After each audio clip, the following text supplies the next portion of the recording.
Hello, Midnight Wanderers, and welcome to Netheric Horror. This is where ancient whispers rise beneath a crimson sky, carrying you softly into the world of dreams and shadows. Before tonight's haunting story begins, tell me, what corner of the world are you listening from? Drop it in the comments. And if the silence of the night calls to you, don't forget to like, subscribe, and ring the bell, so you'll never miss the moon's next dark secret. I have had several strange experiences in my life, but there are two that still bother me because they felt connected in a way I could not understand at the time. The first one happened while I was sleeping, and the second one happened when I was awake and walking through the house. For a long time, I tried to convince myself they were nothing. I told myself I was tired, imagining things, or misreading shadows. But years later, when my brother told me he had seen the same kind of figure I had seen, it made the whole thing much harder to explain away. One night, I was asleep in my room. My room gets really dark when the door and window are closed. It is the kind of dark where you cannot see much at all, not even the outlines of furniture unless your eyes adjust for a while. If the door is open, some light can come in from the hallway. If the window is open, there might be a little outside light. But that night, everything was shut, and the room was almost completely black. I was sleeping on a large pillow. I do not remember if I had gone to bed late or if anything had happened earlier that day. As far as I know, it was just a normal night. My sister was in her own bed in the same room, asleep, or at least trying to sleep. Nothing was supposed to happen. Nothing felt wrong before I went to bed. At some point in the night, I woke up with the strongest feeling that someone was watching me. It was not the normal kind of feeling where you wake up and feel a little uneasy for no reason. This felt direct. It felt focused. It felt like someone was staring at me from somewhere in the room.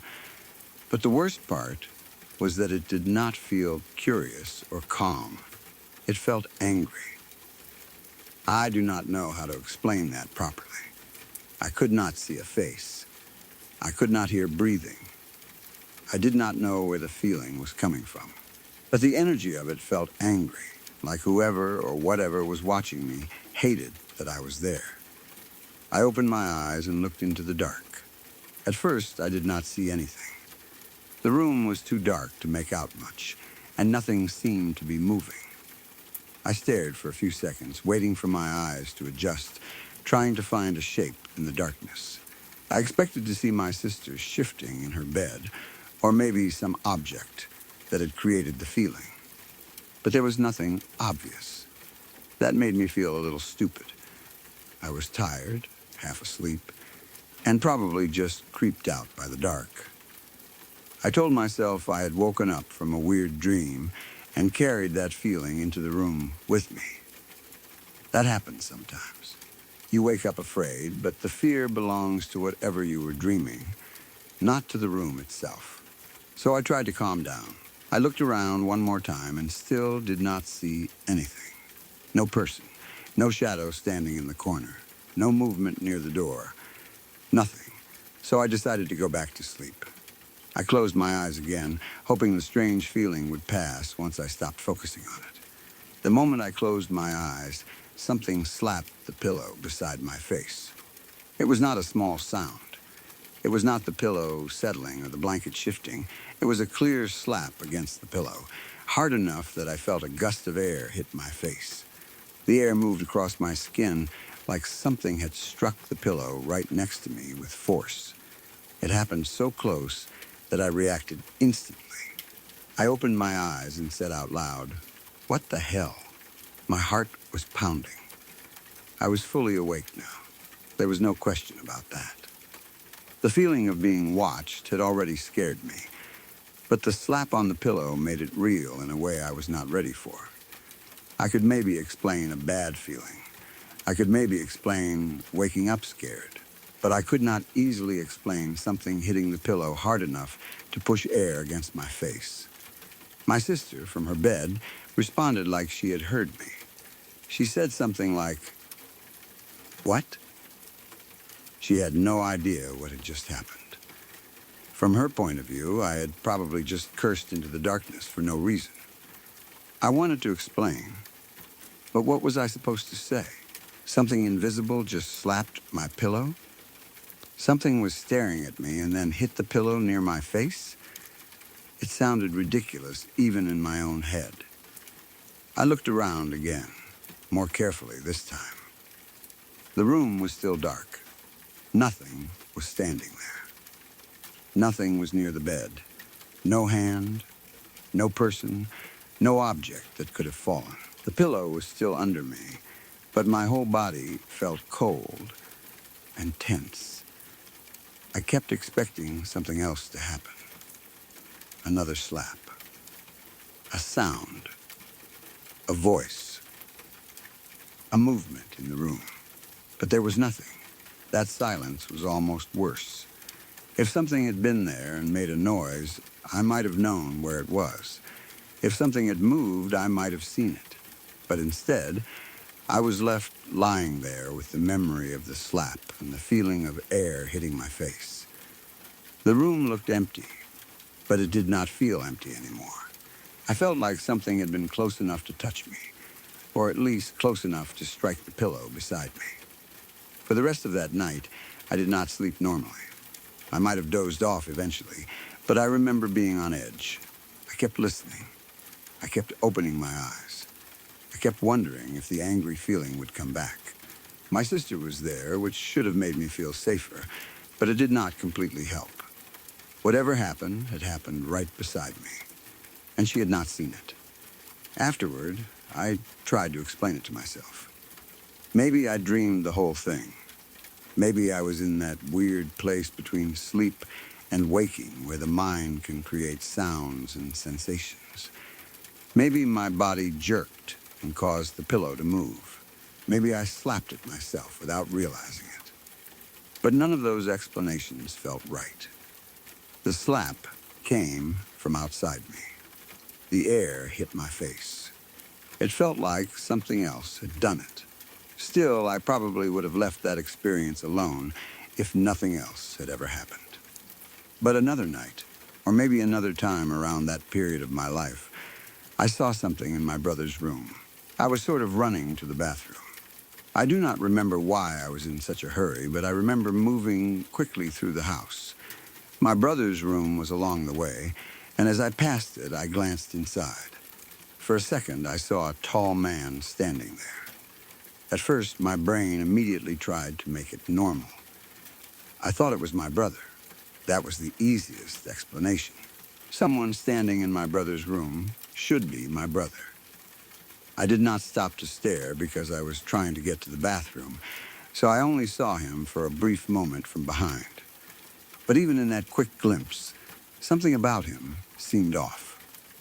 He was too tall. I did not fully process that until after I finished in the bathroom. While I was in there, the image came back to me. I thought about the figure I had seen standing in my brother's room, and suddenly it hit me that there was no way it could have been my brother. My brother was not that tall. The person I saw had been much taller, tall enough that it felt wrong for the room.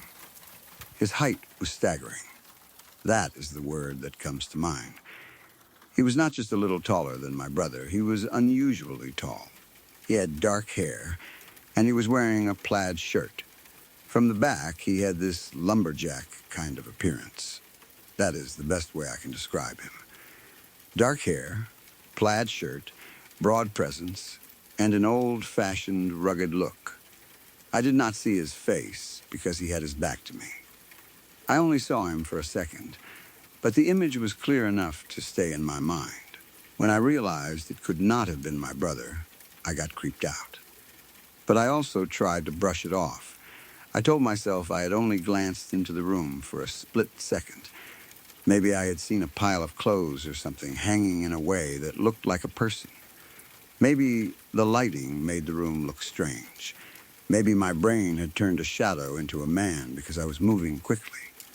It seemed easier to believe that than to believe there had been a strange, tall man standing in my brother's room. So, I did not tell anyone. That is important. I did not go around telling this story. I did not tell my brother about the tall man. I did not describe the plaid shirt to him. I did not talk about the dark hair or how tall the figure was. I kept it to myself because I honestly thought it might have just been my imagination. I did not want to sound crazy, and I did not want to make a big deal out of something I had only seen for a second. Years passed. The memory stayed with me, but it became one of those strange things you file away in your mind. You do not forget it, but you also do not talk about it often. Sometimes you think of it at night or when you pass a certain doorway. Sometimes the image flashes in your mind and you wonder what it was. But life moves on, and because nothing obvious happens right after, you convince yourself it was probably nothing. Then, years later, my brother told me something that made my skin crawl. He said he had seen the same thing. He had seen a tall man with dark hair and a plaid shirt, the same kind of lumberjack appearance, the same extreme height. But he had seen him in a different way. He said he saw the figure staring at him through a mirror. When he told me that, I felt cold. I had never told him what I saw. I had never described the figure to him. He had no reason to know about the tall man in the plaid shirt from my memory. So when he described the same appearance, it scared me badly. It meant that maybe the thing I saw years before was not just a glimpse of my imagination. Maybe there had really been something there. The mirror detail made it even worse. Seeing something directly is scary enough. Seeing something staring at you through a mirror feels different. Mirrors already have a strange feeling to them at night. They show you the room, but reversed. They show corners behind you. They make it possible to see something before turning around. The idea of my brother looking into a mirror and seeing that same tall figure staring at him makes me feel uneasy even now. I asked him questions, trying not to sound too shaken. I wanted to know exactly what he saw. The more he described it, the worse I felt. Dark hair, plaid shirt, extremely tall, a man with that same lumberjack look. It matched what I remembered too closely to be comfortable. That was when the two experiences connected in my mind. The angry feeling in my room, the slap on the pillow, the tall man in my brother's room. My brother later seeing the same figure. I do not know if they were all connected, but it felt like they could be. The house did not feel like just a house anymore.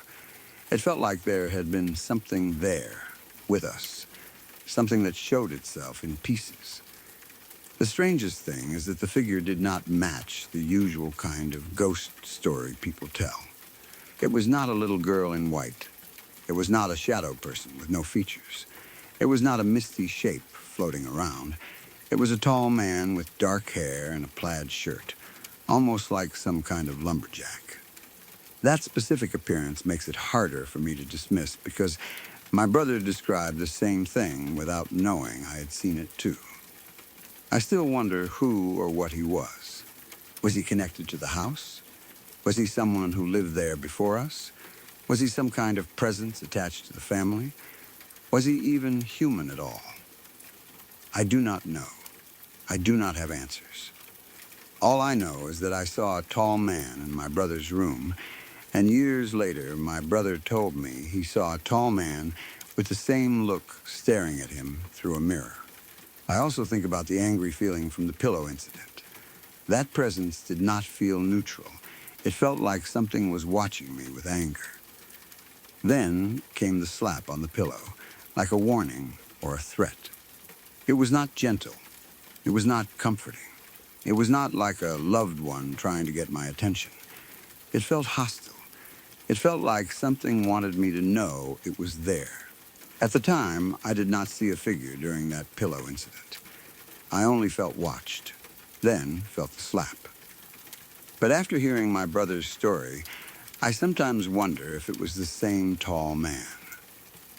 Was he standing somewhere in the dark room where I could not see him? Was he angry? Was he close enough to hit the pillow? Or was that something completely different?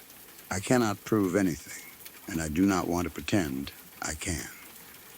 But the thought bothers me. The house itself always felt normal during the day. That is what makes stories like this so strange. In daylight, everything looks ordinary. The rooms are just rooms. The beds are just beds. The hallway is just a hallway. You can tell yourself that nothing supernatural could be there because everything looks too plain and familiar. But at night, the same house can feel different. Shadows stretch. Doorways look deeper. Mirrors become uncomfortable. And memories of things you saw or felt start coming back. I can still remember lying on that large pillow in the dark, feeling watched by something angry. I can remember closing my eyes, trying to ignore it, and then feeling the slap hit close enough that air brushed my face. I can remember saying, "What the hell?" out loud, and my sister answering from her bed, confused. I can remember staring into the darkness afterward, knowing something had just happened, but seeing nothing there. I can also remember the glimpse of the tall man in my brother's room, the dark hair, the plaid shirt, the way his height immediately felt wrong even before I fully understood why. The quick thought that it was my brother, followed by the later realization that my brother was nowhere near that tall. I can remember deciding not to tell anyone because I wanted to believe it was nothing. Then I remember my brother telling me, years later, that he saw the same thing. That is the part that changed everything for me. A strange sighting is one thing. A shared description from someone who was never told about it is another. It takes away the comfort of assuming you were just imagining things. It makes you look back and wonder what else you missed. How many times had that thing been around? How many times had it watched us without us knowing? Did it stand in rooms when we were not looking? Did it move through the house at night? I do not like thinking about it too much because there is no ending to the questions. Nothing was solved. No one found an explanation. No one discovered a person living in the house or some trick of light that could explain it all. The figure appeared in glimpses, and the experiences stayed in our memories. I know skeptics would have explanations. The slap on the pillow could have been a dream, a muscle jerk, or a half-asleep hallucination. The tall man could have been a shadow or a mistaken glimpse. My brother's mirror sighting could have been sleepiness, imagination, or a reflection of something else. I understand all of that. I have told myself the same things many times, but the details still line up in a way that makes me uneasy. I had not told him. He described the same man. That is what I cannot shake. Maybe there are things in houses that we only notice sometimes. Maybe they are there for years, quiet and hidden, only showing themselves when they want to. Maybe some people see them more clearly than others. Or maybe our brains are stranger than we understand, and they can create the same image in two different people without either one knowing why. I do not know which answer is more comforting. All I know is that I have never forgotten the feeling of being watched in the dark, and I have never forgotten the tall man in the plaid shirt. The pillow incident scared me because something touched the world around me. It was not just a feeling. It struck the pillow, and I felt the air from it. The tall man scared me because I saw something that should not have been there. My brother's story scared me because it confirmed that I may not have been the only one who saw him. Those experiences still stay with me because they were simple, but impossible to fully explain. No long haunting, no dramatic attack, no voice from the dark, just an angry presence, a slap on a pillow, a tall man in a room, and years later, the same tall man staring at my brother through a mirror. That is enough for me. I do not know what was in that house. but I know something about it did not feel normal. And if my brother and I truly saw the same figure without ever talking about it first, then whatever that tall man was, he was not only in my imagination. I used to deliver pizza, and I will admit right away that I was not always as careful as I should have been. Most of the time, I was paying attention to the road, but like a lot of delivery drivers, I did look at my phone sometimes. Usually it was just to check the GP, see the next turn, or confirm the address. It was not smart, and I know that now. But when you are driving around all night, going from house to house, trying to finish deliveries quickly, you get used to glancing down for a second and then looking back up. It becomes part of the job, even though it should not.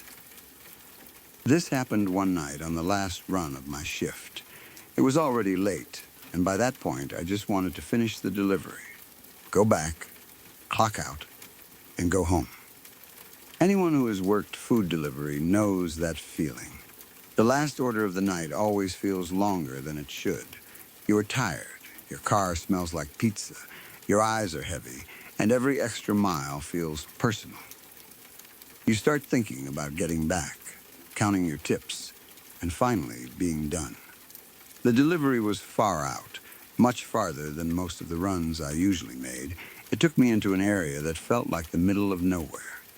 There were no busy streets, no bright store signs, no people walking around, and not much traffic at all. Just a long, dark road, trees or open land around me, and the faint glow of my headlights stretching ahead. Places like that can feel peaceful during the day, but at night they feel completely different.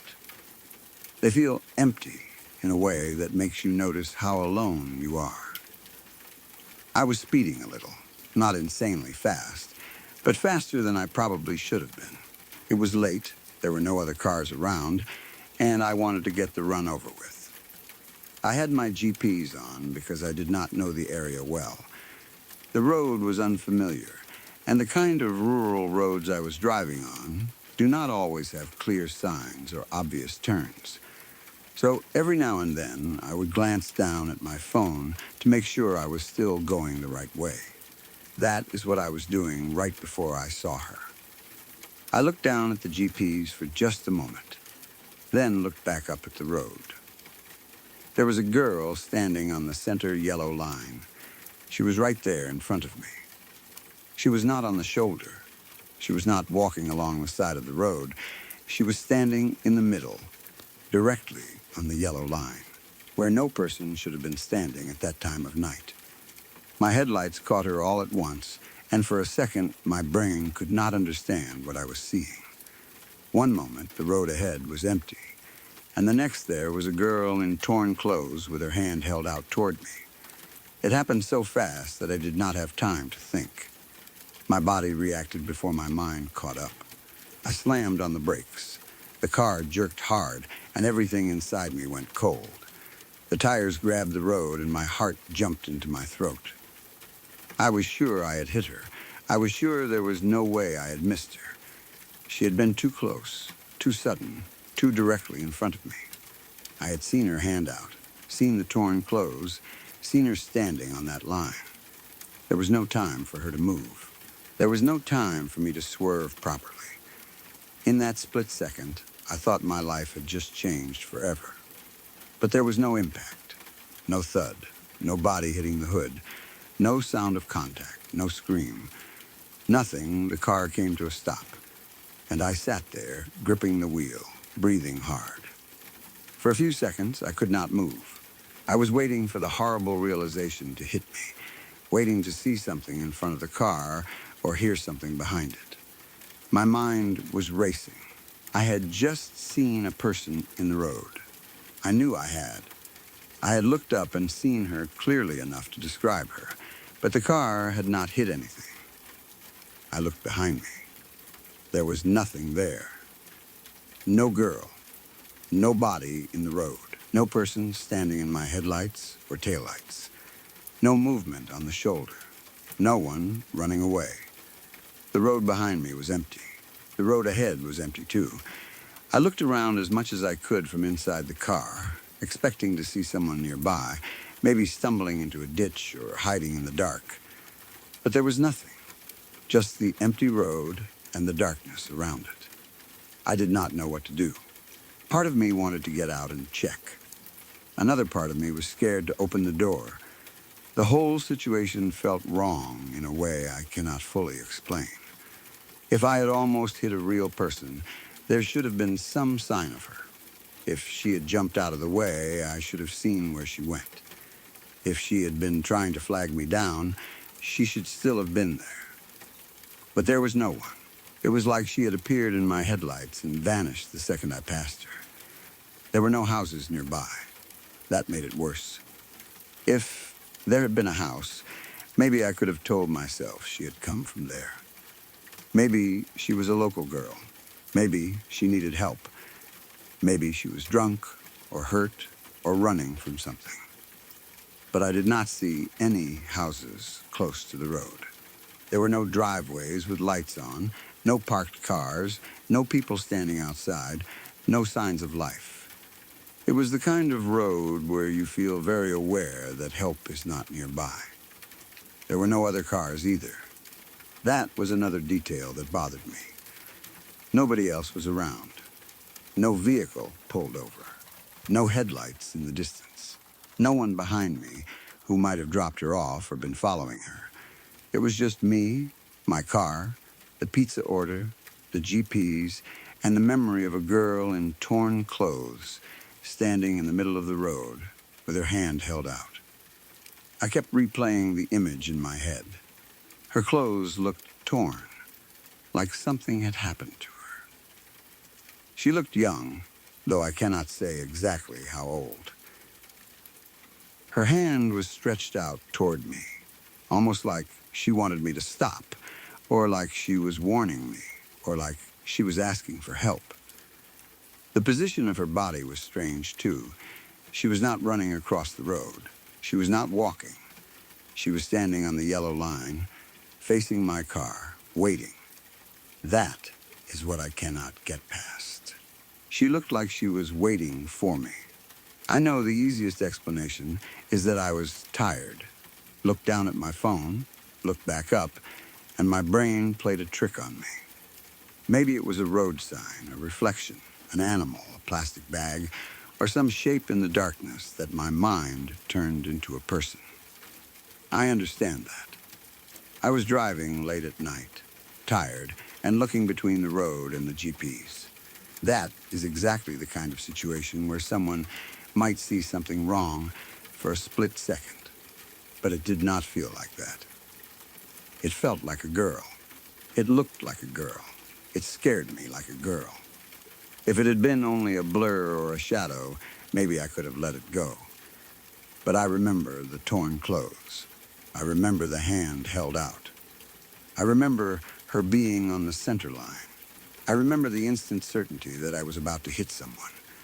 The image was too specific for me to dismiss easily. I sat there for a moment, trying to decide what to do next. The road was dark and silent, and I suddenly felt very exposed. Being alone in a car at night can feel safe until something makes you stop. Then you realize you are just sitting in a metal box in the middle of nowhere, surrounded by darkness. The headlights only show a small part of the world. Everything outside their reach becomes unknown. I eventually drove on because there was nothing else I could do. I still had the delivery to finish, and I could not find anyone in the road. But I did not drive the same after that. I slowed down. I kept both eyes on the road. I checked my mirrors over and over. Every shadow near the shoulder made me tense. Every dark patch on the road looked like it might turn into a person. My hands stayed tight on the wheel. I do not remember much about the actual delivery after that. I probably handed over the pizza, acted normal, and tried not to look shaken. That is another strange thing about scary experiences when you are working. You can have something happen that rattles you badly, but then you still have to do the job. You still have to knock on the door, smile, take the money or receipt, and leave. The customer has no idea that a few minutes earlier, you thought you might have hit someone in the road. The drive back was worse. Now I had to go through the same dark area again, knowing what I had seen. I watched the road like I expected her to appear a second time. Part of me wanted to see her again because then maybe I could understand what had happened. Another part of me was terrified that I would. I kept thinking about where she had been standing and whether I would know the exact spot when I passed it again. But I saw nothing. No girl, no torn clothes, no person standing near the road, no sign that anyone had been there at all. When I got back from the run, I do not know if I told anyone right away. Maybe I mentioned it. Maybe I kept it mostly to myself. It is the kind of story that sounds strange when you say it out loud. I saw a girl in the road, slammed on my brakes, and then she was gone. People either assume you almost hit someone who ran off, or they assume you were tired and imagined it. Both answers are possible. Neither one has ever felt complete to me. For a while, I thought about whether I should have called someone. Maybe the police, maybe emergency services. But what would I have said? I saw a girl for 1 second, but now there is no one there? She might have been hurt, but I could not find her. There were no houses around, no cars, no signs of a crash. I still wonder about that sometimes. If she was real and needed help, did I fail her by driving away? But if she was real, where did she go? How did she disappear so fast? That question is what keeps the memory alive. Where did she go after I passed her? If she was a real person, she had to go somewhere. She could not just vanish from the center of the road. Even if she jumped away, I should have seen her in the headlights or mirrors. Even if she ran, there was nowhere obvious to run to.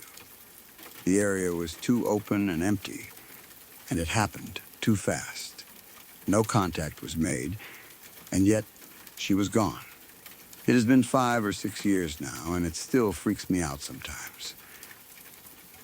Not every day, not constantly, but every now and then when I am driving late at night on an empty road, the memory comes back.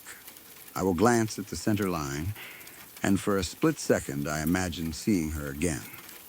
A girl in torn clothes, a hand held out, a figure appearing where the road should be empty. I think what scares me most is the idea that I might never know what happened. Maybe I saw someone at the exact moment she stepped into the road, and by some miracle I missed her. Maybe she ran into the darkness and I just did not see. Maybe she was trying to stop me for help, and I drove away because fear took over. That possibility bothers me. But the other possibility bothers me too. Maybe there was no one there in the normal sense. Maybe it was something left behind on that road. A memory, a warning. A person who had once needed help and never got it. I do not know if I believe that, but when you see something like that on an empty road at night, your mind goes places. You start wondering if that stretch of road has a history. You wonder if someone was hit there. You wonder if other drivers have seen her too. I never looked into it deeply, maybe because part of me did not want to know. If I found out a girl had died on that road, it would make the memory worse. If I found nothing, it would not make me feel much better, because I still saw what I saw. Sometimes answers do not help. Sometimes they only give the fear a sharper shape. I have become more careful since then. I do not glance at my phone the same way while driving, especially at night. That experience scared me enough to make me understand how fast things can happen on the road. Whether the girl was real, imagined, or something else, the fear of almost hitting a person was real. The feeling of slamming the brakes, expecting impact, and then finding nothing was real. There is a special kind of fear that comes from driving alone at night. You are moving through darkness, trusting that the road ahead will stay empty and normal. Your headlights show only what is right in front of you, and everything else is hidden until you reach it. Most nights, nothing happens. But when something suddenly appears in that narrow tunnel of light, your whole body reacts like the world has broken open. That is what happened to me. I was on the last pizza run of the night, tired and ready to go home, driving too fast on a road in the middle of nowhere. I looked down at the GPS for a second. When I looked up, there was a girl in torn clothes, standing on the center yellow line with her hand out toward me. I slammed on the brakes. There was no impact. When I looked behind me, she was gone. No houses, no cars, no people, no explanation. 5 or 6 years later, I still do not know what I saw. But sometimes, late at night, when the road is empty and the headlights stretch ahead of me, I think about that girl on the yellow line, and I still wonder what happened after I passed her.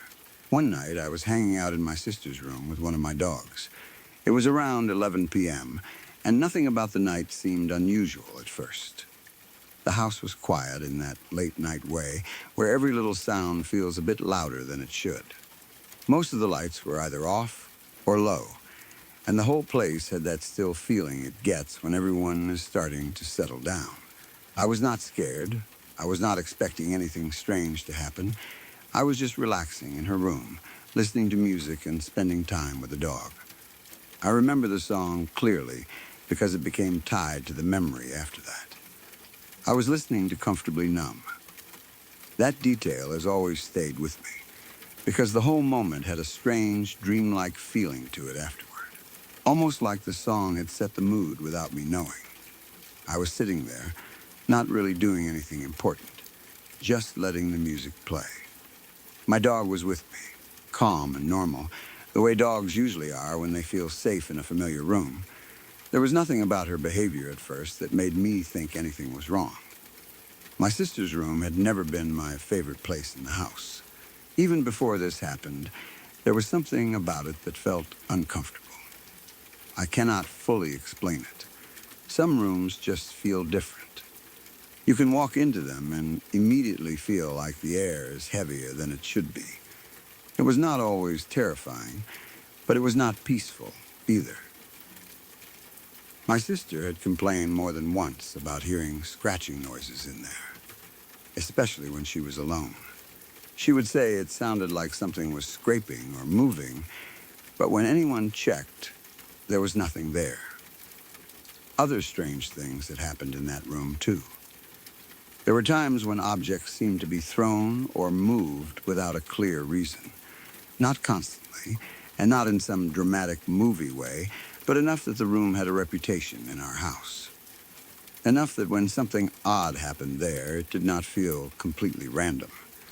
It felt like another piece of something we could not explain. My sister did not like being in there sometimes. And honestly, I understood why. The room could feel unnerving, like something was watching from a place you could not see. Still, that night I was not thinking about all of that too much. I was in the room with my dog, and having the dog there made it feel more normal. Animals have a way of making a place feel safer. You think if something was really wrong, they would notice it before you. So when my dog was calm, I felt calmer too. I let the music play and stayed there, probably half lost in my own thoughts.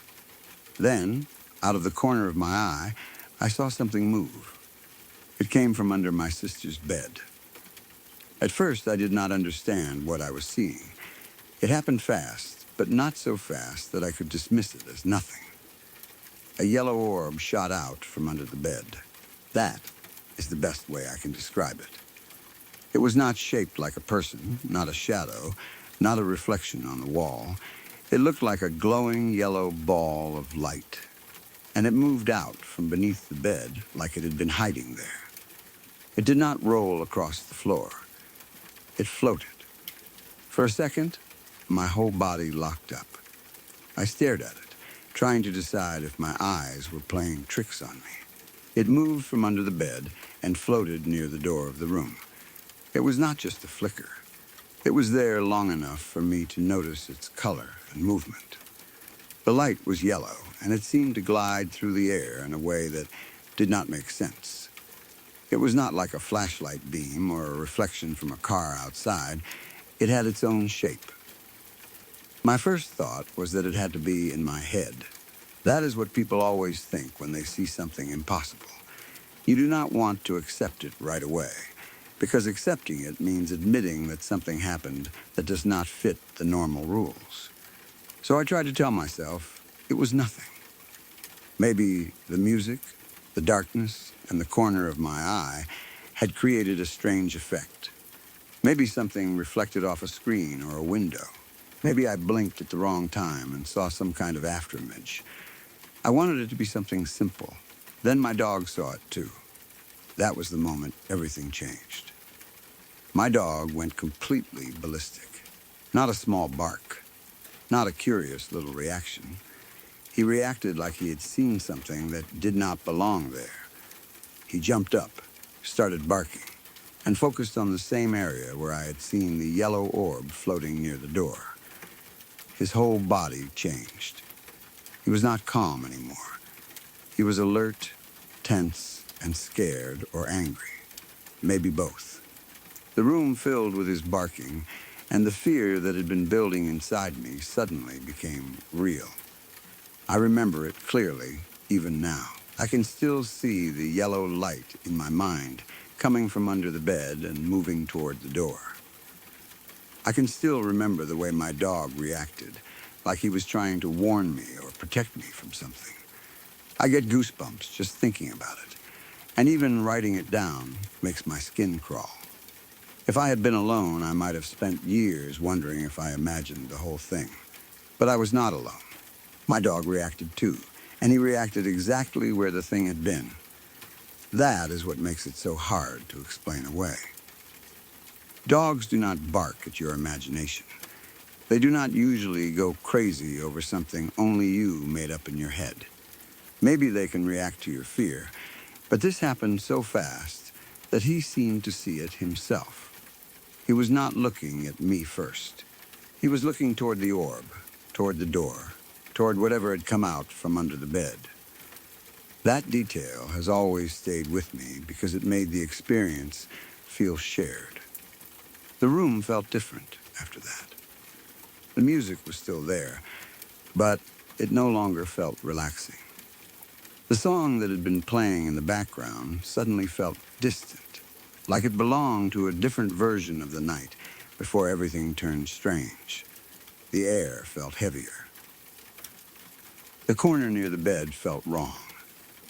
The space under the bed, where the orb had come from, felt like something I did not want to look at too closely.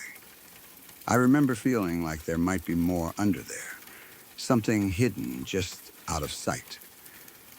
I do not know what happened to the orb after it floated near the door. I remember seeing it, and I remember my dog reacting. But the next part is harder to explain. It was there, and then it was not. It did not leave in a normal way. It did not pass through the door where I could track it clearly. It did not drop to the floor. It was just gone. That made it worse, because there was no ending to the moment. No explanation appeared. No object on the floor, no light source, no person outside the room.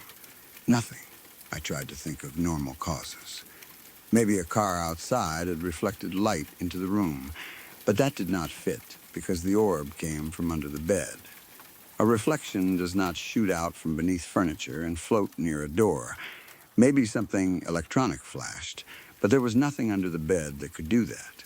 Maybe it was dust catching the light, but dust does not move like that or make a dog lose his mind. Every explanation I tried felt weak. The more I thought about it, the more I remembered all the other things my sister had said about that room. The scratching noises, the feeling of being uncomfortable in there, the times things had seemed to be thrown or moved. I had not always taken every complaint seriously before. Sometimes you hear family members say a room feels weird, and you just brush it off. You assume it is normal house noises, imagination, or being scared at night. But after seeing that yellow orb and watching my dog react, I started thinking about her room differently. The scratching, especially, bothered me. Scratching is one of those sounds that can be explained easily in some cases. It could be an animal in the wall, a tree branch against the house, pipes, or old wood shifting. But when it happens in a room that already feels wrong, and then a glowing orb comes out from under the bed, it stops feeling simple. You start wondering if the scratching was never just scratching. You start wondering what else might have been in that room when no one was looking. The times when things were thrown or moved became harder to ignore, too. Again, one object falling can be nothing. A shelf could be uneven. A person might have placed something badly. A pet could knock something over. But when multiple strange things happen in the same room, it begins to feel like a pattern. And once you see something with your own eyes, the pattern becomes much harder to dismiss. After that night, I did not like being in my sister's room alone. Even if nothing happened, I could not forget where the orb came from. My eyes kept going to the bed, especially the dark space underneath it. Underbeds are already creepy when you are a kid or teenager. But after something comes out from under one, that fear becomes different. It is no longer just childhood imagination. It becomes connected to a real memory. The dog's reaction stayed with me too. Animals are honest. They do not try to make stories scarier. They do not care about attention in the same way people do. When a dog suddenly goes wild at something, it means something has changed in their world. Maybe they saw something, heard something, or sensed something we cannot. Whatever it was, my dog reacted strongly enough that I knew I was not the only one who experienced it. That was not the only strange thing that happened to me in that house. Another time, I was in my own room when I heard my name being called from my closet. This was a different kind of fear. The yellow orb was visual, something I saw with my eyes. The voice from the closet was personal. Hearing your name is one of the fastest ways to make your whole body go still, especially when it comes from a place where no one should be. It was not just a random noise. It was my name. And worse, it sounded like my mother. At first, my brain accepted it as my mom.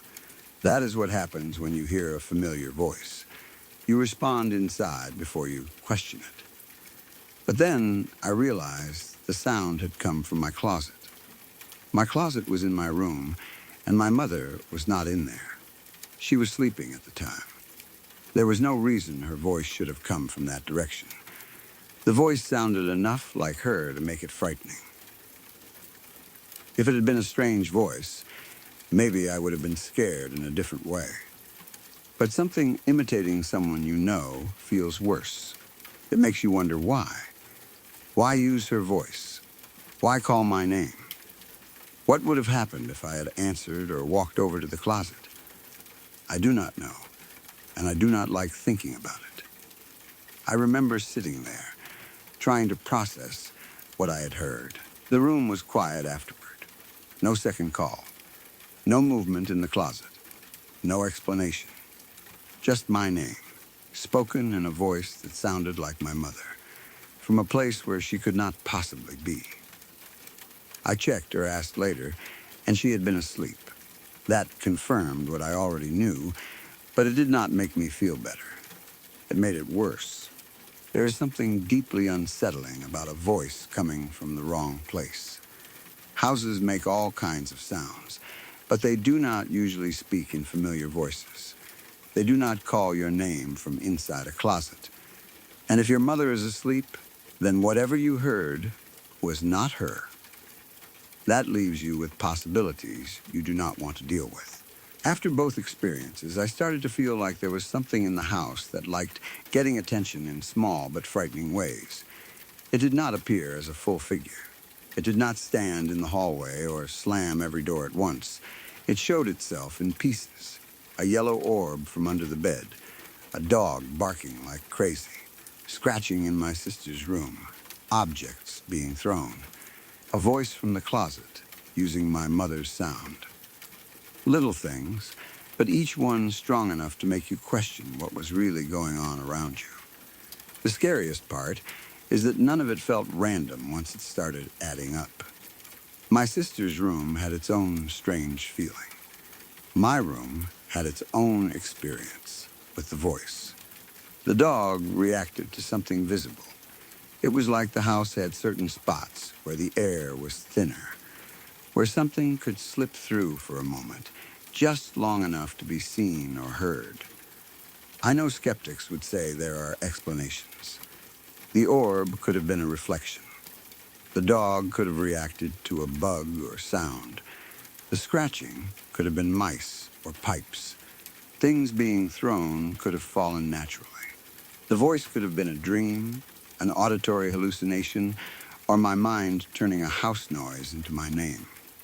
I understand all of those possibilities. I have thought about them myself. But none of them fully explain how it felt. They do not explain the way that yellow orb moved out from under the bed. They do not explain why my dog reacted at the exact same time. They do not explain the heavy feeling in my sister's room.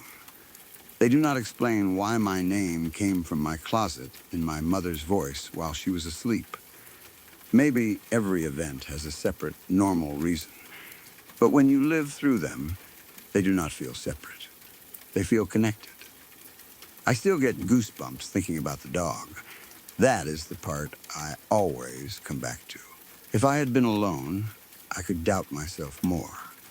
I could say maybe I was tired. Maybe the music and darkness messed with my head.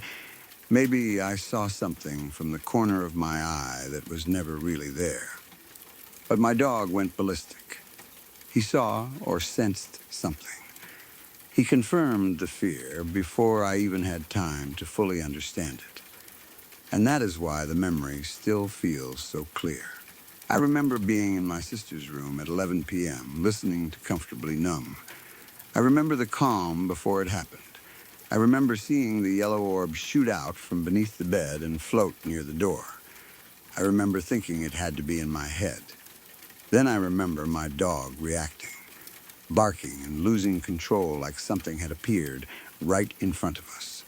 I remember the goosebumps, the confusion, and the feeling that the room was no longer safe. I also remember the voice from my closet, my name, called in my mother's voice, a voice that should have come from another room, not from the darkness behind a closet door. And I remember learning that my mother had been asleep, which meant whatever called me was not her. I still do not know what was in that house, or in those rooms, or under that bed. I do not know if it was some kind of spirit, energy, or something else entirely. I do not know why it showed itself as a yellow orb, or why it used my mother's voice. I do not know if the scratching in my sister's room was connected, or if the objects being thrown were part of the same thing. All I know is that something happened. I saw it. My dog saw it too. And after that, I never felt completely comfortable in that room again. I lived in a house from hell for 4 years, from the time I was 11 until I was almost 16. I know that sounds dramatic, but I do not know what else to call it. That house never felt like a normal home. It never felt safe, warm, or peaceful, not even on quiet days. From the beginning, there was always something happening there. Doors would fly open and slam shut by themselves. We heard voices when no one was speaking. Footsteps moved through rooms and hallways when nobody was there. Things never stayed where you put them. You could set something down, leave the room for a minute, and come back to find it somewhere else, sometimes in a place that made no sense at all. Both of my parents worked, so I was alone in that house a lot. That made everything worse. It is one thing to hear a strange noise when your family is home and you can tell yourself it was someone moving around. It is another thing to hear footsteps upstairs when you know you are the only person in the house. I spent so much time scared there that fear became part of my daily life. I was not only afraid at night, I was afraid in the middle of the afternoon. I was afraid walking from one room to another. I was afraid every time the house went too quiet, because quiet in that place never felt empty. It felt like something was waiting. There were many things that happened in that house, more than I can explain in one story. But one of the most disturbing things, the thing that still makes my stomach twist when I think about it, was the little girl in my bathroom. My bathroom was right outside my bedroom, so I passed it constantly. Every time I left my room, every time I went back in, every time I walked down that hallway, I had to pass the bathroom door. And almost every time I looked inside, I saw her. She looked like a little girl, maybe from another time. She had blonde hair, styled in curls, and she wore a rose-colored dress. Not bright pink, exactly, but a soft, faded pink, like an old dress in an antique photo. She looked like she belonged in a photograph from around 1905. Something old and stiff and wrong to see in a modern bathroom. She never ran around. She never laughed. She never played. She just stood there. And she stared. That was all she did at first. She stood in the bathroom and stared out, like she was waiting for someone to notice her. I noticed her every time. I tried not to, but I could not help it. If the bathroom door was open, my eyes went there, and there she was. A small blonde girl in a rose-colored dress, standing completely still, looking at me. At first, I was terrified of her. I was only a kid myself, and seeing another child standing in my bathroom when no one else was home was enough to make me want to scream. But she did not chase me. She did not speak. She did not reach for me. She did not disappear in a dramatic way. She just stayed there, staring, somehow that made it worse. She was too still, too quiet, too patient. I started keeping the bathroom door closed so I could walk past without seeing her. It became a habit. If I left my room, I would shut that door first. If I came down the hall and saw it open, I would feel my chest tighten before I even reached it. Closing the door helped a little, but it did not fix anything. It only stopped me from seeing her from the hallway. I knew she was still inside. Whenever I opened the door, she was there. She would be standing in the same place, looking exactly the same, like she had not moved since the last time I saw her. The blonde curls, the rose-colored dress, the blank stare. It was like she belonged to that room and could not leave it. If I stepped into the bathroom and moved past her, I could no longer see her. That was one of the strangest parts. Once I crossed into the room, she was not visible anymore. But I could feel her there. That feeling was almost worse than seeing her. When I was inside the bathroom, I felt watched from a place just outside my vision. I would brush my teeth, wash my hands, or take a shower with this awful awareness that something was in there with me. I could not see her, but I could feel the weight of her presence. It was like she had moved behind me, or into the walls, or into the air itself. I would try to hurry through whatever I was doing and leave as fast as possible. Even though she scared me, part of me also felt sorry for her. That might sound strange, but I was a child living in a house that scared me every day. I felt trapped there. I did not want to be in that house, but I had no choice. My parents worked, my parents lived there, and no one was going to move just because I was scared. So when I looked at her, I thought maybe she was trapped too. Maybe she had been there for a long time. Maybe she could not leave that bathroom. Maybe she was stuck in that house forever. That thought made me sad for her. I was trapped there for a few years, but one day I could grow up and leave. She looked like she had already been there for a century.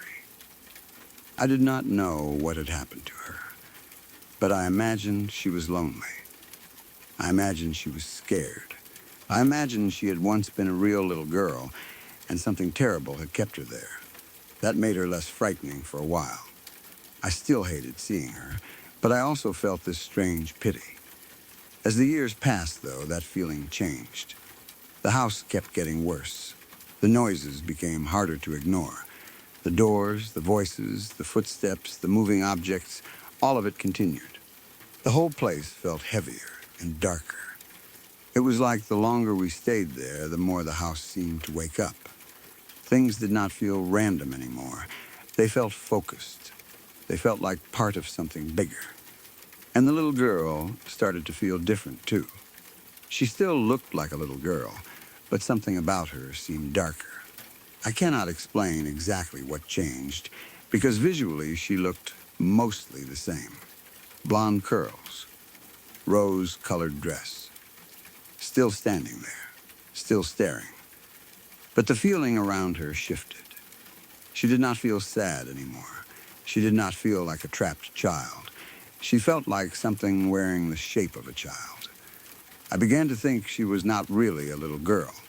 That idea scared me more than anything else. A ghost child is scary, but there is also something human in it. You can feel sorry for a child. You can tell yourself she is lost or confused or stuck. But if something ugly is pretending to be a child because it knows that image makes you feel sympathy, that is different. That is manipulation. That is something intelligent and cruel. I started feeling like there was something deeply ugly in that house. Something that used the image of the little girl because it knew I would pity her. It felt like it wanted me to feel sorry for it, to let my guard down, to think of it as harmless.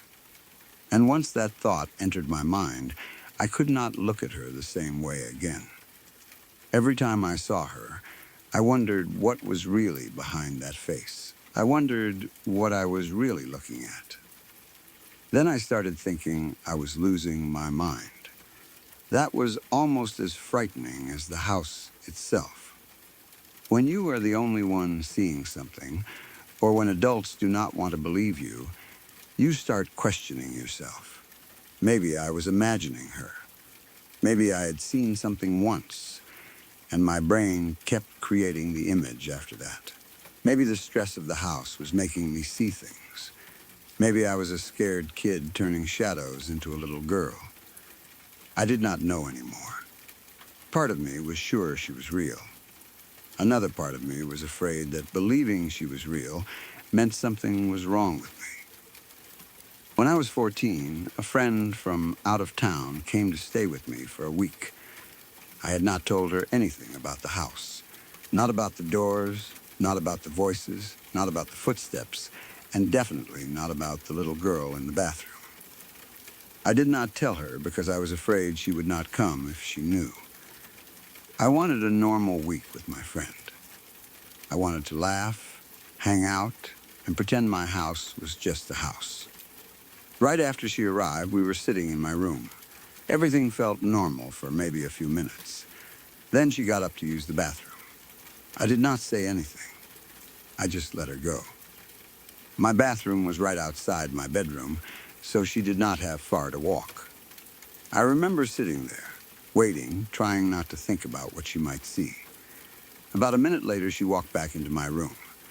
She had a puzzled look on her face. Then she said, "So, there's a little girl in your bathroom." I almost stopped breathing. For a second, I could not speak. It felt like the whole room dropped out from under me. I had spent so much time wondering if I was crazy, wondering if I was the only one who saw her, and now my friend had just walked in and said it, like she was commenting on a strange object in the room. I finally managed to say something like, yeah, she hangs out in there. Blonde hair? My friend said, curls? Pink dress? Yeah, Then she said something that made me feel like I was going to throw up. You know that's not really a little girl, don't you? I cannot explain what that moment did to me. I felt relieved because someone else saw her. I was not making it up. I was not completely losing my mind. But at the same time, I was more terrified than ever because my friend had immediately understood the same thing I had been starting to feel. The thing in my bathroom was not what it looked like. I wanted to run out of the house screaming. I wanted to cry. I wanted to laugh from relief. I wanted to be anywhere else. It was too much at once. My friend had confirmed the sighting, confirmed the appearance, and confirmed the wrongness of it in one short conversation. She refused to use my bathroom for the rest of the week. After that, I started using it as little as possible, too. I still had to be careful because my parents did not want to believe any of this. They did not want to hear that there was a little girl in the bathroom, or that the house was haunted, or that something was wrong. I could not avoid the bathroom completely without causing problems, but I avoided it as much as I could. I hated opening that door. I hated stepping past where she stood. I hated feeling her in there with me.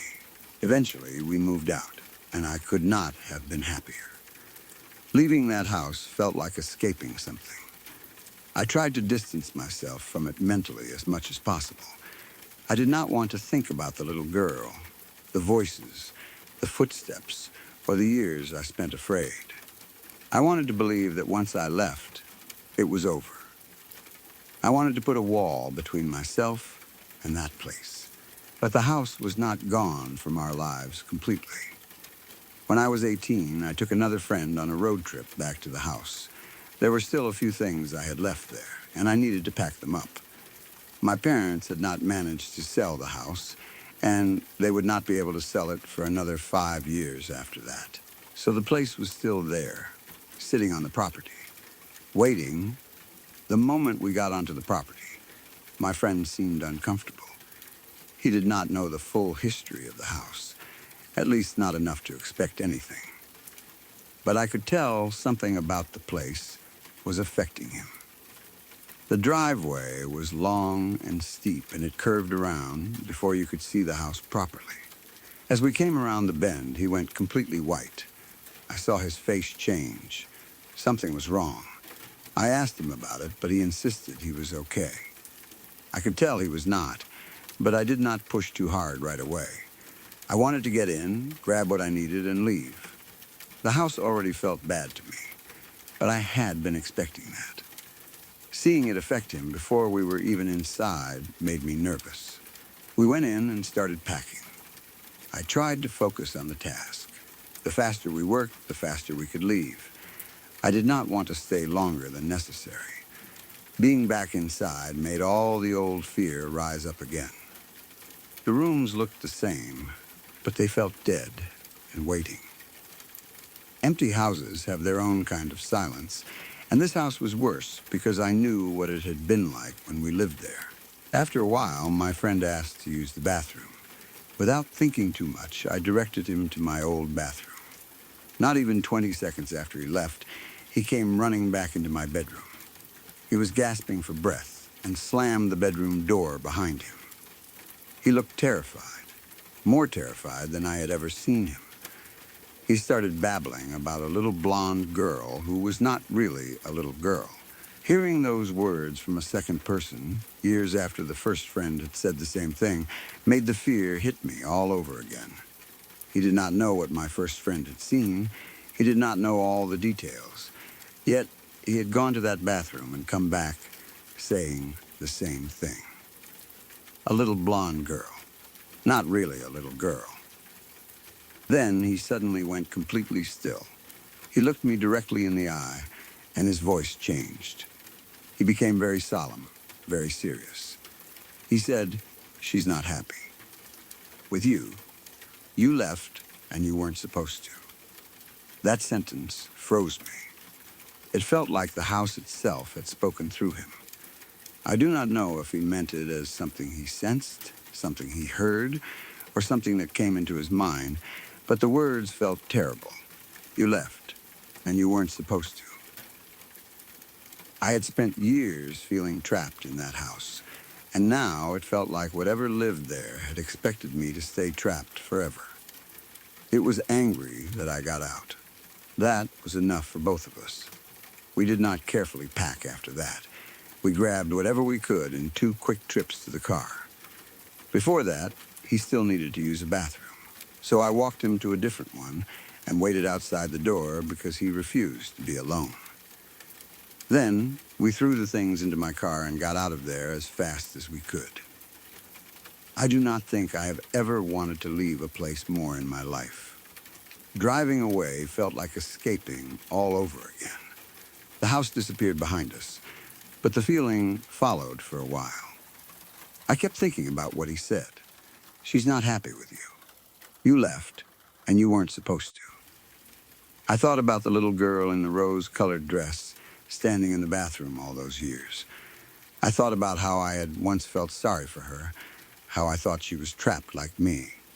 Then, I thought about the darker feeling that had grown around her, the suspicion that she was never a little girl at all. Now, I believe that house had something ugly inside it. I do not know what it was. I do not know if it was always there or if it attached itself to the place over time. I do not know if the little girl was a mask, a lure, or just one shape it used. But I know I was not the only one who saw her. 2 different friends at 2 different times. Both saw the same little blonde girl in the same bathroom, and both understood that she was not really what she appeared to be. That is what keeps me from doubting myself completely. I spent years wondering if I was crazy. I wondered if the house had made me imagine things. I wondered if fear had turned shadows into a child in a pink dress. But then, my friend saw her. Then another friend saw her years later. They both described her. They both felt the wrongness. They both knew she was not really a little girl. I do not live there anymore. I am grateful for that every time I think about it. But the memory of that bathroom still follows me. I can still picture the open doorway outside my bedroom.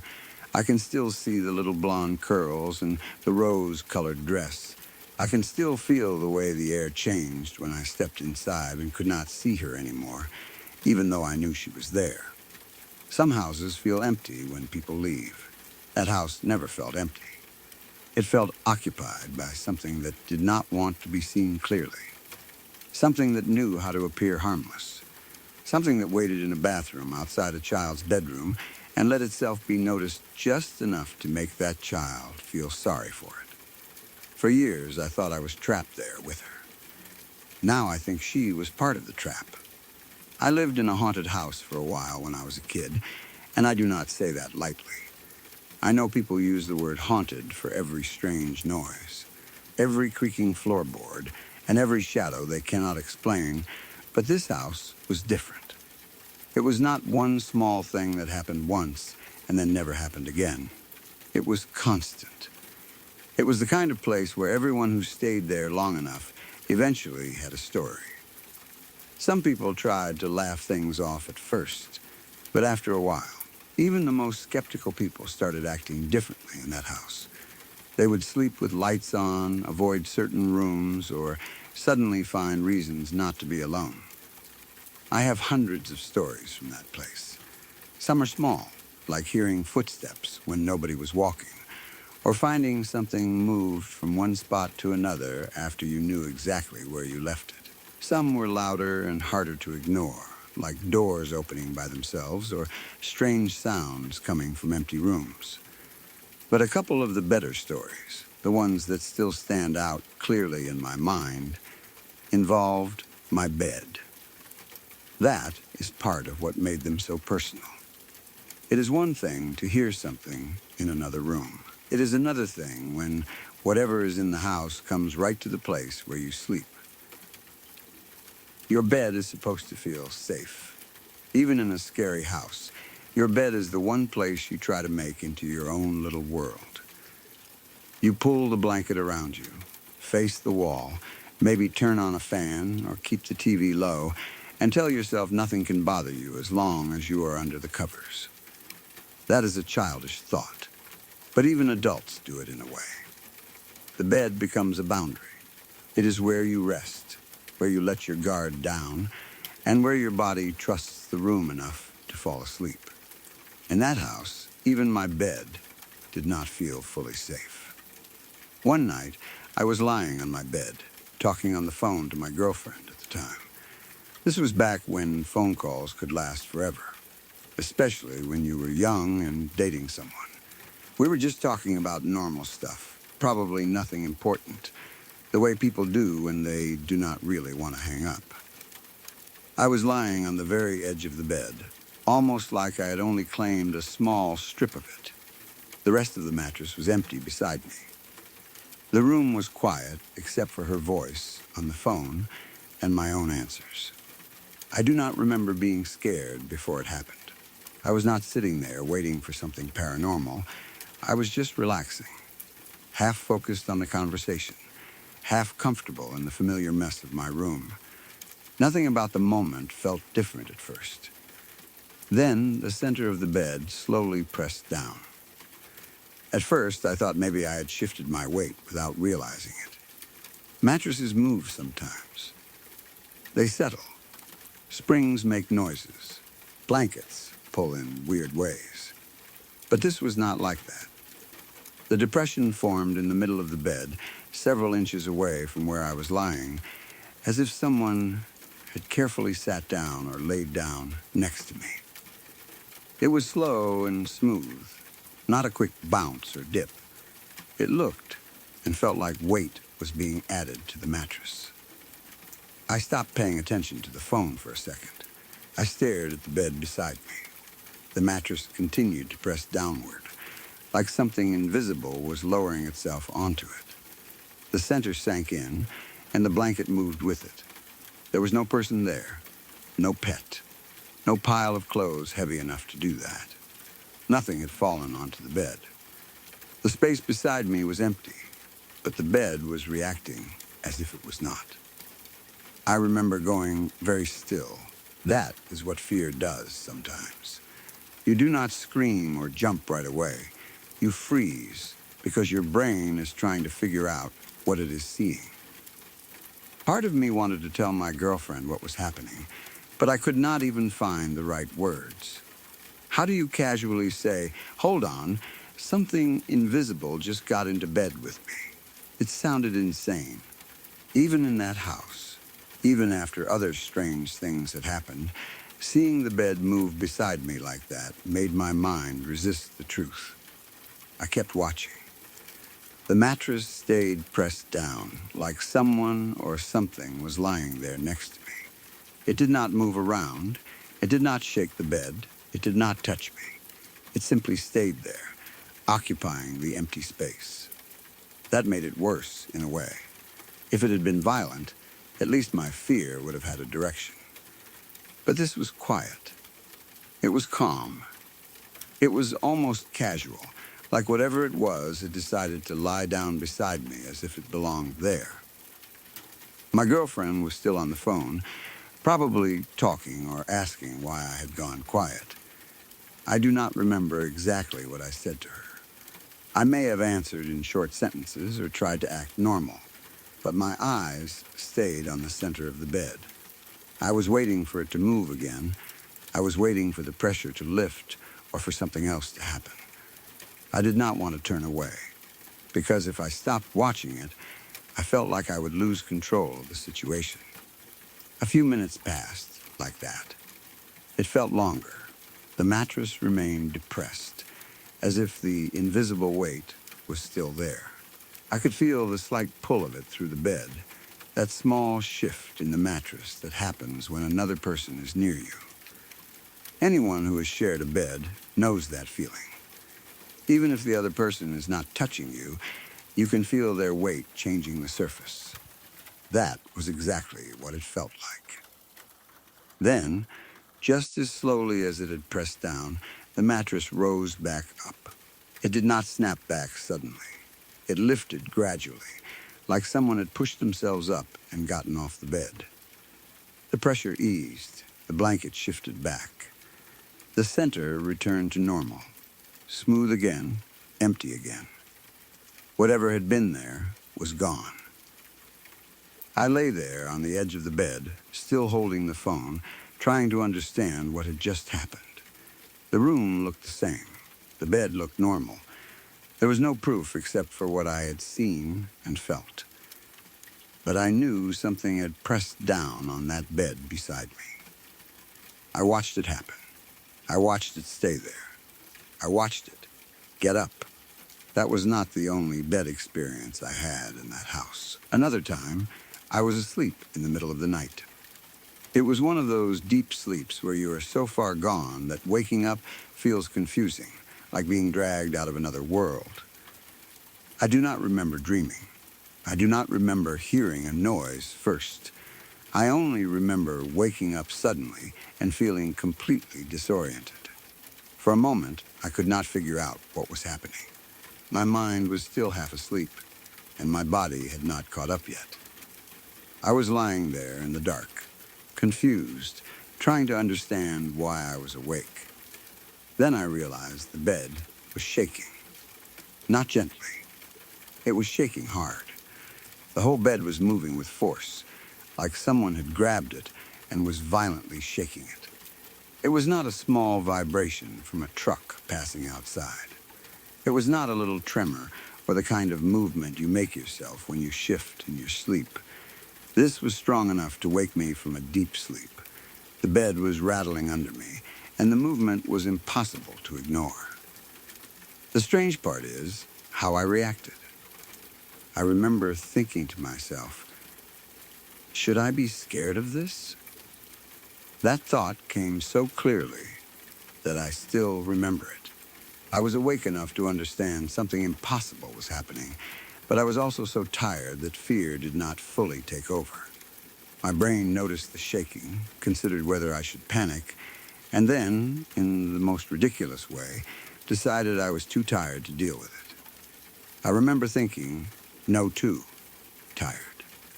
Then I went right back to sleep. At the time, in the middle of the night, that made sense somehow.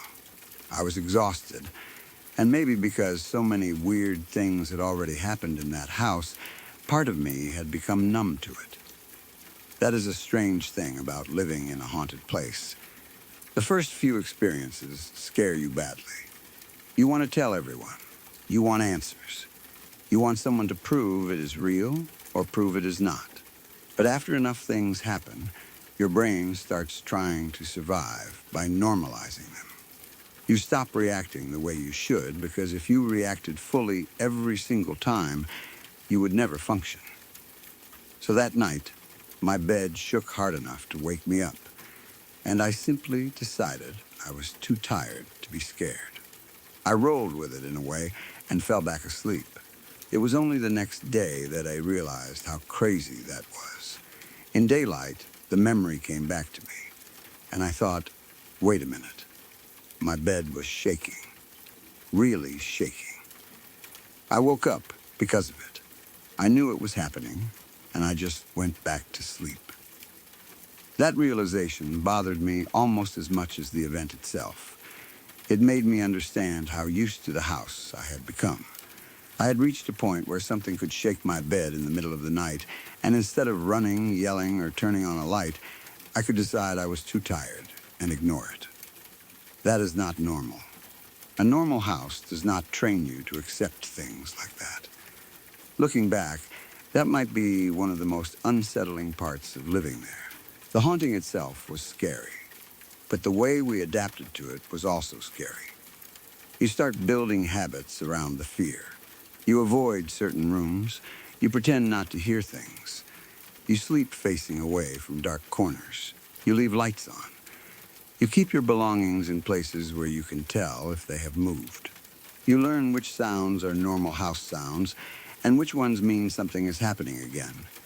You stop asking, why is this happening? And start asking, how bad is it this time? My bed was only one part of it, but those experiences stayed with me. because they felt so direct.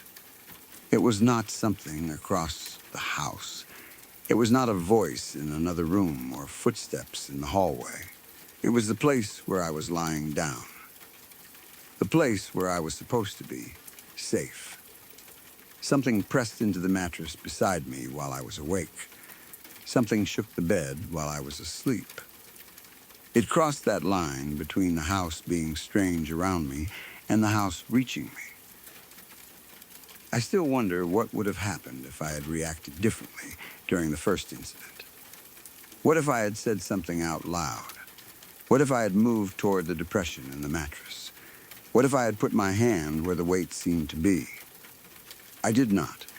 I stayed on the edge and watched.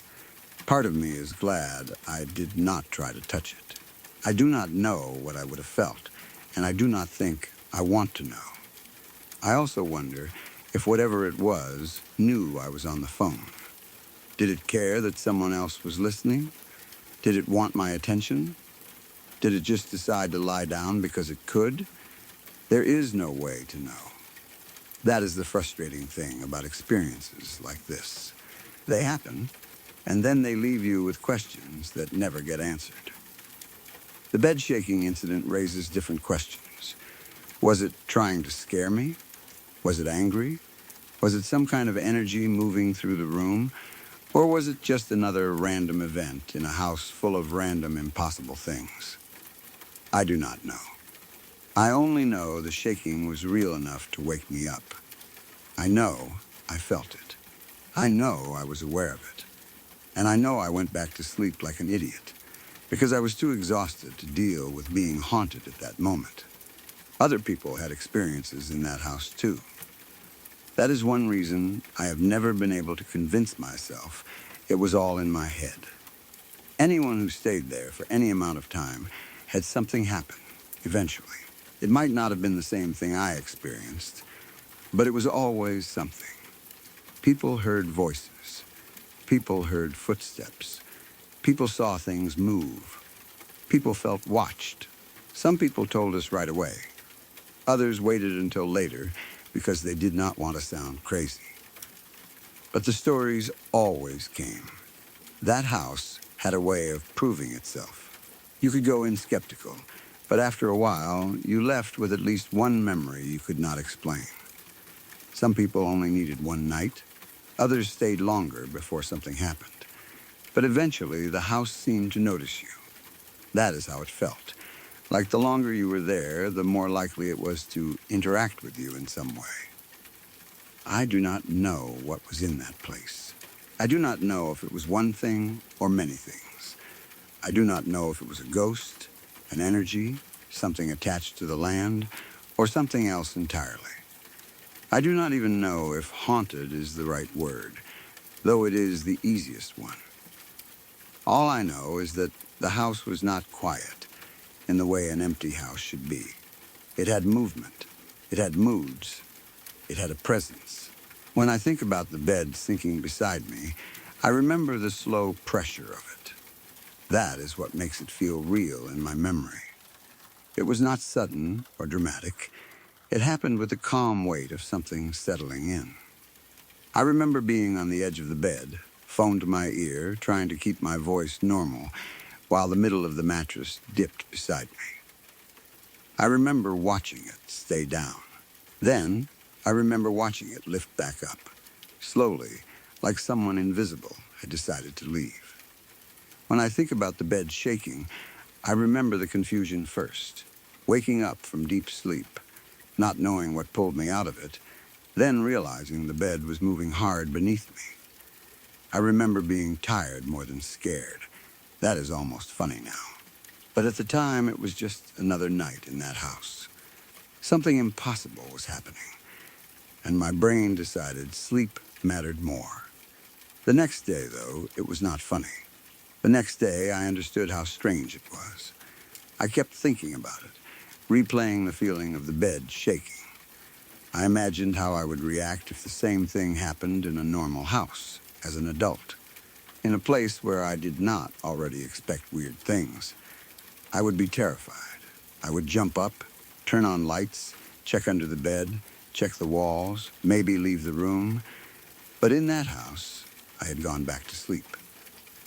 That says a lot about what it was like to live there. People sometimes ask why we stayed in places like that, or why we did not do something. But when you are a kid, you do not get to decide where you live. You can tell adults what is happening, but adults do not always believe you, or they explain it away because they have to. Bills still have to be paid. Families still have routines. Life keeps going, even when the house is frightening. So you learn to live with it, even when you should not have to. I have plenty of other stories from that house. Some are stranger than the bed stories. Some are louder. Some involve other people. But these two stay with me because they were so simple and so personal. A bed dipping beside you. A bed shaking you awake. No big dramatic ending. No face in the darkness. No voice telling me something. Just the physical reality of something being there when nothing should have been there. That is what made it terrifying. I could maybe ignore a sound. I could explain a shadow. I could blame footsteps on the house settling if I tried hard enough. But when the mattress under you changes shape like someone is laid down next to you, it becomes harder to lie to yourself. When your bed shakes hard enough to wake you from a dead sleep, it becomes harder to call it imagination. I still do not know what wanted my attention in that room. Maybe it was curious. Maybe it was lonely. Maybe it was just trying to scare me because it could. Maybe the house had a way of feeding on fear, and the bed was just another way to get a reaction. I do not know. I only know that for a while, I lived in a house where things like that happened often enough that they became part of life. And that might be the scariest part of all. Not that my bed sank down like something invisible had climbed into it. Not that my bed shook violently in the middle of the night. But that after enough time in that house, part of me was able to think, should I be scared? No, I'm too tired, and go right back to sleep. Anyone who stayed in that house long enough had a story. These are just two of mine. I was only 5 years old when this happened, so a lot of the memory comes back to me in pieces. Some parts are clear, almost too clear, while other parts are blurry in the way childhood memories often are. But the fear I felt at night has always stayed with me. Even though I understand it differently now as an adult, back then I had no idea what was really going on. I only knew that my grandmother was scared, my brother was terrified, and everyone seemed to be talking about police officers who I could not see. That night, I was sleeping in my grandmother's bed. I did that sometimes when I was little. Her bed always felt safe to me. It had that familiar smell of her house, her blankets, and whatever lotion or soap she used. When you are 5 years old, a grandmother's bed can feel like the safest place in the world. I remember feeling warm and comfortable, tucked in beside her, completely unaware that the night was about to turn into something I would never forget. I do not know what time it was when she got out of bed. It must have been late, because the house was dark and quiet, and everything had that strange nighttime feeling. I woke up because I felt her move. Maybe the mattress shifted, or maybe I heard her feet touch the floor. I opened my eyes and saw her getting up. At first, I was just confused. Little kids do not always understand why adults get up in the middle of the night. To me, it felt like something important was happening because she was leaving without me. I watched her move around in the dark. I could tell she was not just going to the bathroom or getting a glass of water. She was getting ready to leave the house. That scared me immediately. I did not want to be left behind. I was too young to understand privacy, emergencies, or adult problems. All I knew was that my grandmother was going somewhere, and if she left, I would be alone in the bed. so I started begging her to take me with her. I remember the feeling of panic more than the exact words. I did not want her to go without me. I probably cried or whined the way little kids do when they are half asleep and frightened. Maybe she tried to tell me to go back to bed at first. Maybe she knew she should not take me. But whatever was happening was serious enough that she had to leave quickly, and I was making it harder by begging. In the end, she let me come with her. At the time, I thought that meant I was safe. If I was with my grandmother, nothing bad could happen. That was how my 5-year-old mind worked. I did not understand that sometimes adults are afraid too. I did not understand that getting into the car with her meant I was being taken straight into the middle of a situation I was far too young to understand. We got into her car and drove away from the house. The world outside looked dark and strange through the windows. Roads always feel different at night, especially when you are a child. Places that look normal during the day become long, empty stretches of shadow. Streetlights pass over the car in flashes. Houses look asleep. Trees look like shapes instead of trees. Everything outside the window feels bigger and more mysterious than it should. We drove for what felt like forever. Because I was only 5, I had no real sense of time or distance. It might not have been as long as I remember, but in my mind, that drive went on and on. I did not recognize where we were going. That made me nervous. I was used to familiar routes, familiar streets, and familiar places. This was different. I kept looking out the window, hoping to see something I knew, but nothing looked right to me. My grandmother was focused on the road. I do not remember if she talked much during the drive. Maybe she tried to calm me down. Maybe she was too worried to say much.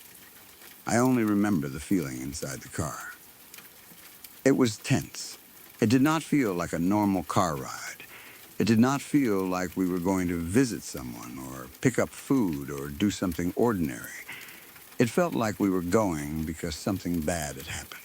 When we finally reached wherever we were going, I still did not recognize the place. It was just some place in the dark to me, somewhere far from home, somewhere that felt wrong because I did not understand why we were there. Then my oldest brother came running to the car. He ran fast, like someone who was terrified. He jumped into the back seat, and right away he started yelling at my grandmother to go. His voice was frantic. He sounded scared in a way I had never heard before. When you are a little kid, older siblings often seem larger than life. They are bigger, louder, and more independent. They are not supposed to be afraid like that. Seeing my oldest brother panic made my own fear explode. My grandmother started driving, and my brother stayed in the back seat. He did not sit normally. He lay down as flat as he could, pressing himself low like he was trying to hide from someone outside the car. I did not understand why. I looked around, trying to see what he was hiding from, but I did not see anything. There were no people running after us, no flashing lights, no police cars, nothing that matched the way he was acting.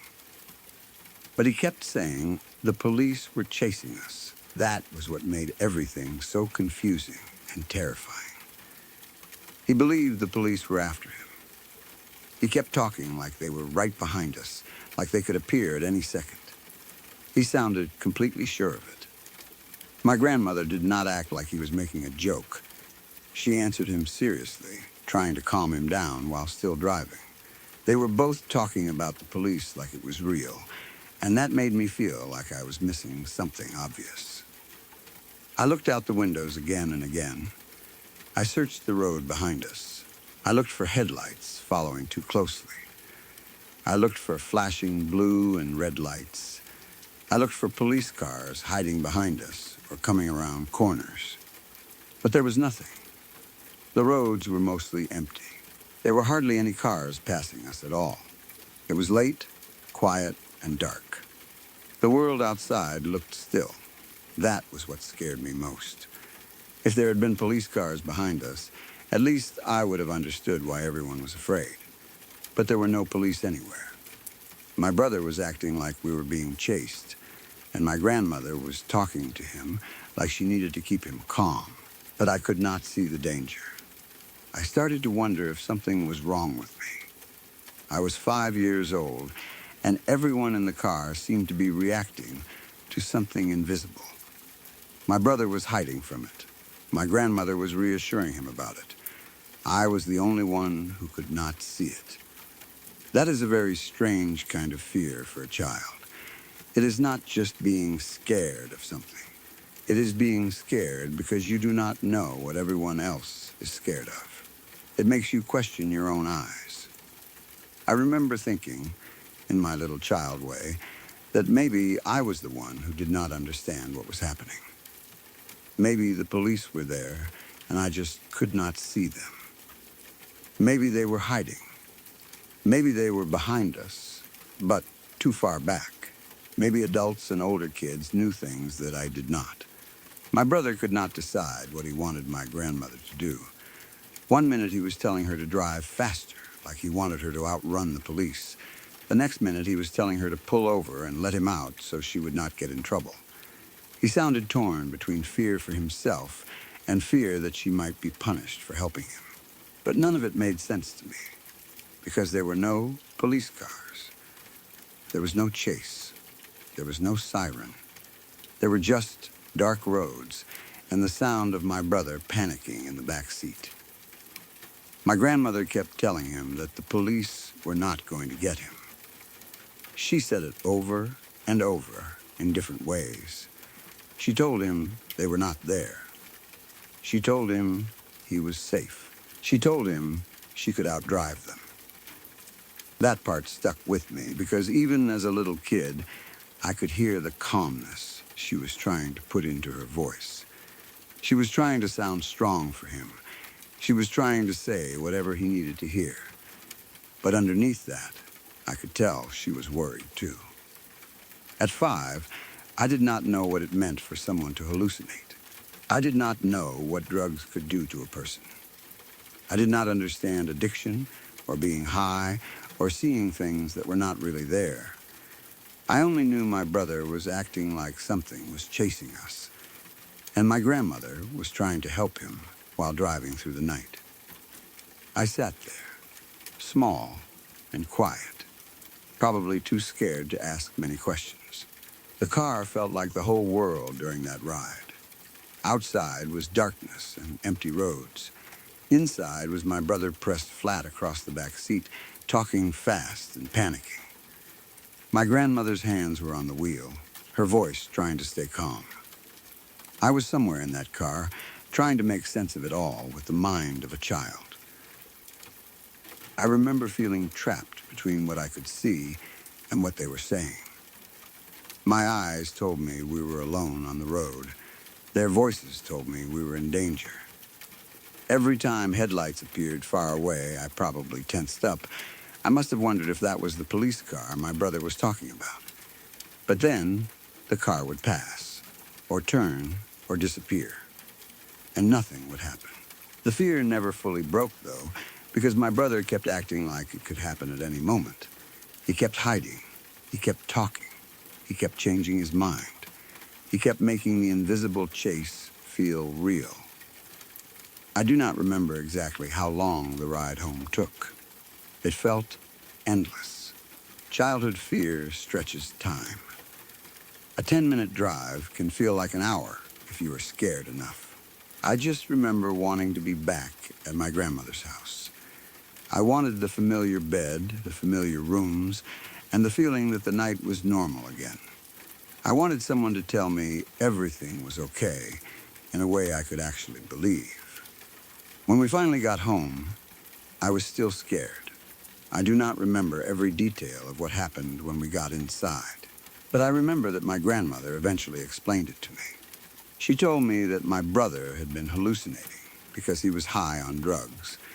At 5 years old, I could not fully understand that explanation. I might have understood the word drugs only as something bad adults warned children about. I did not understand how a person could see police cars that were not there. I did not understand how the mind could become so convinced of something unreal that the body would react as if it were true. I did not understand that my brother was not lying, and he was not pretending. He was seeing or believing something that felt completely real to him. As I got older, the memory began to make more sense. I understood that he was hallucinating. I understood that my grandmother had probably gotten a call or found out he needed help, and she went to get him. I understood why she had been calm, but serious. She was trying to protect him, calm him, and get him home safely. I also understood why she let me come, even though it was not a situation for a child. She probably did not have time to argue with a scared 5-year-old who did not want to be left alone. But understanding it later did not erase how frightening it was at the time. When I think back on it now, the scariest part is not even the idea of the police chase. It is the fact that there was no chase at all. My brother was hiding from something that did not exist, at least not in the real world. He was terrified of empty roads. He was begging my grandmother to outrun police cars that were not behind us. He was willing to be let out of the car because he believed he was putting her in danger. To him, it was all real. To me, it was invisible. That gap between his reality and mine was horrifying. It was also one of the first times I understood, even if only in a small child's way, that adults and older family members could be deeply unwell. Before that, I probably thought of my brother as just my older brother, someone bigger and stronger than me. That night, I saw him helpless and terrified. I saw my grandmother taking care of him like he was the child, not me. It changed something about how I saw the people around me. There is something especially scary about seeing fear in someone you expect to be brave. My brother was older. He should have been the one protecting me from scary things, at least in my mind.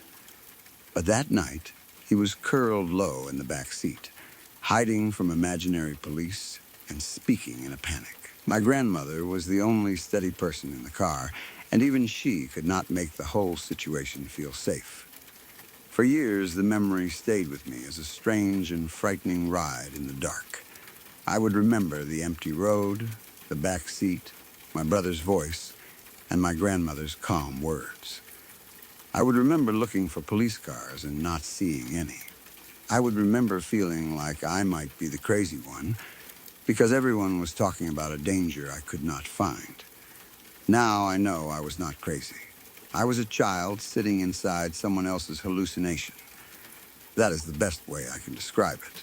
My brother's fear filled the car so completely that it became part of my reality, even though the thing he feared was not there. His panic made the invisible feel real. My grandmother's responses made it feel real, too, because she had to speak to him in the world his mind had created. And I was just a little kid in the middle of it, trying to understand why the night had turned into a chase with no one chasing us. I do not blame my grandmother. She was trying to help her grandson. She was doing what she thought she had to do. I do not even know if she could have left me behind safely once I woke up and begged to come with her. Life is messy, and emergencies do not happen in perfect conditions. But I do know that the night scared me deeply. It was not a ghost story. It was not a monster story. There was no creature in the woods, no stranger at the window, no haunted house. It was scarier in a different way because it showed me how the human mind can turn against itself.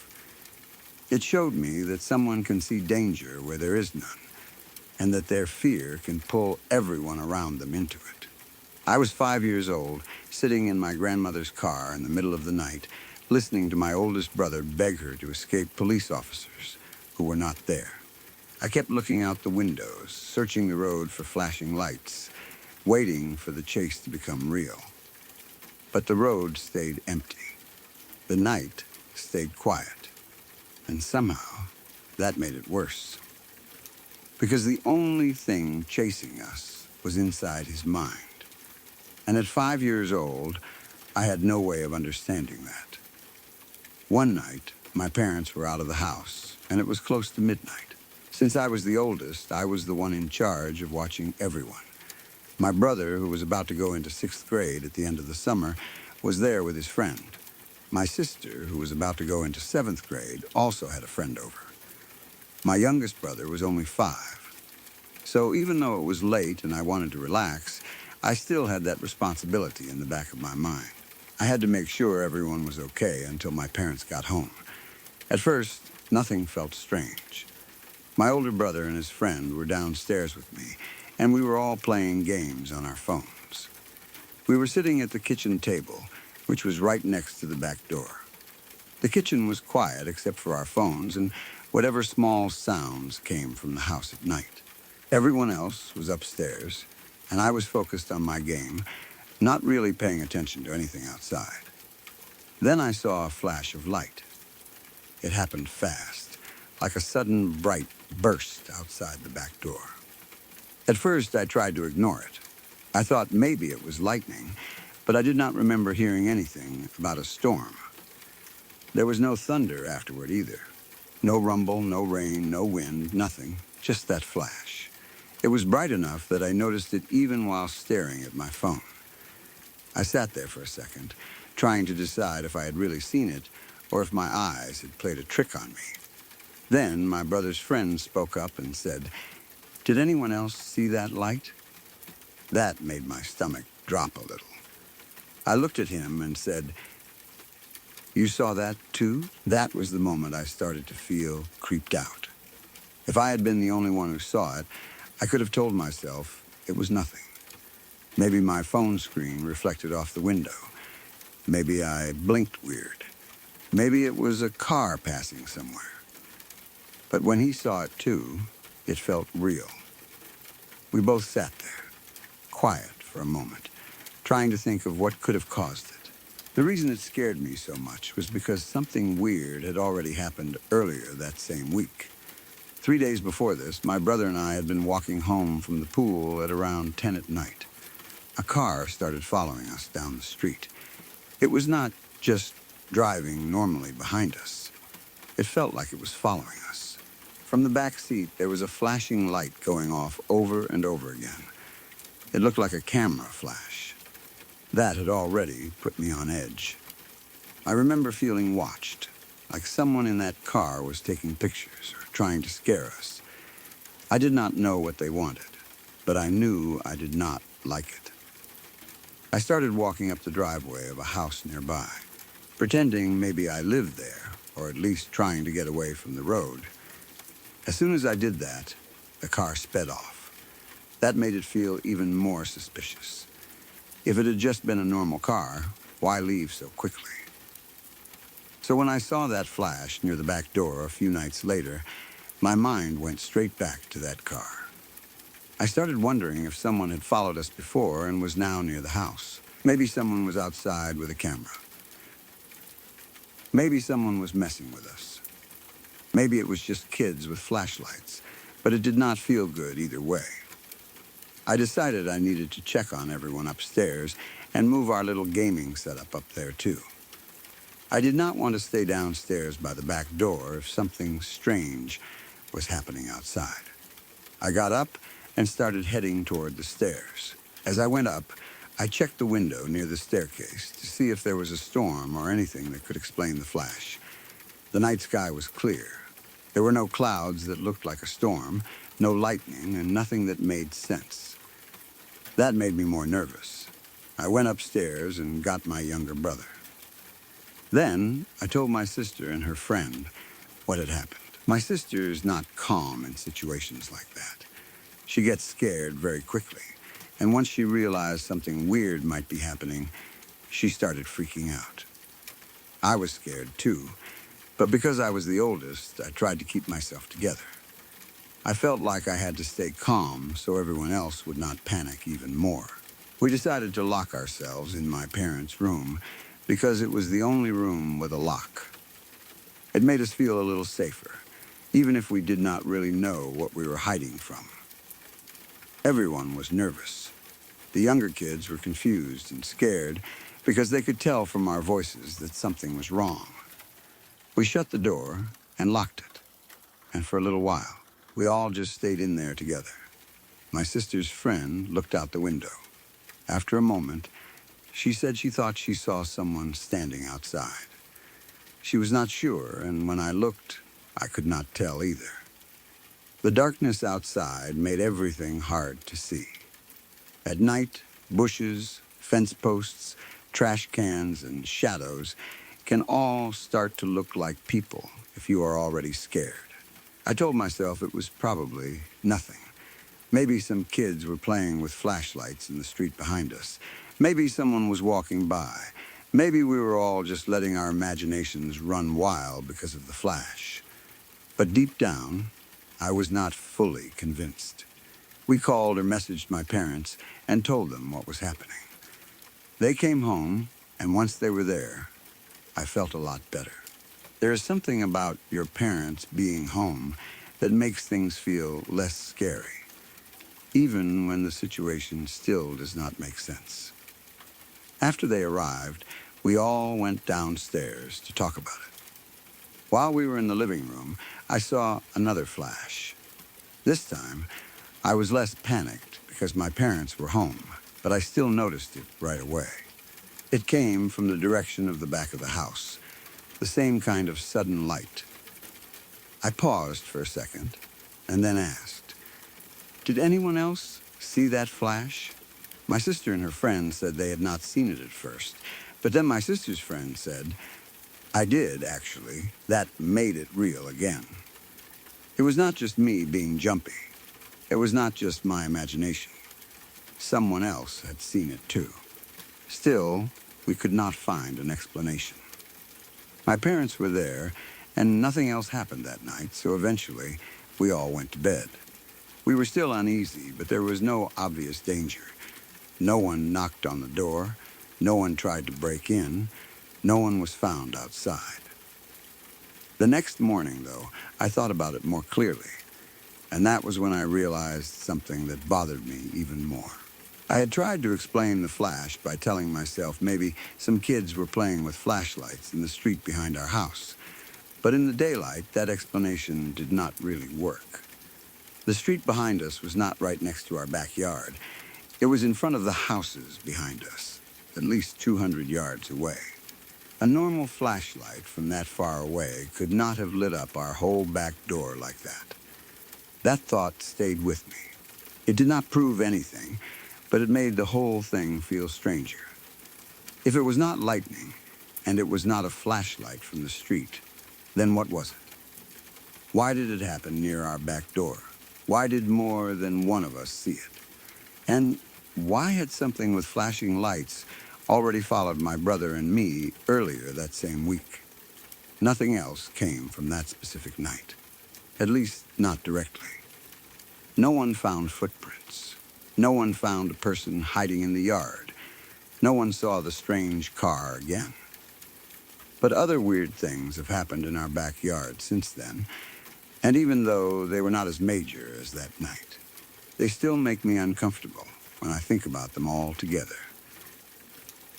My older brother once said he saw something white dart across our backyard in the middle of the night. He is usually the one who stays up the latest, so he was the only one downstairs when it happened. He said it moved fast, just a quick white shape crossing through the yard. No one else was awake to see it with him, so we could not confirm anything. Maybe it was an animal. Maybe it was a plastic bag or something blowing in the wind. Maybe it was his eyes playing tricks on him.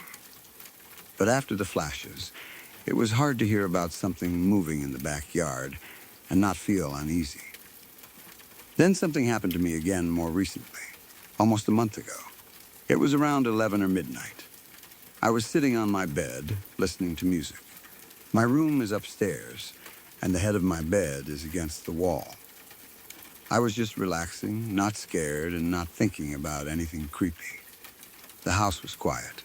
I had my music on, and everything felt normal. Then I heard knocking coming from my wall. It was not just one random bang. It was a pattern. That is what made me notice it. Houses make noises all the time, especially at night. Pipes knock, walls creak, and sometimes you hear little sounds that do not mean anything. But this was different. It sounded intentional. It came in a series, like someone tapping or knocking in a rhythm. I froze for a second and listened. Then it happened again, right next to my head, near the head of my bed. I tried to stay calm. My first thought was that it had to be my sister. Maybe she was messing with me from the next room. Maybe she banged on the wall to annoy me. I did not want to make a big deal out of it, so I kept listening to my music and tried to ignore it. Not even 5 minutes later, it happened again. That was enough. I got up, ready to tell my sister to stop banging on the wall. I was annoyed, but also a little nervous because the knocking had sounded so close to my head. As I got up, though, I realized something that made my skin crawl. The knocking was coming from the other side of the wall, and the other side of that wall was not my sister's room. It was the backyard. My room is on the second floor. That meant if the knocking really came from outside that wall, it was coming from the outside of the house, high up, near the second floor. There should not have been anyone there. No one could just stand outside and knock on that part of the wall unless they had a ladder or were somehow up against the side of the house. That thought made the whole thing much scarier. I still checked with my sister. I asked if she had been banging on the wall, but she said she had not. I believed her. It did not make sense for it to be her anyway once I thought about where the sound had come from. We looked into the backyard, trying to see if anyone was there. But we saw nothing. No person, no ladder, no movement, no clear sign of anything that could have caused it. And just like the flash of light, that was it. Nothing else happened after the knocking. No one came to the door. No sound followed. No explanation appeared. It was just a pattern of knocks on the wall near my head, from the side that faced the backyard on the second floor. That is what makes all of these things so frustrating and creepy. None of them are big enough on their own to prove anything. A flash of light could be explained. A white shape in the backyard could be explained. Knocking on a wall could be explained. But when you put them together, and when they all seem connected to the same part of the house, it starts to feel wrong. The backyard has always felt different to me after that. During the day, it is just a normal backyard. Nothing special. Nothing that looks scary. But at night, especially when the house is quiet, I find myself paying more attention to it. I listen for movement. I notice flashes of light more quickly. I look out windows and try to make sense of shapes in the dark. I do not like feeling watched, but sometimes that is exactly how it feels. I still do not know what happened that first night. I do not know what caused the flashes. I do not know if it was connected to the car that followed us earlier that week. I do not know if someone was outside our house or if it was something completely harmless that we never figured out. I also do not know what my brother saw when he said a white shape ran across the yard. And I definitely do not know what knocked on my wall from outside the second floor. Maybe every part of it has a normal explanation. Maybe the flashes were some kind of reflection. Maybe the car was just a coincidence. Maybe the white shape was an animal. Maybe the knocking was pipes or some weird sound traveling through the wall. I can accept that those explanations are possible. I would honestly like them to be true. But the feeling I had that night is hard to forget. I remember sitting at the kitchen table by the back door, focused on my phone, and seeing that sudden flash light up the area. I remember my brother's friend asking if anyone else had seen it. I remember checking the clear sky through the stair window. I remember gathering everyone upstairs because I felt responsible for them. I remember locking us in my parents' room because it was the only locked room and I needed everyone to feel safe. I remember my sister panicking. I remember her friend thinking she saw someone outside. I remember the second flash after my parents came home. And I remember realizing the next morning that a flashlight from the street behind us should not have been able to reach our back door like that. The scariest part was being the oldest. I could not just be scared. I had to act like I had control. I had to check on everyone, move everyone upstairs, calm my sister down, and think about my little brother. Inside, I was just as nervous as everyone else, but I knew if I panicked, the younger kids would panic even more. That kind of fear feels different.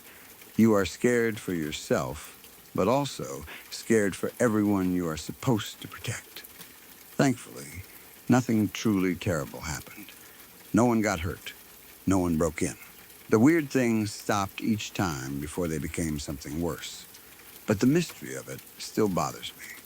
I do not like not knowing. I do not like the idea that something or someone could have been around our backyard and we never found out what it was. For now, that is all of my experiences. And honestly, I hope it stays that way for a long time. I do not want another flash at midnight. I do not want another shape moving through the backyard. I do not want to hear knocking on the outside of my wall again, especially not when I am upstairs and the sound is right next to my head. Some things are scary because of what happens. Other things are scary because they never get explained. This was one of those. There are some moments that do not seem huge from the outside, but when you are the person living through them, your body knows something is wrong before your mind can explain it. This happened to me while I was grocery shopping, and even though nothing physically happened in the end, I still remember the feeling it gave me. It was the kind of fear that starts low in your stomach and slowly spreads through your whole body because you realize you are stuck in a situation you did not choose. I had gone to the grocery store like any normal day. I was not expecting anything strange. I was not out late at night in some empty parking lot. I was just shopping, picking up groceries, walking through the aisles, and thinking about whatever I needed to buy. It was an ordinary errand, the kind of thing people do every week without thinking much about it. At some point while I was in the store, I noticed a man watching me. He was a man I did not know, and from the way he spoke later, he seemed foreign to me. At first, I tried not to make a big deal out of it. Sometimes people look around in stores. Sometimes you catch someone glancing at you and it means nothing. I did not want to assume the worst right away. But this did not feel like one quick look. It felt like he was paying attention to me in a way that made me uncomfortable. I tried to keep shopping like normal. I moved through the aisles, grabbed what I needed, and did my best not to look nervous. I think many women know that feeling. You notice someone watching you, but you do not want to react too strongly because you are not sure yet if there is real danger. You try to stay aware without making it obvious. You tell yourself maybe you are overthinking it. Maybe he is just looking in the same direction. Maybe he is not actually following you. But even while you tell yourself that, your instincts stay alert. I had recently gotten engaged at the time. I was happy about it, and I was wearing my ring. When I started to feel like this man was watching me, I tried to make the ring obvious. I moved my hand in ways that would make it easy to see. I hoped that if he was interested in me, noticing the ring would make him back off. I wanted it to be a clear sign that I was not available and not interested. It should not have had to matter, because I did not owe a stranger anything either way, but in the moment I was trying to avoid trouble in the safest way I could.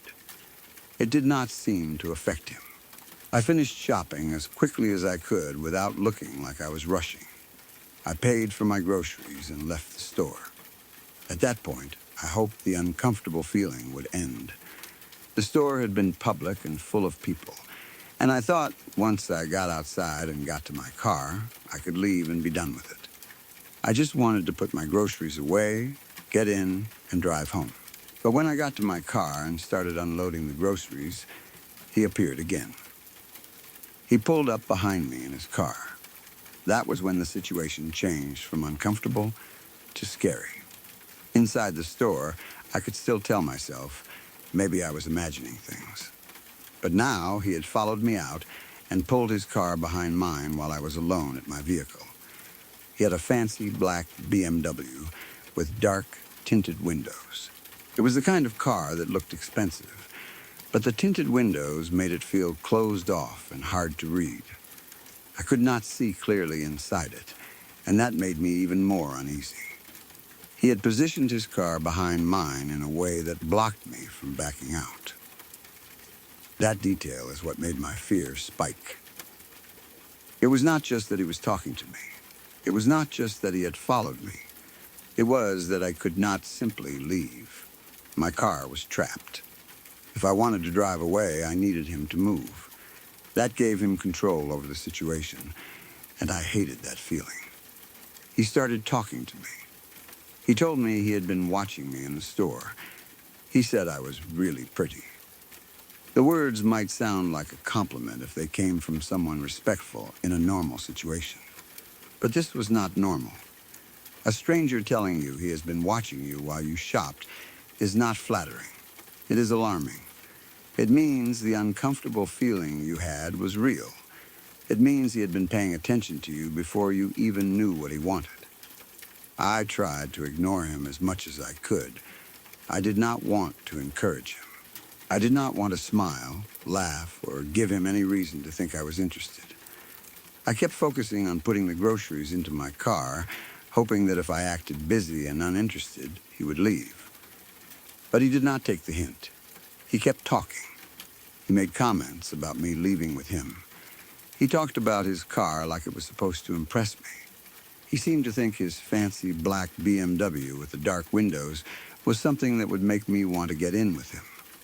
The whole thing felt disgusting and frightening. I had no idea who he was. I had no idea what he wanted beyond the words he was saying, and I had no idea what he would do if I directly told him to leave me alone. I tried again to make it obvious that I was engaged. I moved my hand so he could see the ring. I hoped he would understand and stop, but it did not seem to bother him. He did not act embarrassed. He did not apologize. He did not back away. It was like my discomfort did not matter to him at all. That was when the dread really started building in my stomach. It was not just nervousness. It was deeper than that. It was my body telling me that this situation was wrong and that I needed to get out of it. I could feel myself becoming more aware of everything around me. His car behind mine, the tinted windows, the groceries still in my hands, the distance to the store entrance, the people nearby, the fact that I could not back out. I was trying to think quickly, while also trying not to look scared. I did not want to make him angry. That was part of the fear, too. When a stranger is already ignoring your discomfort, you do not know how he will react if you become firm. Sometimes you are told to be polite. Sometimes you are told to be direct. But in the moment, when you are alone with someone who has already followed you and blocked your car, there is no perfect answer. Every choice feels risky. I kept hoping someone else would notice. Then someone did. There was a woman parked near me, and she was trying to back out too. Because his car was behind me, it was also blocking her. At first, I do not know if she understood exactly what was happening or if she was just annoyed that he was in the way. But then she started honking her horn. That horn changed everything. It cut through the pressure of the moment. It made the situation public. It drew attention. It let him know that someone else was watching and that he was not going to be able to keep blocking us without being noticed. The sound of that horn felt like help, even if she did not say a word to me. He finally drove away. The relief I felt was immediate, but it was not calm relief. It was shaky relief, the kind that comes after your body has been preparing for something bad. As soon as his car moved, I finished as fast as I could. I got the rest of my groceries in, got into my car, and hustled out of there. I wanted distance between me and that parking lot as quickly as possible. Before I left, though, I caught the woman's eye. I do not know if she fully realized what she had done for me. Maybe she only thought she was honking at a rude driver who was blocking the parking spaces. Maybe she saw the whole thing and understood that I was in an uncomfortable situation. I will never know for sure. But when I looked at her, I felt this strong sense of gratitude. She had interrupted something that felt like it could have gone badly. She had made him leave when I could not. I never got to thank her. That still bothers me sometimes. I wish I had been able to roll down my window and say thank you. You helped me. But in that moment, I was too shaken and too focused on getting away. My body was telling me to leave, so I did. I drove off as fast as I safely could, and only later did I fully process how much that stranger's honking had helped me. People sometimes talk about women being cruel to each other, and yes, that can happen. But that day, I felt the opposite. I felt the quiet solidarity of women looking out for each other, even without needing a full conversation. I felt the strength in numbers. I felt what it means when another woman notices a situation and refuses to stay silent. That woman may not know it, but she gave me an escape from a moment that was becoming more frightening by the second. I do not know what that man would have done if she had not honked. Maybe he would have eventually gotten bored and left. Maybe he only wanted to scare me or flirt in a horrible, aggressive way. Maybe nothing worse would have happened. But I also know that he had watched me in the store, followed me outside, pulled up behind my car, blocked me in, ignored my ring, ignored my lack of interest, and kept talking about me leaving with him. That is enough to make any person feel unsafe. The scariest part was how quickly a normal errand turned into a situation where I felt trapped. One minute I was grocery shopping. The next, I was standing in a parking lot with a stranger behind me, his car blocking mine, trying to figure out how to get away without making things worse. It reminded me that danger does not always announce itself loudly. Sometimes it starts with someone watching you too long in a store. Sometimes it follows you to your car. Sometimes it smiles and calls you pretty while taking away your ability to leave. I still think about that black BMW sometimes. I think about the dark tinted windows and how he seemed so confident pulling up behind me. I think about the way he said he had been watching me, like that was supposed to make me feel special instead of scared. I think about how little my engagement ring mattered to him. I think about standing there with groceries in my hands, pretending to be calm while dread rose in my stomach. And I think about that woman. I hope she knows. I hope she knows that her horn did more than clear a parking space. It broke the tension. It gave me a way out. It made him move. It reminded me that I was not completely alone in that parking lot. Even if she did not understand the whole situation, she changed it. I left safely because of her. Nothing happened to me that day, but it still scared me. It scared me because of what could have happened. It scared me because of how trapped I felt. It scared me because the man acted like my discomfort did not matter. And it scared me because if that woman had not been parked next to me, I do not know how much longer he would have stayed behind my car. Sometimes the people who help us in scary moments are not police officers, friends, or family. Sometimes they are strangers in the next parking space who see something wrong and make noise. Sometimes they never even know how much they helped. I never got to tell her thank you, but I still remember her. And I hope Somehow, she knows that she got me out of a situation that I will never forget. We always had cats when I was growing up. They were part of the house in a way that felt completely normal to me. Some families have dogs, some have birds, some do not have pets at all. But in our home, cats were always around.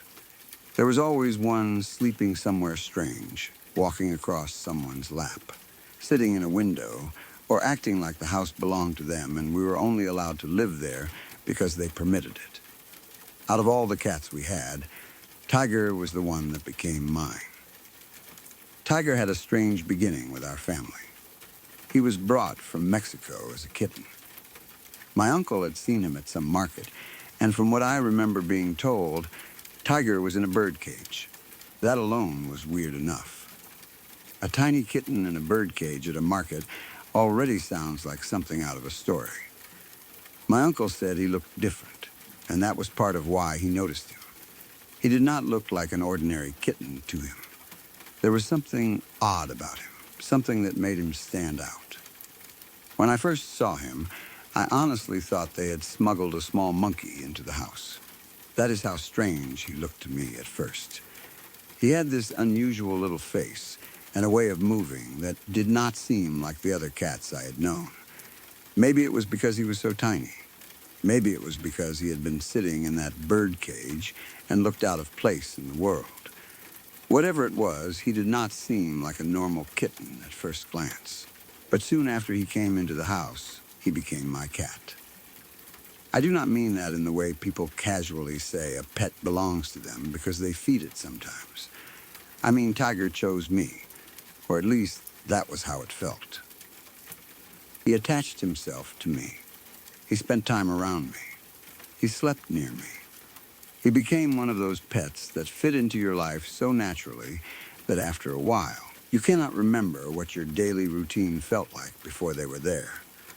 Tiger was a character. He had his own habits, his own moods, and his own little ways of being part of the family. He was not just a cat that wandered around the house. He had a presence. He had personality. Like most cats, he could be independent when he wanted to be. But he also liked being close. And when he decided he wanted to sleep somewhere, he did not really ask permission. He just picked his spot and settled in like it had always belonged to him. A lot of nights, that spot was my bed. More specifically, he liked to sleep between my legs. At first, it was probably annoying in the way pets can be annoying when they decide your body is furniture. I would try to move. And there he was, heavy enough to keep my legs stuck in place, but somehow too sweet to push away. Anyone who has slept with a cat knows that feeling. They may not weigh much compared to a person, but when they stretch out on you at night, they feel like a little sandbag. You adjust around them because they are comfortable, and because you love them. Eventually, I got used to it. Tiger sleeping between my legs became normal. It was part of falling asleep. The weight of him there, the warmth, the stillness, the small shifts when he moved, all of it became familiar. I knew what it felt like when he jumped onto the bed. I knew the feeling of him stepping around before choosing his place. I knew the weight of him settling down. Sometimes I barely woke up when he came to sleep there because my body recognized him. That is one of the things about living with a pet for a long time. Their presence becomes part of your body's memory. You do not have to look to know they are there. You know the sound of their paws, the weight of them on the blanket, the way the bed dips when they climb up. Even half asleep, you can tell it is them. Tiger had that kind of place in my life. Our relationship was normal in the way a person's relationship with a beloved cat can be normal. I loved him, but not in a dramatic way every day. He was just there. He was part of home, part of my room, part of my bed, part of the background of growing up. That is how pets become so important. They are there through ordinary days, and then one day you realize those ordinary days with them were what made them special. Eventually, I went to college. My school was about 2 hours away from home, That was close enough that I could come back sometimes, but far enough that I was not there every day anymore. I was living my own life, doing college things, trying to adjust to being away from home.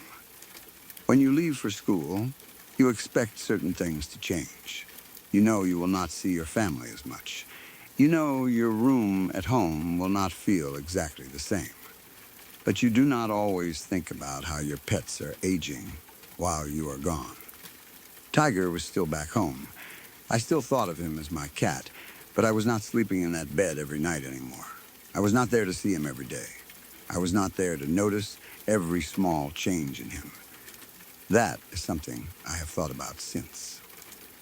When you are away, sickness can feel like it happens suddenly because you miss all the little signs that might have been there before. While I was at school, I found out that Tiger had been diagnosed with feline leukemia, or something like that. I do not remember every medical detail clearly now, but I remember the feeling of hearing that something was seriously wrong with him. It is strange how a phone call can pull you out of whatever life you are living and throw you right back into home. One moment you are a college student thinking about classes, friends, or whatever else is in front of you. The next moment you are hearing that your cat is sick, and suddenly you feel like a kid again. Tiger passed away while I was away. The call came through telling me he was gone, and it hit me hard.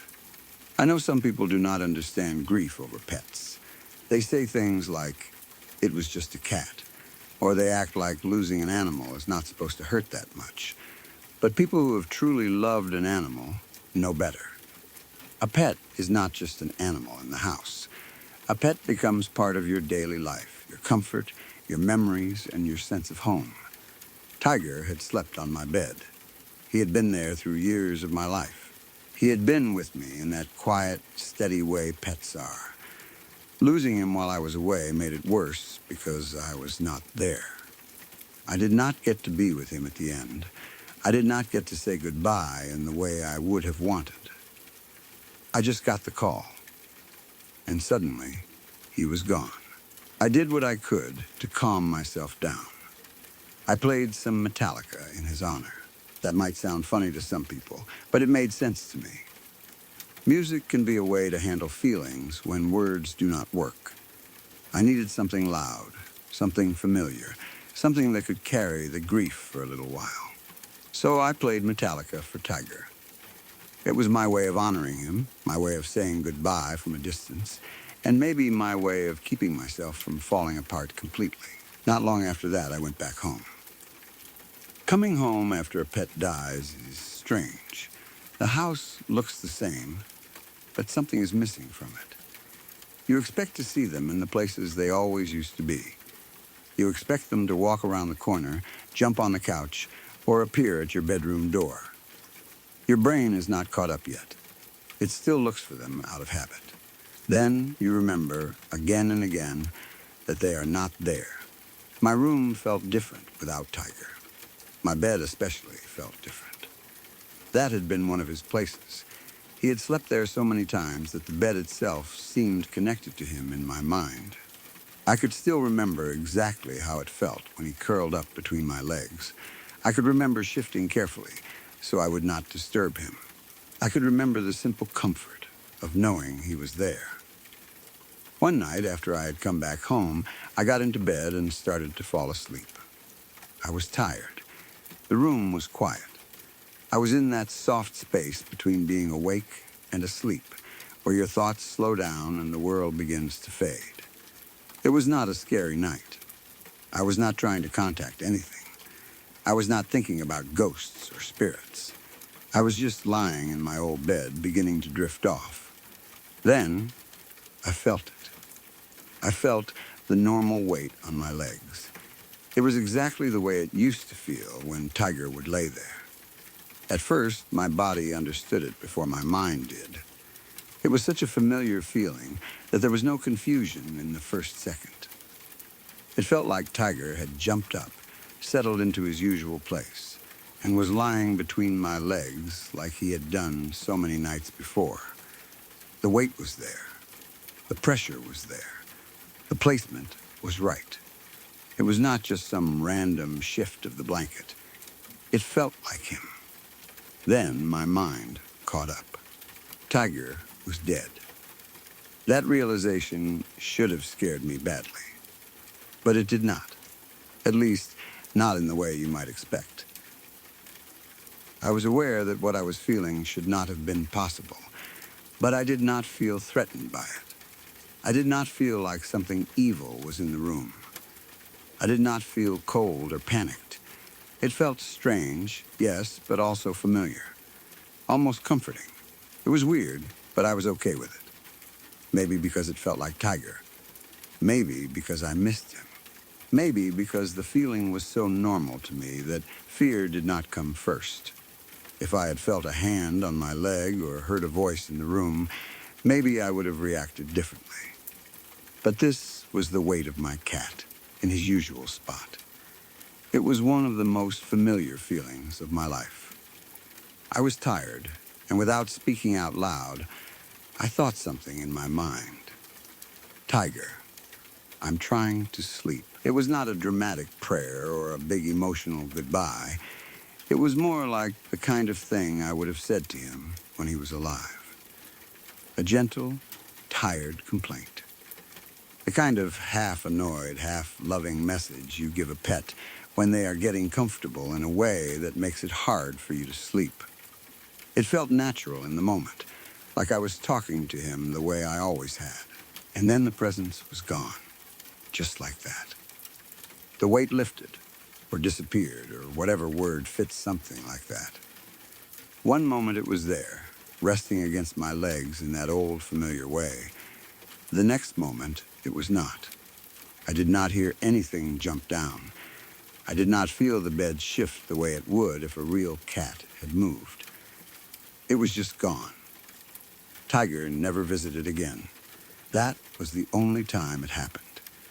I never felt the weight again after that night. I never heard him. I never saw him. I never had another moment where I felt certain he was in the room.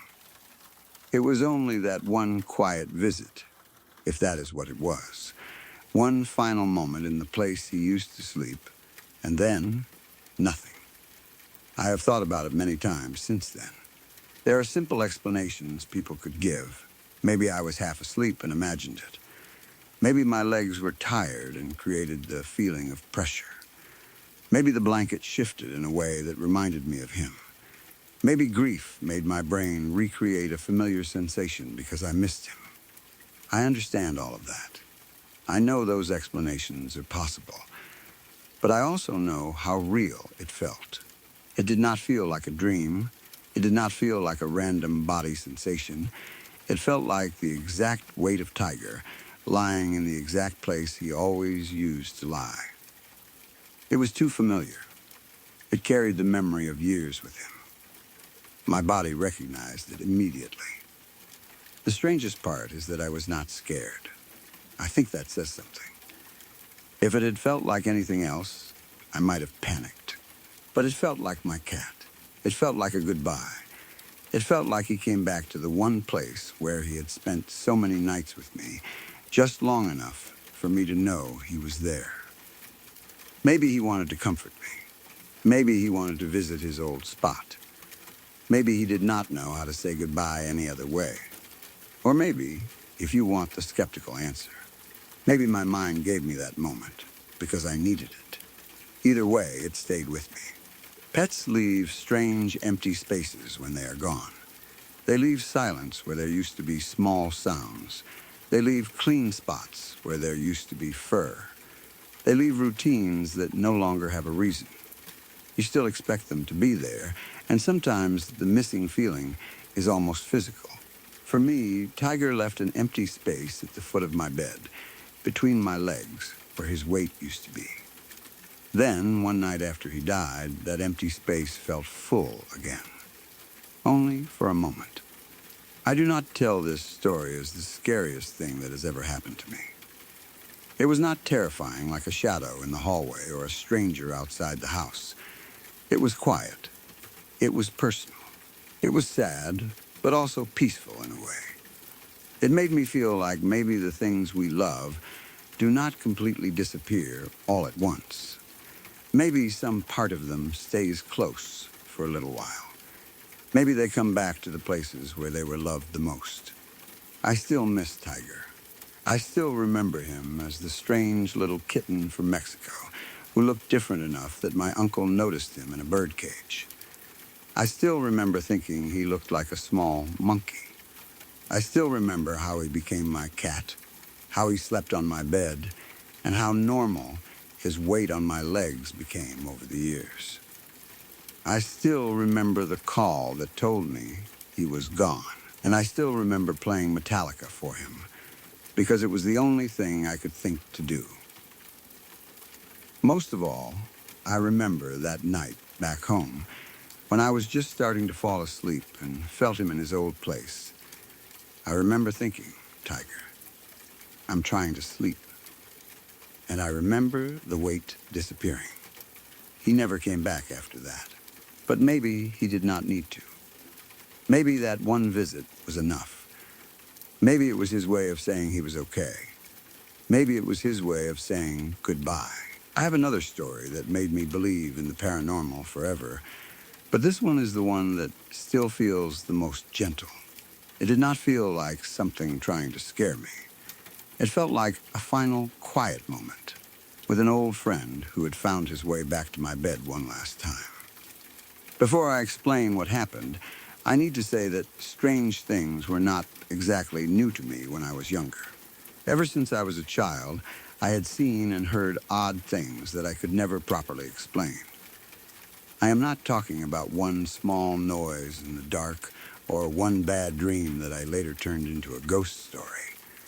I mean, there were enough strange moments in my childhood that I could probably write an entire book about them if I sat down and tried. Some were small, some were frightening, and some were so strange that even now I do not know where I would begin if someone asked me to explain them. Because of that, by the time I was a teenager, I already thought of myself as a little sensitive to that kind of thing. I do not know the right word for it. Some people call it paranormal sensitivity, some call it intuition. And some people would probably say it is just an active imagination. I am not here to argue with anyone about that. I only know that I had experienced enough weird things that when a place felt wrong, I paid attention to that feeling. This happened when I was 17. Looking back, I can admit that I was young and not making the best decisions. At the time, I thought I was grown. I thought I understood life better than I did. I was in my senior year of high school, and I moved out of my house to live with my boyfriend. He had graduated high school the year before, and he lived in an apartment near the school. At the time, it felt exciting and serious, like we were starting a real life together. I thought I was being independent. I thought love was enough to make everything work. At first, things were great, because they usually are at the beginning. We had our little apartment, our own space, and that feeling that we were doing something adult and meaningful. Everything felt new. Even the simple things like making food together, watching TV, coming home after school, or falling asleep in the same place felt important. I wanted it to work so badly. I wanted to believe that moving in together had been the right choice. But slowly, things began to change. It did not happen all at once. If everything had turned bad overnight, maybe I would have noticed sooner. Instead, the change came little by little, in small moods and strange feelings that were easy to dismiss at first. The apartment began to feel heavy. Our emotions seemed to turn darker for no clear reason. We argued more. We felt tense more often. Sometimes the air itself seemed uncomfortable, like the room was holding on to something that did not belong to us. I started feeling like there was a presence around us. That is hard to explain without sounding dramatic, but it is the only way I know how to describe it. It felt like something was there, not always visible, not always obvious, but present. It was not comforting. It did not feel like a loved one watching over us. It felt negative. It felt like it was following us or staying near us, And worse than that, it felt like it was influencing our emotions. I felt like it was pushing us toward anger, sadness, suspicion, and all the worst parts of ourselves. Because I had already experienced strange things before, I did not dismiss the feeling right away. I tried to ignore it at first, of course. I tried to tell myself that maybe we were just stressed. Maybe living together so young was harder than we expected. Maybe we were fighting because we were immature and not because of anything supernatural. Those were all reasonable explanations, and I knew that. But deep down, I felt like there was something else in the apartment with us. We also had 2 cats at the time. I always called them cow cats because they were both black and white. The first one, who I will call Cowcat 1, was a big, friendly, fluffy black and white cat. He was sweet, calm, and loved attention. He had that soft, relaxed energy some cats have, like nothing in the world bothers them as long as they have a comfortable place to sleep. He was the kind of cat who could make an apartment feel warmer just by being there. The second cat, who I will call Cowcat 2, was also black and white. But she was different. She had short hair, and she did not like everyone. She had her favorite people, and if you were not one of them, she made that clear. She was not mean for no reason, but she was picky and careful. She noticed things. She reacted to things. If something was off, she was the kind of cat who would catch it before anyone else did. In our living room, we had a cat carrier sitting out. Most cats hate carriers, but Cowcat 2 loved this one for some reason. It was like her little cave. She would sleep inside it all the time, curled up and hidden away like it was the safest place in the world. We left it there because she liked it so much. It became part of the room, just another normal thing in the apartment. One night, I finally decided to talk to my boyfriend about the strange negative presence I kept feeling. I had been holding it in for a while because I did not want to sound crazy or make things worse between us. But I really felt like whatever was around us was affecting our relationship. I thought if we talked about it, maybe we could do something. Maybe we could pray, cleanse the apartment, leave for a while, or at least agree that the feeling was real and stop blaming each other for every bad mood. We sat down on the couch in the living room. I sat at the end closest to the cat carrier, and he sat right next to me. Cowcat 2 was asleep inside the carrier, tucked away in her usual spot. Cowcat 1 was asleep on our bed in the bedroom. The apartment was quiet. It was just the 2 of us in the living room, with the cats in their normal places. Nothing looked unusual at first. I started telling him what I had been feeling. I tried to explain that I did not think the bad energy in the apartment was only coming from us. I told him I felt like there was something around us, something negative, and that it seemed to make everything worse. I was nervous saying it out loud, partly because I knew how it sounded, and partly because talking about things like that can make them feel more real. As I talked, I had an image in my mind of what I thought the presence looked like. That had happened to me before with other experiences. Sometimes I would feel something and have a picture appear in my head, almost like an impression. I was always embarrassed by it because the image felt so typical, like something from a scary movie. In my mind, I saw a spooky girl wearing a white nightgown or white dress with long, black hair.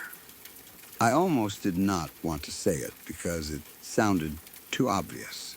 A girl in white with long black hair is exactly what people imagine when they think of ghosts. It felt embarrassing, like my brain was using the most basic image possible. But at the same time, that was what I kept seeing in my head whenever I thought about the presence. I could not change it, just because it sounded cliché.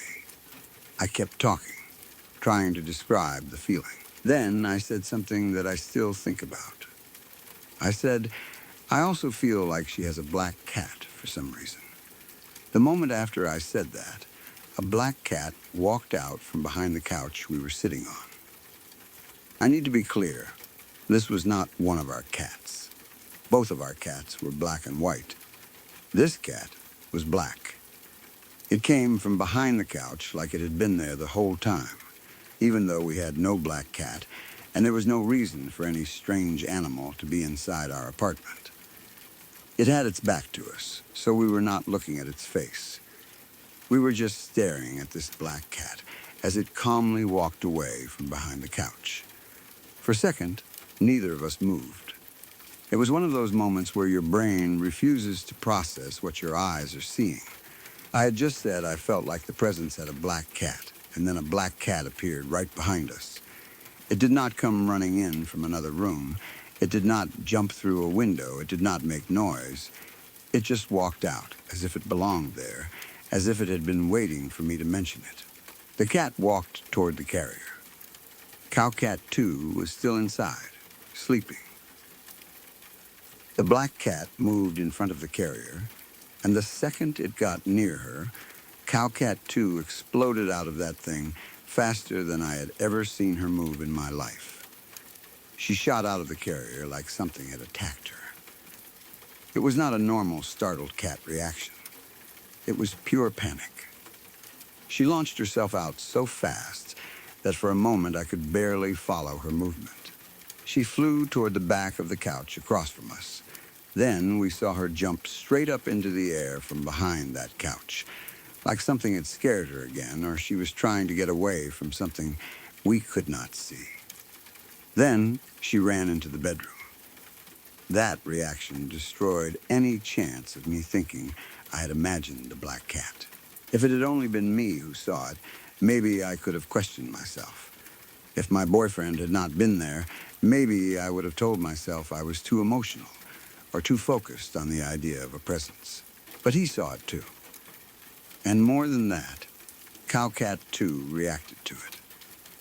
She saw something. She felt something. She was terrified by something that had walked in front of her carrier. My boyfriend and I jumped up immediately and ran into the bedroom after her. Everything happened fast, but I remember the fear clearly. It was not like seeing a normal animal in your house.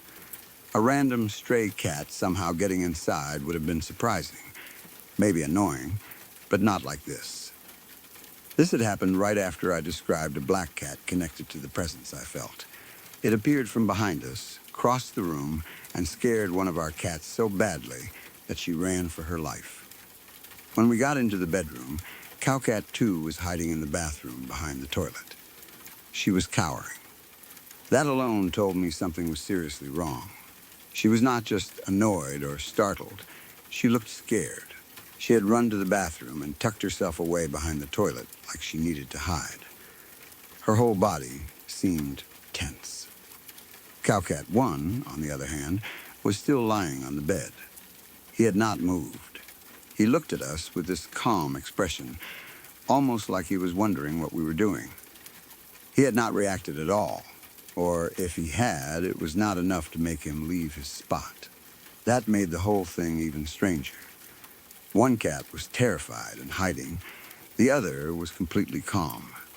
I looked at my boyfriend and asked, "Did you see that?" He answered, "Yes, a black cat." That was one of the most important parts of the whole experience for me. He confirmed it. He had seen the same thing. He did not say he saw a shadow. He did not say he saw one of our cats. He said he saw a black cat. There was no confusion between us about what had walked through the room. After that, we searched the entire apartment. It was not a big place. It was small enough that searching it should have been easy. We checked everywhere a cat could hide. Under furniture, behind things, in rooms, closets, corners, anywhere we could think of. We looked for some explanation. Maybe a stray had somehow gotten in. Maybe a neighbor's cat had slipped through the door earlier without us noticing. Maybe there was a hole or opening we did not know about. We wanted to find something that would make it normal. But there was nothing. No black cat. No open door. No open window. No place it could have come in from. And no place it could have escaped through. Our front door had been closed. All the windows were closed, too. There was no way for a cat to walk into the apartment from outside, cross the living room, and vanish without leaving any sign behind. We did not find it under the bed, in the closet, behind the couch, in the bathroom, or anywhere else. It was simply gone. That is the part that still bothers me. It did not run past us. It did not hide. It did not make any sound. It did not scratch at a door or window trying to get out. It appeared, walked in front of the carrier, terrified Cowcat 2, and disappeared. I know how this sounds. I know people will look for logical explanations. And I do too. Maybe it was a hallucination. Maybe we were already talking about paranormal things, and our minds created something. Maybe the lighting was weird. Maybe we mistook one of our cats for a black cat. But none of those explanations work for me. We had 2 cats, and both were black and white. The thing we saw was black. Cowcat 1 was in the bedroom on the bed when we ran in. Cowcat 2 had been in the carrier and shot out when the black cat passed in front of her. That means it was not either of them. We saw both of our cats immediately after. One was hiding, terrified. The other was still relaxed on the bed. And Cowcat 2 reacted before we could even process what was happening. That is why I cannot just say I hallucinated. Animals do not react to your hallucinations. They may react to your fear, sure, but she reacted directly to the black cat walking in front of her carrier. She shot out the second it reached her. She saw something, or at least she sensed something, and whatever it was scared her badly. The timing is what makes it impossible for me to forget. I was literally talking about the presence I felt in the apartment. I described the image in my head, the spooky girl in white with long black hair. And then I added that for some reason, I felt like she had a black cat. Right after I said that, a black cat appeared from behind the couch. It was too direct, too immediate, too connected. If the cat had appeared any other time, maybe I would have been confused, but not terrified. If we had seen it days later, maybe we would have thought a stray had gotten in. If it had shown up before I said anything, maybe it would still be strange, but not as chilling. But it came right after the words left my mouth, like the apartment was answering me. That is the part that makes my skin crawl. It felt like whatever was there heard me. It felt like it wanted to prove a point. After that night, I could not look at the living room the same way. The couch felt different. The space behind it felt wrong. The cat carrier, which had always been Cowcat 2's safe little place, no longer felt as safe. I kept thinking about the black cat walking toward it, calm and silent, and her exploding out in terror. I wondered if she had felt something before it reached her. I wondered if she had known something was behind the couch while we were sitting there talking. I also thought about the presence I had felt before. Had it been there the whole time? Was the black cat part of it? Was it some kind of sign, a companion, or just an image made real for a few seconds? I do not know. I do not even know if the spooky girl image in my head meant anything, or if that was just the way my mind interpreted whatever was there. But after the black cat appeared, I could not dismiss the presence anymore. The apartment never felt fully normal after that. Even during the day, there was a heaviness to it. At night, it felt worse. I became more aware of corners, shadows, and small sounds. I listened for movement behind the couch. I watched the cats more closely to see if they reacted to things I could not see. Cowcat 2's reaction stayed in my mind because animals are honest in a way people are not. They do not pretend to be scared for attention. They do not play along with ghost stories. If a cat panics, something made it panic. I have tried to explain this story to people before, and I always know how it sounds. A young girl, already sensitive to paranormal things, living with her boyfriend, talking about a negative presence, imagining a spooky girl, then saying there is a black cat and seeing one appear. It sounds like a horror movie setup. It sounds too perfect. That is exactly why it still bothers me. Real life usually does not line up so neatly with creepy statements. But that night, it did. I also know some people will say the black cat must have been real, just a normal stray that got in somehow. Honestly, part of me would prefer that explanation. A random stray is much easier to accept than something appearing out of nowhere. But we searched everywhere. The apartment was small. The doors and windows were closed.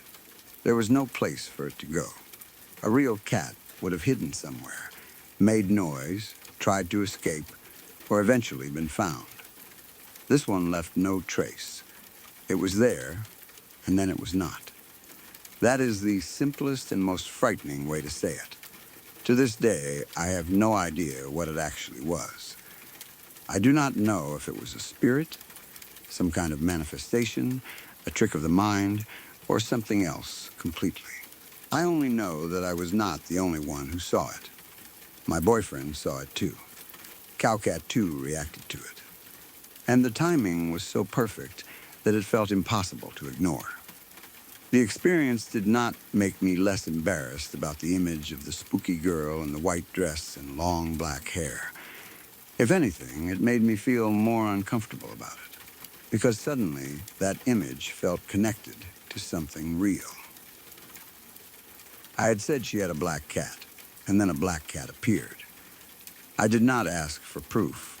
I did not want proof, but it felt like proof was given anyway. I still think about Cowcat 2 hiding behind the toilet, cowering. That was the moment it stopped being just a weird sighting and became something I knew had affected the room. She was not acting. She was not imagining it because I had said something scary. She had been sleeping in her carrier, minding her own business, and something walked up to her. Whatever she saw terrified her. There are a lot of things from that time in my life that I can explain now. I was young. The relationship was probably stressful for normal reasons. Moving out during senior year was not the smartest choice. Two young people living together can create enough tension without needing a ghost or presence to blame. I understand all of that now. But this event stands apart from the normal explanations. It was not just a mood. It was not just a fight. It was not just me feeling watched. It was a black cat appearing where no black cat should have been, and then disappearing where no black cat could have gone. That is why I still remember it so clearly. It was not the scariest thing that ever happened to me, but it was one of the clearest. There were witnesses, human and animal. There was timing. There was a physical reaction from one of our cats. There was a search afterward that found nothing. If Cowcat 2 had not reacted, I might have spent the rest of my life wondering if I had imagined it. But she did react. She saw something too. She shot out of that carrier like her life depended on it and hid behind the toilet until the danger was gone. So no, I do not know what came out from behind the couch that night. I only know it looked like a black cat. I know it appeared right after I said the presence had one. I know it scared one of my cats nearly out of her mind. And I know that after we searched every inch of that apartment, there was no black cat anywhere.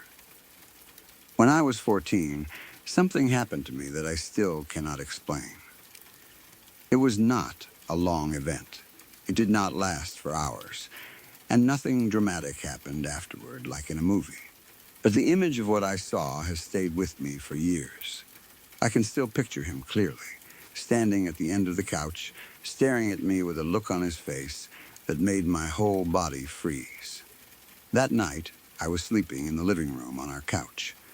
I do not remember exactly why I was sleeping there instead of in my own room. At that age, it was not unusual for me to fall asleep in the living room while watching TV, or just decide to sleep on the couch because it felt comfortable.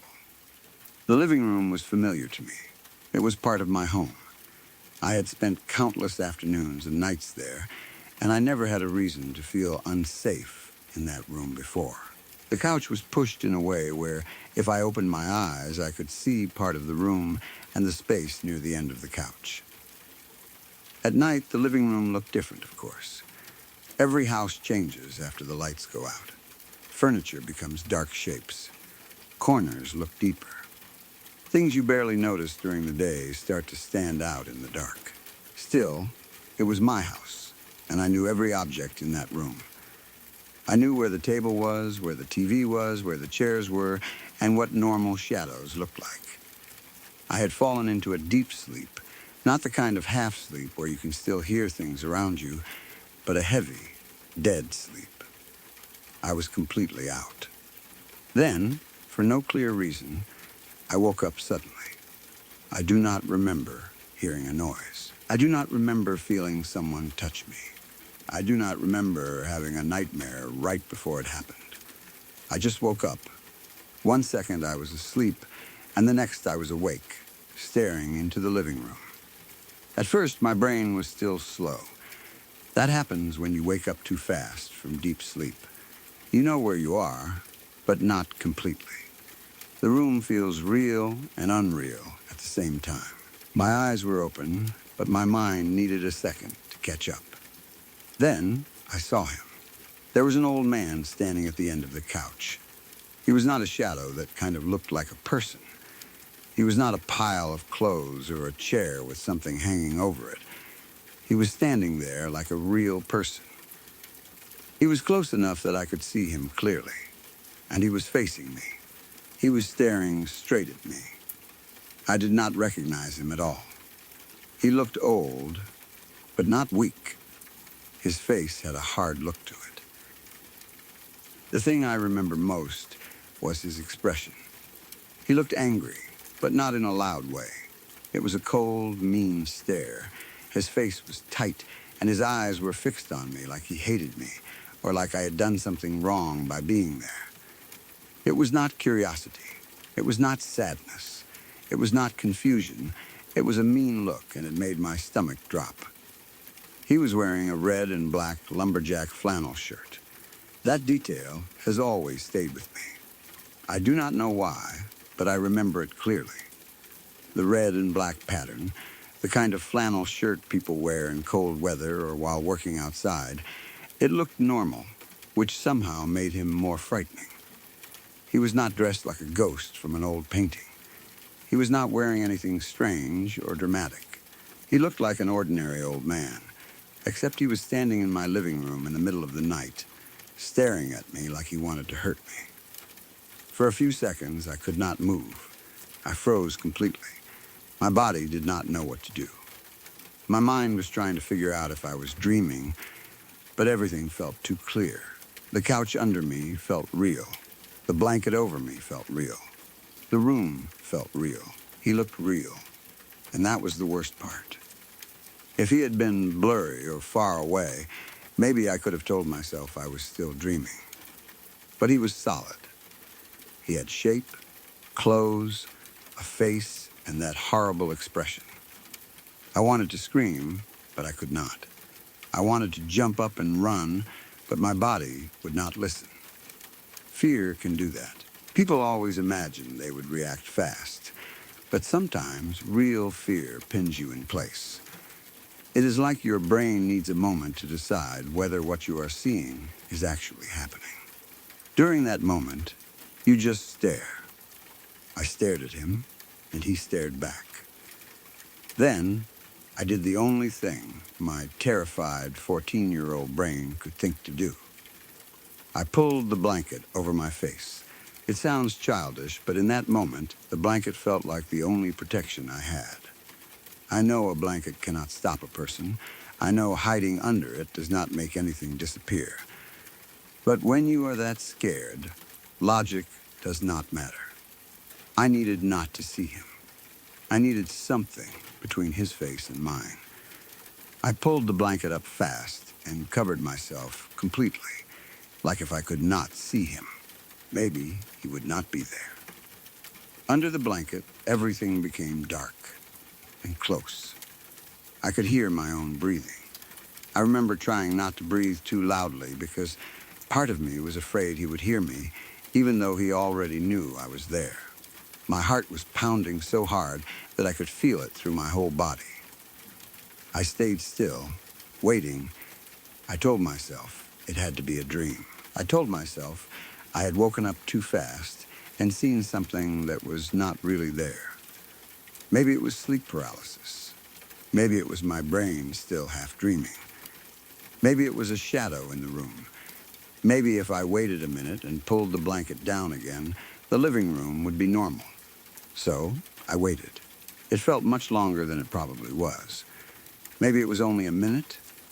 Maybe it was less. But under that blanket, time stretched out. I kept listening for footsteps. I expected to hear him move. I expected to hear the floor creak or feel the couch shift. I heard nothing. No breathing except mine. No movement. No voice.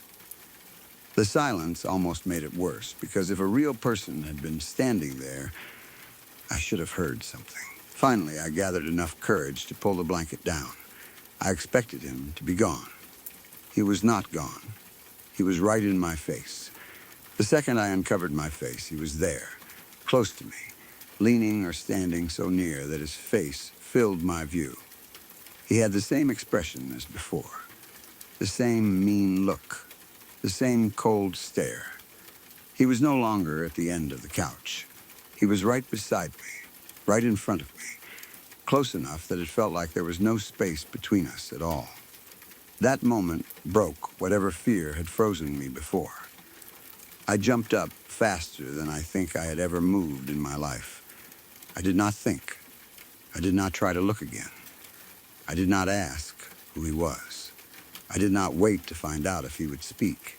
My body finally reacted, and it reacted with pure panic. I threw the blanket off, scrambled off the couch, and ran. I ran straight to my parents' bedroom. I do not remember if I looked behind me. I do not think I did. I was too scared to see if he was following. The hallway between the living room and my parents' room felt longer than it had ever felt before. Every step was filled with panic. I needed to get to them. I needed to be near real people, living people, people who could protect me. At 14, you think you are too old to run to your parents in the middle of the night, but that night I did not care. I was terrified.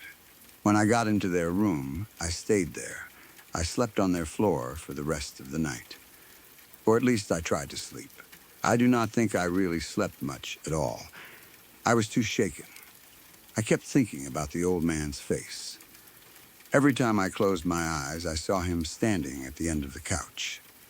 Then I saw him right in my face. The second image was the worst. It felt like something had crossed a line.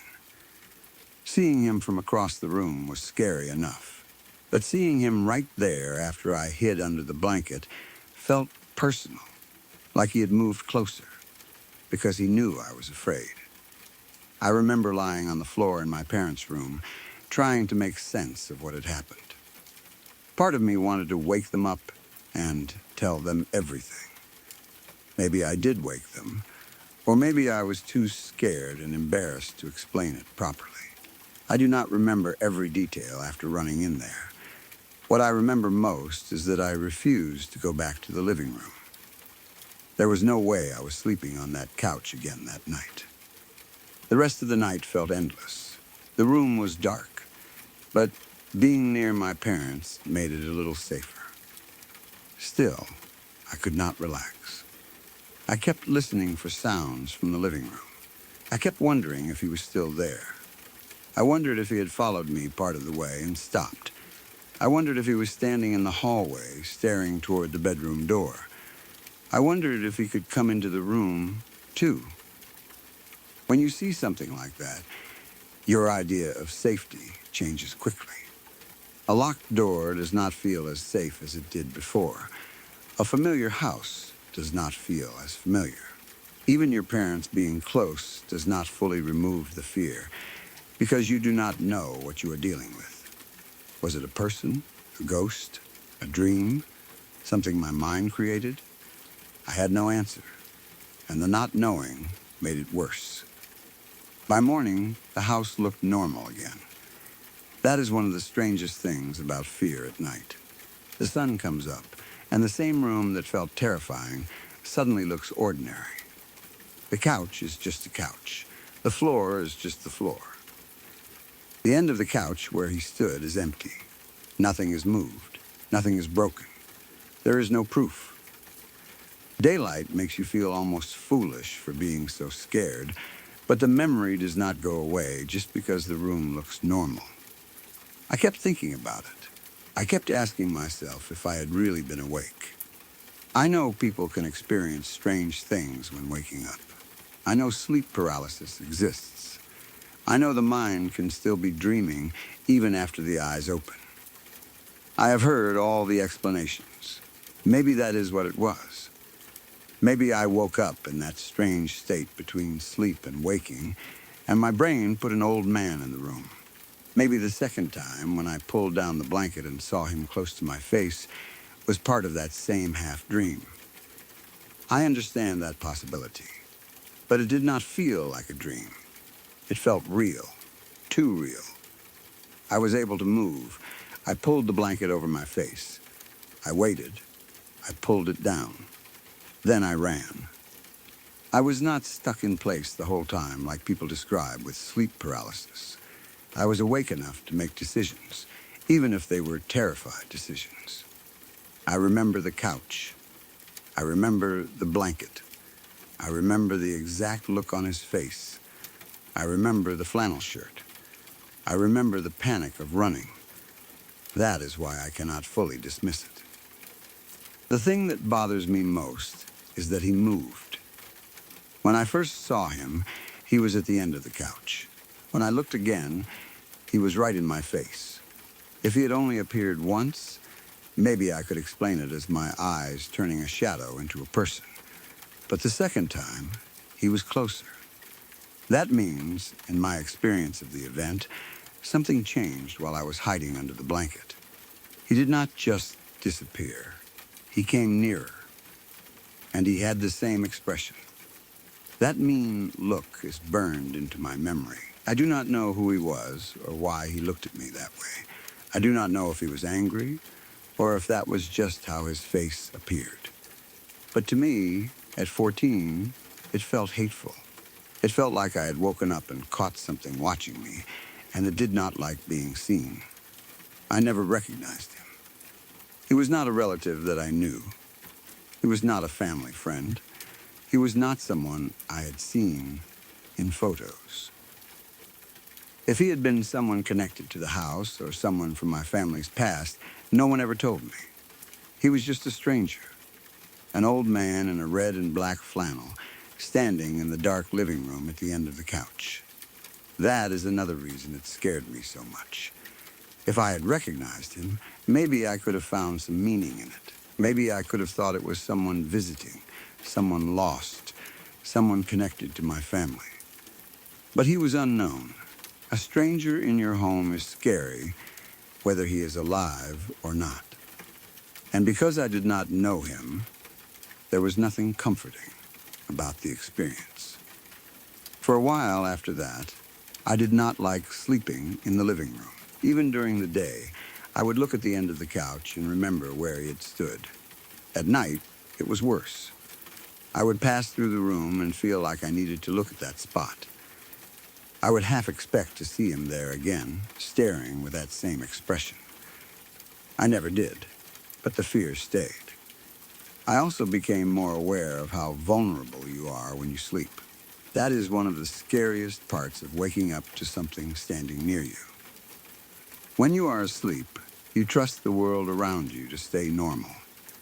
You trust your home. You trust the walls, the doors, the people in the house. You close your eyes because you believe nothing will be standing over you when you open them. That night broke that trust for me, at least for a while. The blanket part still makes me feel uneasy, too. As a child, pulling a blanket over your face feels like protection from monsters. It is such a simple instinct. You hide, wait, and hope the scary thing goes away. But when I pulled the blanket down, he was closer. That made the blanket feel useless. It made me feel like hiding had not protected me at all.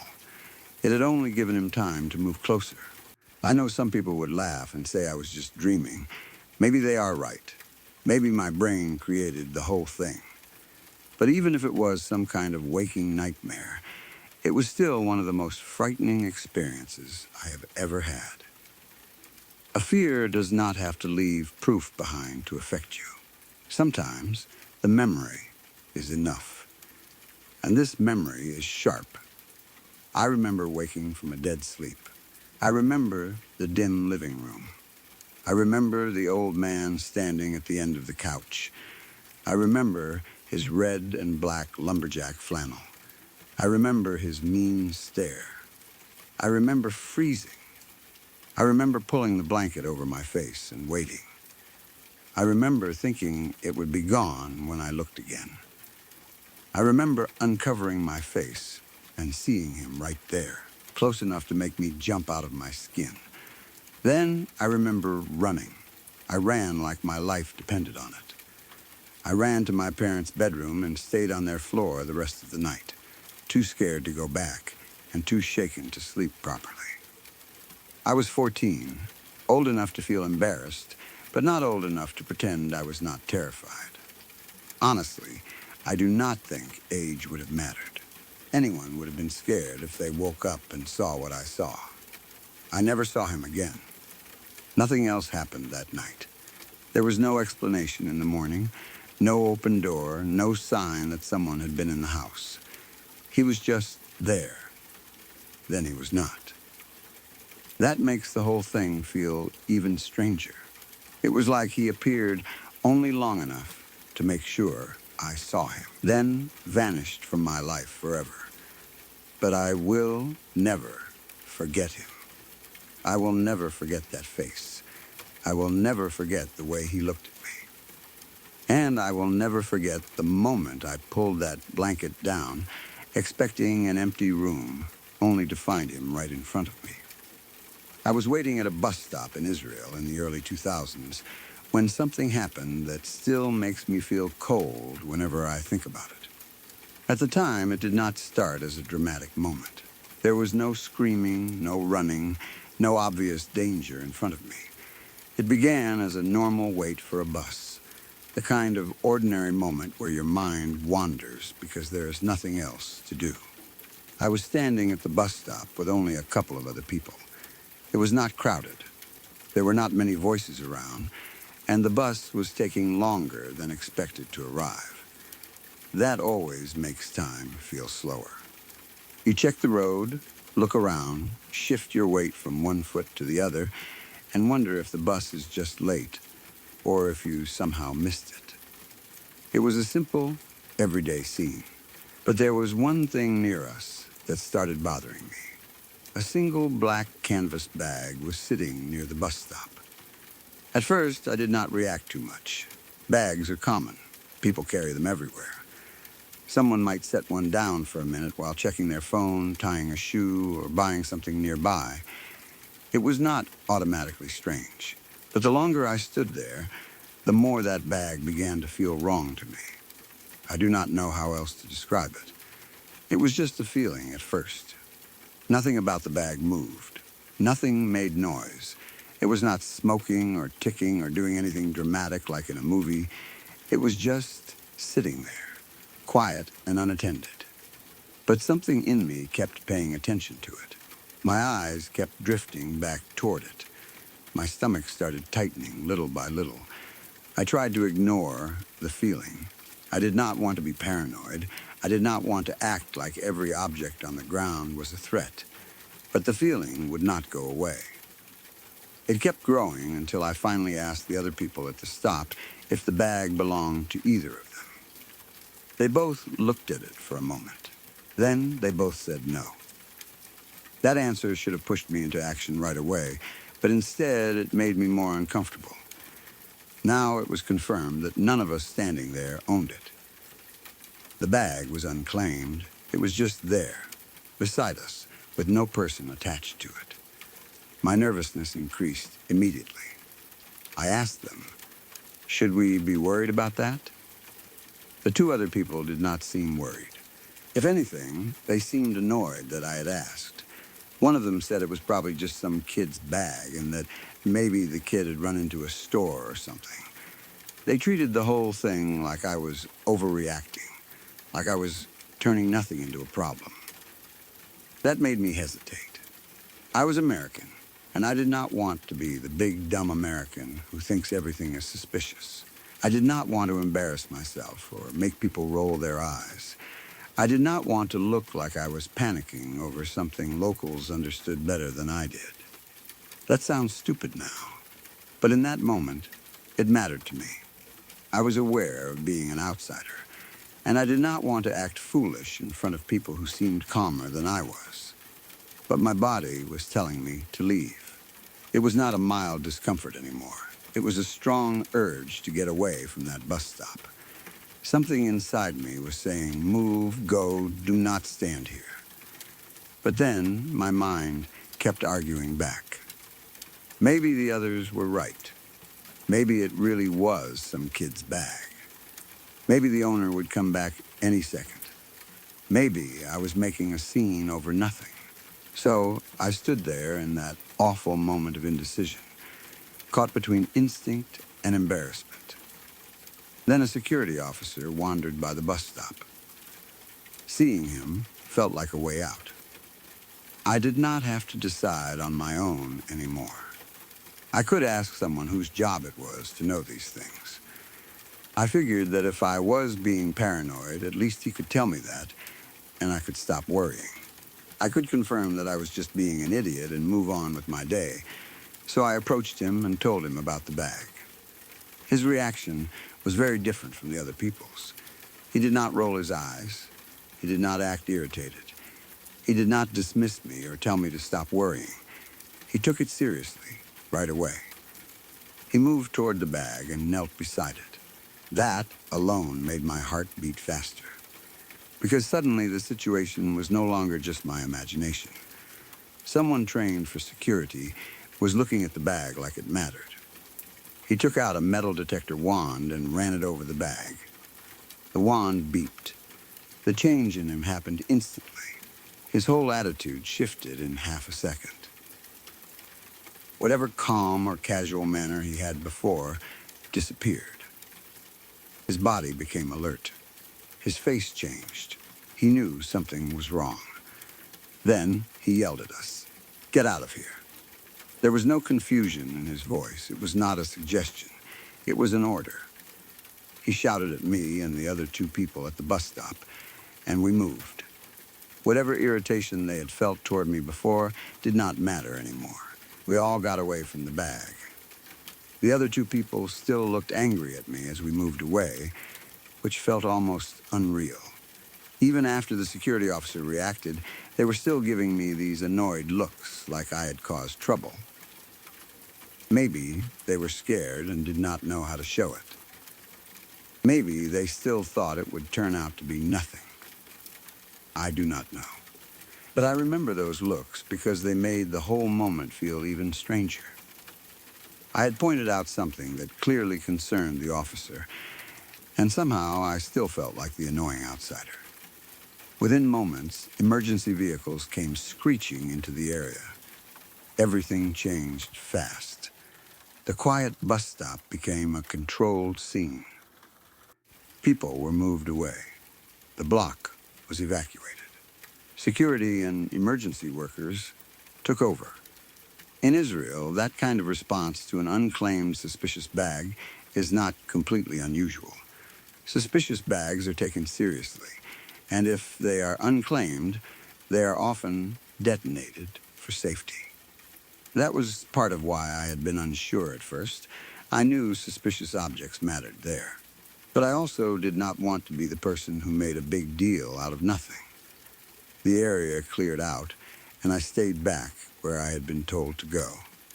My heart was pounding, But I was still in that strange, calm people sometimes feel during emergencies. I knew something serious was happening, but I had not fully processed what it meant yet. Part of me was still waiting for the bag to turn out to be harmless. Maybe it would be someone's tools. Maybe it would be a student's books. Maybe this would all become an embarrassing story about how I called security over a forgotten bag. Then the robot came. It rolled toward the bag to inspect it and detonate it. I watched from a distance, feeling uneasy, but still not fully understanding what we were dealing with. I expected an explosion, but I expected it to be controlled and small, the kind of contained blast used for suspicious items. I had heard that such things were common enough, and I thought I knew what to expect. But when the bag was detonated, the ground shook underneath me. It was not just a pop or a contained little blast. It felt heavier than that. The force moved through the ground in a way I could feel in my body. It made my stomach drop. The air seemed to change.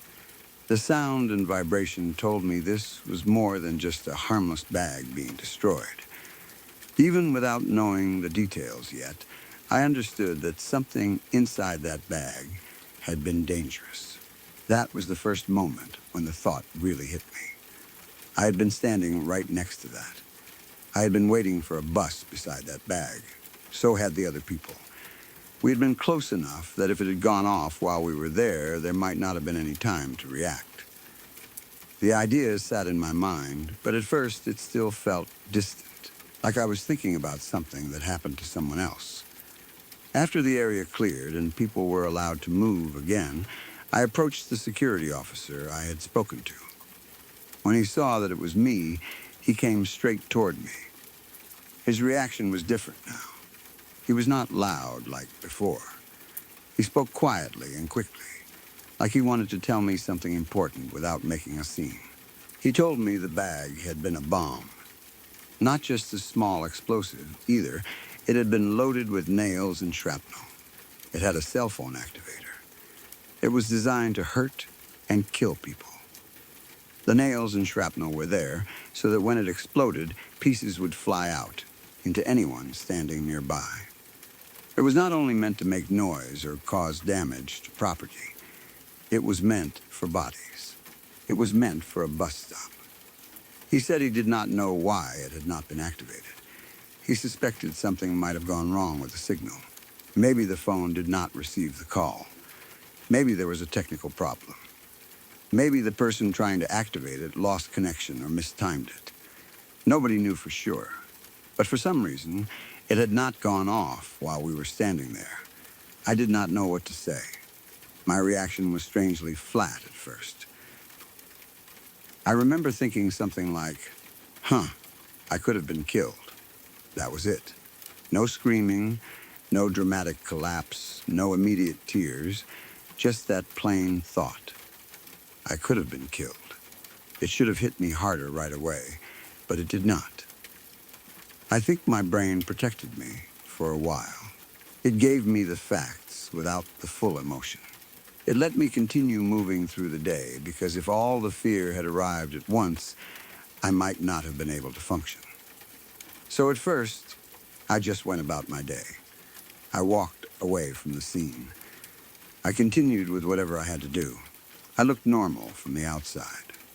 But inside, the truth was sitting there, waiting. I had stood beside a bomb packed with nails and shrapnel. I had almost ignored my instincts because I did not want to look stupid. I had almost stayed there because two strangers acted annoyed and told me it was probably nothing. That thought kept growing heavier as the day went on. The delay was the strangest part. At first, I was almost too calm. Then later, when I was no longer in the middle of it, the fear finally arrived. It came like delayed adrenaline, flooding my body long after the danger had passed. Suddenly, I could not stop thinking about it. I kept replaying the bus stop in my mind, the black canvas bag, the way it sat there. The other people saying it was not theirs. My question, their irritation, the security officer kneeling down, the metal detector beeping, his voice yelling for us to get out of there. Then I thought about the explosion. I thought about how the ground shook. I thought about what nails and shrapnel would have done if the bomb had gone off while we were standing there. I could not sleep that night. Every time I closed my eyes, I saw that bag. I thought about how close I had been to it.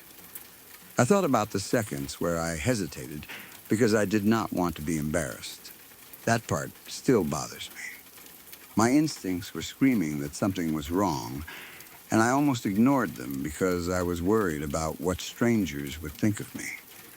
I almost let shame or politeness keep me standing next to a bomb. That is a hard thing to sit with. The other people at the bus stop had been irritated with me, but the security officer had not been. That matters. He took it seriously. He did not care if the bag belonged to some kid. He did not care if it was inconvenient. He checked it, and because he checked it, the area was cleared. I do not know how many people might have been hurt if he had not walked by at that exact moment, or if I had decided not to speak to him. I also think about the timing. If the bus had arrived on time, would we have been gone before anything happened? Or would the bomb have been activated when more people were gathered? If I had not asked about the bag, would someone else have noticed? If the security officer had not passed by right then, how long would it have sat there? If the cell phone activator had worked, would any of us have survived? There are no answers to those questions, and maybe that is why they still haunt me. The whole experience taught me something I have never forgotten. If something feels wrong, say something. Even if people act annoyed, even if you worry about looking foolish, even if you think you might be overreacting. It is better to be embarrassed than dead. It is better to make someone check an abandoned bag than to stand there silently because you do not want to be judged. I know that sounds obvious, but in real life, the pressure to stay quiet can be strong. Nobody wants to be the person who overreacts. Nobody wants to cause trouble. Nobody wants strangers to think they are paranoid. I felt that pressure clearly that day. I almost let it control me, but some deeper part of me would not let go of the feeling that the bag was wrong. I am grateful I listened to that feeling. I am grateful that security officer walked by. I am grateful the wand beeped before the bomb did. That is the part that chills me the most. The device was meant to be activated by a cell phone. It could have gone off while I was standing there, while the other people were standing there, while the bus was arriving, while more people gathered close. It did not. Something failed. A signal did not go through, or some part of the plan broke. I will never know exactly why. But that failure may be the reason I am alive. At first I thought I could have been killed, almost like it was a strange fact. Later that night, I understood it fully. I understood that I had stood near something designed to tear through human beings. I understood that one small decision, asking a security officer to check a bag, may have separated an ordinary day from a tragedy. I did not sleep because my body finally understood what my mind had learned hours earlier. I had been standing at a bus stop beside a bomb, and for a few minutes, I almost let myself believe it was probably nothing. Sometimes I think I either have a very aggressive guardian angel or some strange kind of warning system inside me. I do not know what else to call it. There have been moments in my life when I suddenly get this powerful sense of dread, and every time it happens, something bad either has already happened or is about to happen. It is not normal worry. It is not anxiety over something I already know about. It comes out of nowhere, hard and fast, like my body knows something before my mind does. The feeling is very specific. It starts deep in my stomach, almost like nausea, but heavier. It feels like danger, even when there is no clear reason for me to be afraid. My skin goes cold. My thoughts sharpen. I get this urgent need to move, to leave, to check on someone, or to change whatever I am doing. It is hard to explain to people who have never felt it, because it sounds dramatic, but when it happens, it does not feel like imagination. It feels like a warning. I have two moments from my life that always come to mind when I try to explain this to someone. They are the kind of stories that even I would find hard to believe if they had not happened to me. But they did happen. And because of them, I learned to listen to that feeling, even when it makes no sense at the time. The first time happened when I was 8 years old. My family was in Florida for vacation. My dad had a work conference there, and his job had put us up in a really nice hotel. It was the kind of hotel we probably would not have stayed in on our own. To me, as a kid, it felt huge and fancy. Everything looked polished, clean, and expensive. The lobby was big, the hallways were long, and the rooms felt like they belonged in some rich person's vacation. For my dad, it was a work trip. For the rest of us, it was a vacation. My mom was trying to make the most of it, and one day we were getting ready to go to the beach. Like any kid, I insisted that I did not need to use the bathroom before we left the room. I was sure I was fine. I probably wanted to get to the beach as fast as possible, and stopping to pee felt like a waste of time. Kids never think ahead with things like that. Of course, the second we got down to the lobby, I suddenly had to pee. My mom was carrying a full day's worth of beach stuff in her arms. Towels, bags, sunscreen, probably snacks, and whatever else we needed. She was already loaded down and trying to keep everything together. So when I told her I had to go back up, she handed me the room card key and told me to go use the bathroom. She said she would come get me after she set things up or got situated.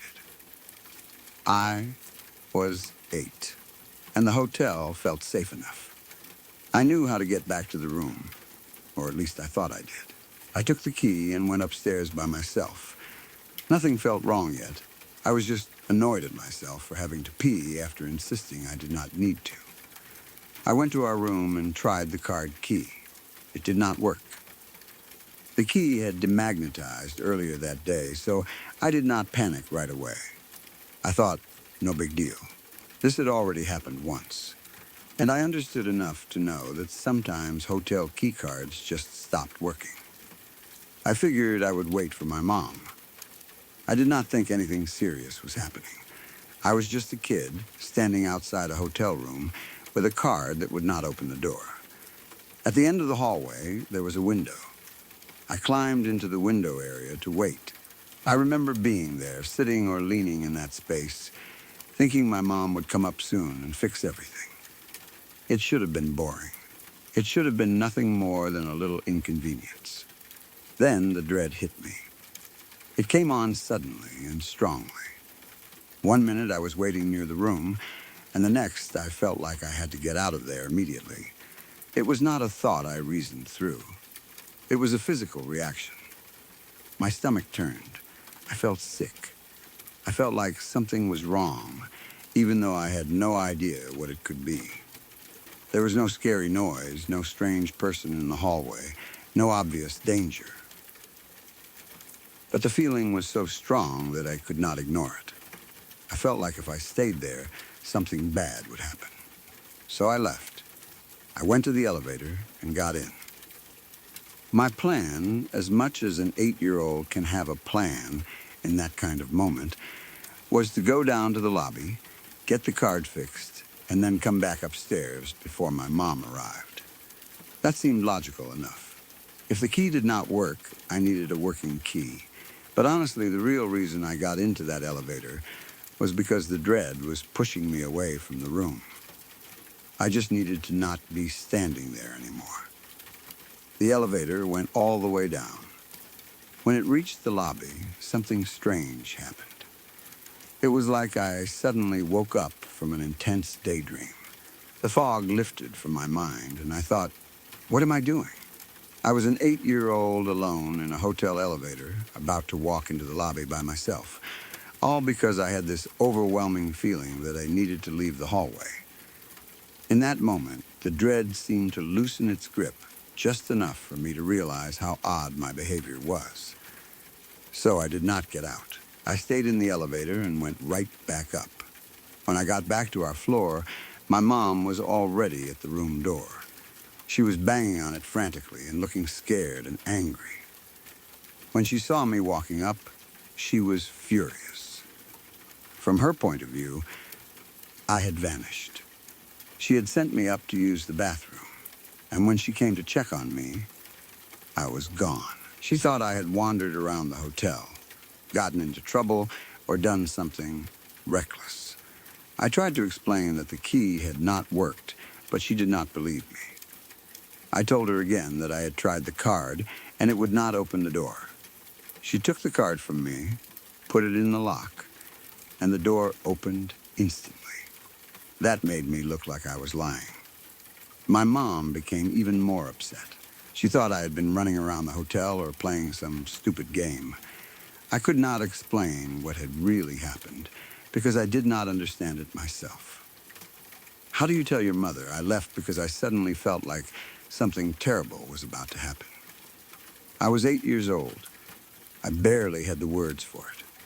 I only knew I had felt sick with fear, gone to the elevator, and then come back. At the time, it just seemed like I had gotten in trouble for no reason. But later that night, everything changed. My mom could not find her credit card. She searched for it, probably thinking she had misplaced it in all the beach bags and hotel chaos. When she could not find it, my dad tried to use his card instead. But it did not work. That was strange because they shared the same account. My mom called the credit card company to find out what was going on. That was when we learned someone had stolen her credit card. The company had frozen the account because something suspicious had happened. Someone had tried to buy a $1,000 television in a different state. That was not normal activity for my parents, so the company locked the card. That meant someone had gone through our things and taken her card. Then we realized what had happened. While I had been trying to use the bathroom, while I was standing outside the room thinking the key did not work, our hotel room was being robbed. The dread had pulled me away from the door at the exact time I might have come face to face with whoever was inside. That realization changed the whole memory. The key had not failed because it was broken. It probably did not work because the door had been locked or blocked in some way, or maybe the timing was just strange. I do not know the exact details. What I do know is that if I had kept trying to get in, if I had stayed there, if I had waited outside long enough, I could have encountered the robbers. I was 8 years old, alone in a hotel hallway, outside a room where someone was stealing from us. I think about that sometimes. What would have happened if I had walked in? What if they had opened the door and found me there? What if I had surprised them? Maybe they would have run. Maybe they would have pushed past me. Maybe they would have hurt me. There is no way to know, and I am glad I never found out. The feeling of dread saved me from that. At the time, I did not fully understand how serious it was. I knew it was scary, but I was still a child. As I got older, I looked back and realized how strange the timing was. The dread did not come after I knew we were being robbed. It came before. It came when I had no logical way to know anything was wrong. It made me leave the area before I could become part of something dangerous. After that, I started paying more attention to the feeling. The second example happened when I was 16. By then, I had learned that the dread was not something I should ignore. I did not understand it, but I knew it had been right before. I knew that when it came on strongly, there was usually a reason, even if I could not see the reason yet. My maternal grandfather was in the hospital at the time. He was not supposed to be dying. He was in the hospital for a foot infection and was expected to recover. The plan was that after treatment and rehab, he would be out in about a month. It was serious because any hospital stay is serious, especially for an older person, but we were not walking around expecting him to die suddenly. He was supposed to get better. One night, I woke up at 3 in the morning. The dread was already there. It was in my stomach the second I opened my eyes. Heavy, sick, and urgent. The house was dark and quiet. There was no obvious reason for me to wake up. No loud noise, no storm, no one calling my name, but the feeling was so strong that I could not just roll over and go back to sleep. By 16, I knew better than that. I got out of bed. The first thing I did was check on my little sister. I do not know why, but when that feeling hits, I always want to make sure the people around me are okay. I went to her and checked that she was safe. She was fine. Nothing was wrong in her room. But the dread did not go away. So I walked to the other end of the house to check on my parents. As I got closer to their room, I heard sniffling. That sound made everything inside me go still. Crying in the middle of the night is never a good sign. I knocked on the door, already knowing something was wrong, but not knowing what it would be. My mom came out crying. She told me my grandfather had died. It had been sudden. He had a heart attack. He was supposed to be in the hospital for rehab and recovery from his foot infection, not dying from a heart attack in the middle of the night. But that was what happened. And somehow, at 3 in the morning, the dread woke me up before I was told. That one felt different from the hotel incident. The hotel dread felt like a warning to move, to leave, to avoid danger. This one felt like a signal that something bad had already happened. It pulled me out of sleep and made me check on my family. It brought me to my mother's door at the moment she was crying over the news. I cannot explain that. I did not know the hospital had called. I did not know my grandfather had taken a sudden turn. I did not hear the phone or understand anything from my room. I just woke up with that same terrible feeling, and it led me straight to the truth. That was the night I fully accepted that the dread meant something. I still do not know what it is. Maybe it is intuition. Maybe it is some deep part of my brain noticing things I do not consciously notice. Maybe it is coincidence, though after enough times, coincidence starts to feel like a weak answer.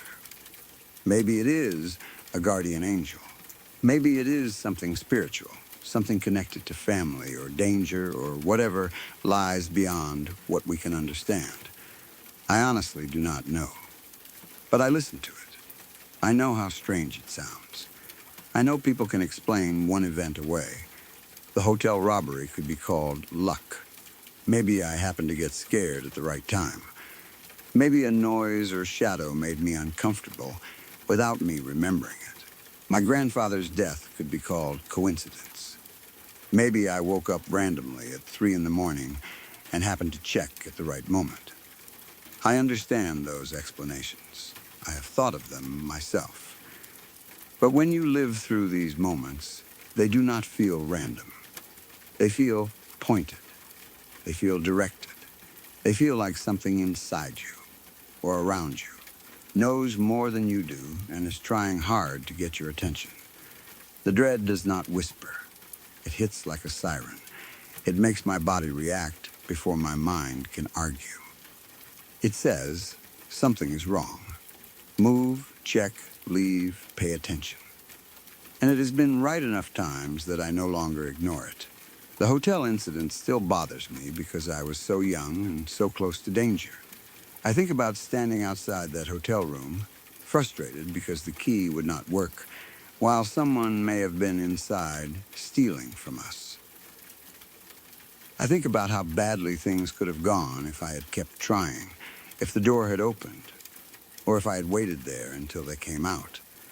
I think about how embarrassed I was to follow the feeling, and how I could not explain it to my mom afterward. I had looked like a disobedient kid, but that strange fear may have kept me safe. My grandfather's death bothers me in a different way. It reminds me that the dread is not always about saving myself.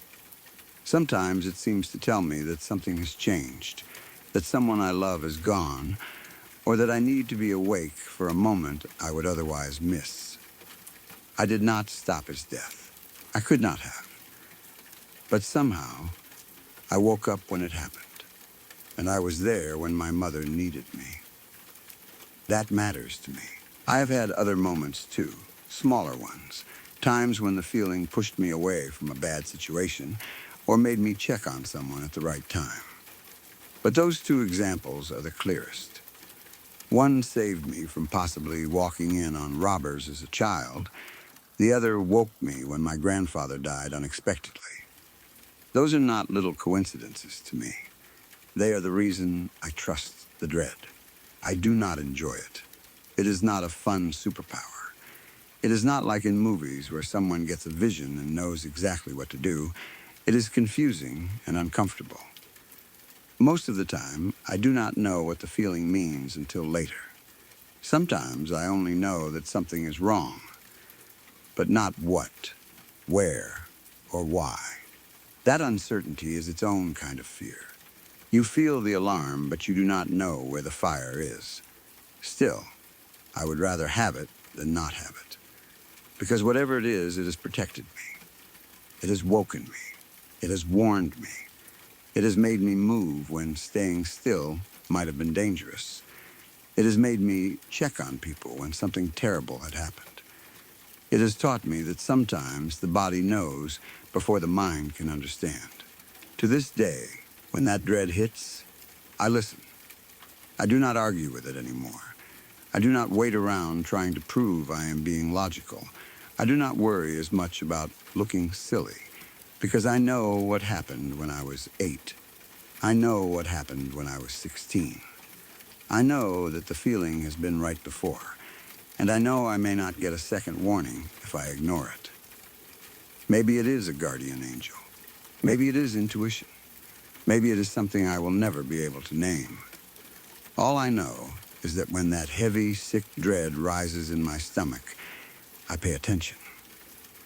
Because more than once, it has known the truth before I did. I do not know why this scared me as much as it did, but it really did. Even now, when I think about it, the memory still gives me that cold feeling in my chest. It was not one of those huge dramatic things where a door flew open, a person appeared at the end of the hall, or something screamed my name in the dark. It was smaller than that.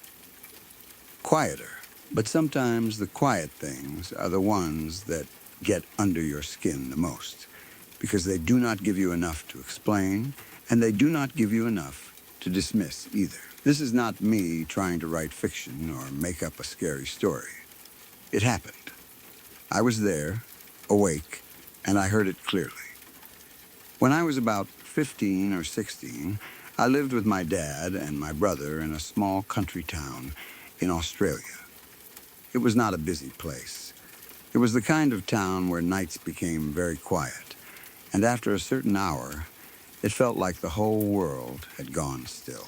The house we lived in was an old weatherboard house, the kind that had its own sounds even when nobody was moving. Old houses breathe. They creak, shift, pop, and groan as the temperature changes. You get used to that after a while. You learn which sounds are normal and which sounds do not belong. Our house was simple and old. We had a single wood fire heater, and in winter, that heater was the heart of the house. The kitchen sat pretty much in the middle of the home, and because of the way the place was built, sound traveled easily. If someone moved around at night, you could usually hear it. The floorboards had their own language. A step in the hall, a shift near the kitchen, someone trying to sneak past the doorway. All of it made noise. That matters because what happened that night could not easily be blamed on someone quietly walking around. It was around 12:30 at night. My dad and brother were both asleep. I knew they were asleep because the house had that deep late-night feeling, and I could hear my dad snoring. His snoring was not subtle. It was one of those constant background sounds that tells you exactly where someone is and what state they are in. He was not creeping around the kitchen. He was not standing by the phone. He was asleep. I was in my bedroom reading. I do not remember what book it was, but I remember being awake and calm. I was not half asleep, and I was not lying there terrified before anything happened. I was just reading late, enjoying the quiet. At that age, staying up after everyone else had gone to bed felt normal. The house was dark outside my room, but I had my little space, my book, and the feeling that the night was mine for a while. Then I heard a sound from the kitchen. It was the sound of coins being dropped into the coin jar near the phone. Not a vague metallic noise, not something falling in the sink, not a random creak from the house. It was very clearly coins dropping into a jar. Anyone who has had a coin jar knows that sound. It is sharp, clinking, and hollow all at once. The coins hit the glass or whatever container they are falling into, bounce against each other, and settle. It is a very specific sound. At first, it sounded like maybe 3 coins had been dropped in. I paused and listened. My first thought was that it had to be my dad or my brother. That was the only reasonable explanation. Maybe my dad had gotten up for some reason and emptied change from his pocket. Maybe my brother was messing around. Maybe one of them had walked into the kitchen, dropped coins into the jar, and was about to go back to bed. I got up and stepped out of my room to check. The house outside my bedroom was dark. The kitchen area was dark too. There was no one standing near the phone, no one near the coin jar, no shape moving away, no sound of footsteps, nothing. The only sound I could hear was my dad still sleeping, still snoring from his room. That sound was steady and normal, and it made the kitchen feel even stranger because it proved he had not been the one standing there. I looked around for a moment, trying to let my eyes adjust. I expected to see my brother somewhere, maybe hiding around the corner, trying to scare me. He was my brother, and brothers can be idiots sometimes. It would not have been impossible for him to mess with me. But in that old house, if he had run away or tried to sneak back to his room, I should have heard the floorboards. I should have heard a door. I should have heard something. There was nothing. I told myself it was probably just the house. Maybe something shifted. Maybe the jar had been bumped earlier and a few coins settled later. Maybe I had misheard. I wanted it to be something boring. So I went back to my room. I sat down again, trying to return to my book. But once something like that happens, the quiet does not feel the same. The room that felt peaceful a few minutes earlier suddenly feels too still. You start listening between sentences. You turn pages more slowly. You become aware of the dark space outside your door. Still, I tried to ignore it. Then I heard it again. This time it sounded like about 6 coins being dropped into the jar. It was louder than before. More coins. More clinking. More deliberate. That was the word that came to mind even then. Deliberate, it did not sound like something accidentally settling or sliding. It sounded like someone had taken coins in their hand and dropped them into the jar. Now I was annoyed and creeped out at the same time. My first reaction was anger because I thought my brother had to be messing with me. I imagined him standing in the dark, dropping change into the jar, and then sneaking away to see if he could scare me. That explanation made more sense than anything else. And because I was scared, I wanted to be angry instead. Anger feels better than fear sometimes because it makes you feel like you have control. I walked out of my room again, ready to catch him. I went toward the kitchen and the area where the phone and coin jar were. Again, there was no one there. The house was dark. The jar was sitting where it always sat. No person, no movement, no brother ducking around a corner, no sound of him running back to his room. And again, I could hear my dad snoring. That was when the fear became harder to push away. My dad was asleep. My brother's room was past mine, so if he had gone back there, I would have heard him pass. In that old house, nobody could move silently. The floors would have given him away. The walls were thin enough, and the house was old enough, that even someone trying to be quiet still made noise. But there had been no footsteps, no creaks, no door sounds, nothing. I stood there for a few seconds, listening. The darkness in the kitchen felt thick. I looked at the coin jar, and it suddenly seemed like the strangest object in the house. It was such an ordinary thing during the day, just a jar near the phone where loose change collected. But at night, after hearing coins fall into it twice when no one was there, it felt wrong, like something was using a normal household object to get my attention. I did not touch the jar. I do not know why, but I did not want to. Part of me wanted to check if new coins were actually inside, but another part of me was afraid of what that would mean. If I checked and found nothing, then maybe I was imagining the sound. If I checked and saw fresh coins, that might be worse. I was not ready for either answer. So I backed away and went back to my room.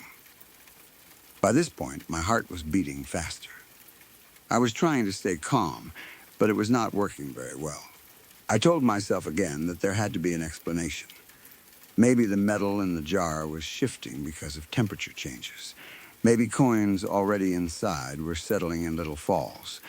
Maybe some small vibration in the house caused them to move. But that explanation did not feel right. It sounded too much like someone dropping coins in on purpose. I went back inside my room and tried to settle again. But I was not really reading anymore. My eyes may have been on the page, but my attention was completely focused on the kitchen. I was waiting even though I did not want to admit it. I was listening for the sound again. Then it happened a third time. This time it sounded like a whole handful of change being dropped into the coin jar. The sound was unmistakable, a rush of coins clattering into the jar all at once. It was loud enough and clear enough that there was no way for me to pretend I had misheard it. It was not 3 coins anymore. It was not 6. It was a handful. Someone, or something, had just dropped a bunch of change into that jar in the middle of the dark kitchen. That was enough for me. I did not go out to check again. I immediately shut my bedroom door. I remember closing it quickly, like the door could protect me from whatever was outside it. Then I went and sat on my bed, heart thumping hard in my chest. I just sat there, listening. There were still no footsteps. That was the part that made it so bad. If I had heard my brother running away, I would have been furious, but at least I would have had an answer. If I had heard my dad getting up, I could have told myself he was sleepwalking or half awake. If I had heard any human sound at all, I could have made sense of it. But there was nothing. No one going back to their room, no one moving in the hall.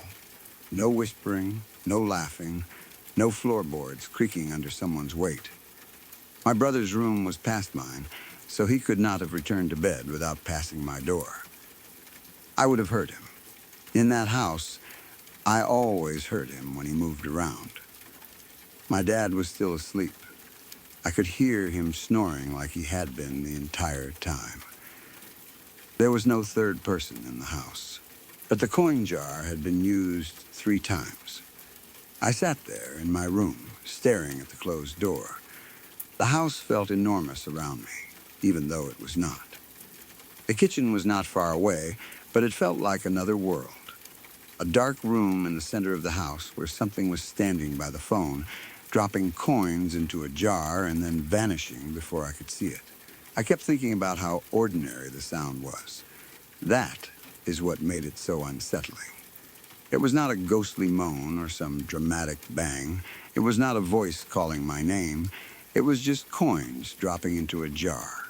A normal, everyday sound, happening at the wrong time, in the wrong way, with no one there to make it. Ordinary sounds become terrifying when they happen without a person behind them. I do not know how long I stayed awake after that. I know I did not feel calm for a long time. I listened for the sound again, half hoping it would not happen, and half expecting it to.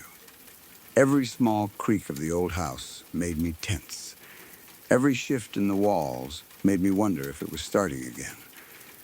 But the coin sound did not repeat after the handful of change. It was like whatever had been doing it had made its point. Eventually, I must have gone to sleep, or at least drifted in and out until morning. But the next day, the house looked normal again, the way houses always do after something frightening happens at night. The kitchen was just the kitchen. The coin jar was just a coin jar. The phone was just the phone. The old weatherboard walls and creaky floors looked harmless in daylight. That is one of the worst parts about experiences like this. Morning makes everything look too normal. It makes you question yourself. You start thinking, maybe you were tired, maybe you imagined it, maybe the sound came from somewhere else. But I know what I heard. I was awake. I got up and checked twice. I heard the coins clearly 3 separate times. And each time, no one was there. I never got an explanation. Maybe some people would say the coins were settling in the jar, but coins do not settle in groups like that, not 3 times, and not with more being dropped each time. First a few, then more, then a whole handful. That felt like a pattern. Maybe someone would say my brother was sneaking around, but the house was old, loud, and impossible to move through silently. His room was past mine. I would have heard him. Maybe my dad was sleepwalking, but I heard him snoring the whole time. He was not in the kitchen. The more I think about it, the less normal it feels. The sound was too clear. The timing was too strange, and the way it escalated made it feel intentional. The first time pulled me out of my reading. The second time made me go check again. The third time made me shut my door and sit on my bed too scared to move. It felt like something knew I was listening and kept doing it louder. That is what scared me most. It felt aware. It felt like something in the dark kitchen was playing with me, using the coin jar because it knew I would recognize the sound. It did not need to show itself. It did not need to speak. It only had to make one small, ordinary noise again and again until I understood that I was not alone in the way I thought I was. I still remember sitting on my bed after the third sound with my heart pounding and my door closed. I remember the silence after it stopped. I remember listening for footsteps that never came.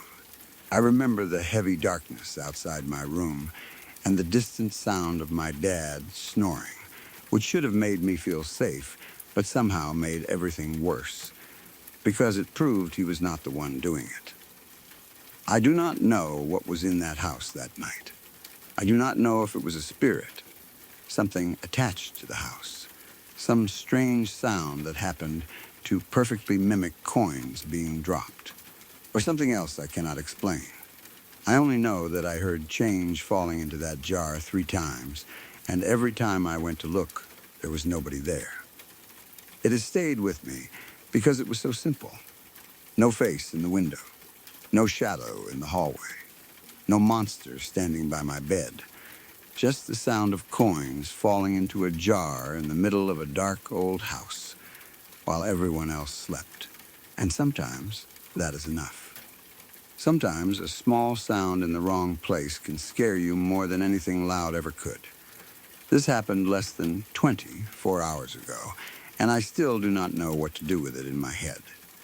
I have seen strange things before in the woods and out on job sites, but nothing like this. I have worked around enough rural places at night to know that darkness can play tricks on you. Fog, headlights, machinery, exhaustion, and long shifts can make normal animals look strange for a second. I understand that. I have seen coyotes, deer, foxes, stray dogs, and plenty of other wildlife, both during the day and at night. I know what they look like. I know how they move. What we saw was not any animal I can identify. If it was natural, then it was something none of us had ever seen before. I was working at a production site somewhere in southeastern Ohio. It was around 2:30 in the morning, the kind of hour where everything feels colder and quieter than it should. Night work already has a strange feeling to it, especially on a pad out away from everything. The lights make the work area bright, but beyond that glow, the darkness presses in from all sides. You can see what is directly around you, but past the lights, the woods and tree lines become solid black walls. There were only 3 of us on the pad that night, me and 2 other guys. We had been trying multiple times to turn a well over to production, and it had not been going smoothly. We had just bled down the line after a failed pressure test, and all of us were tired and frustrated. Anyone who has worked oil and gas knows how those nights go. You keep trying, something does not hold.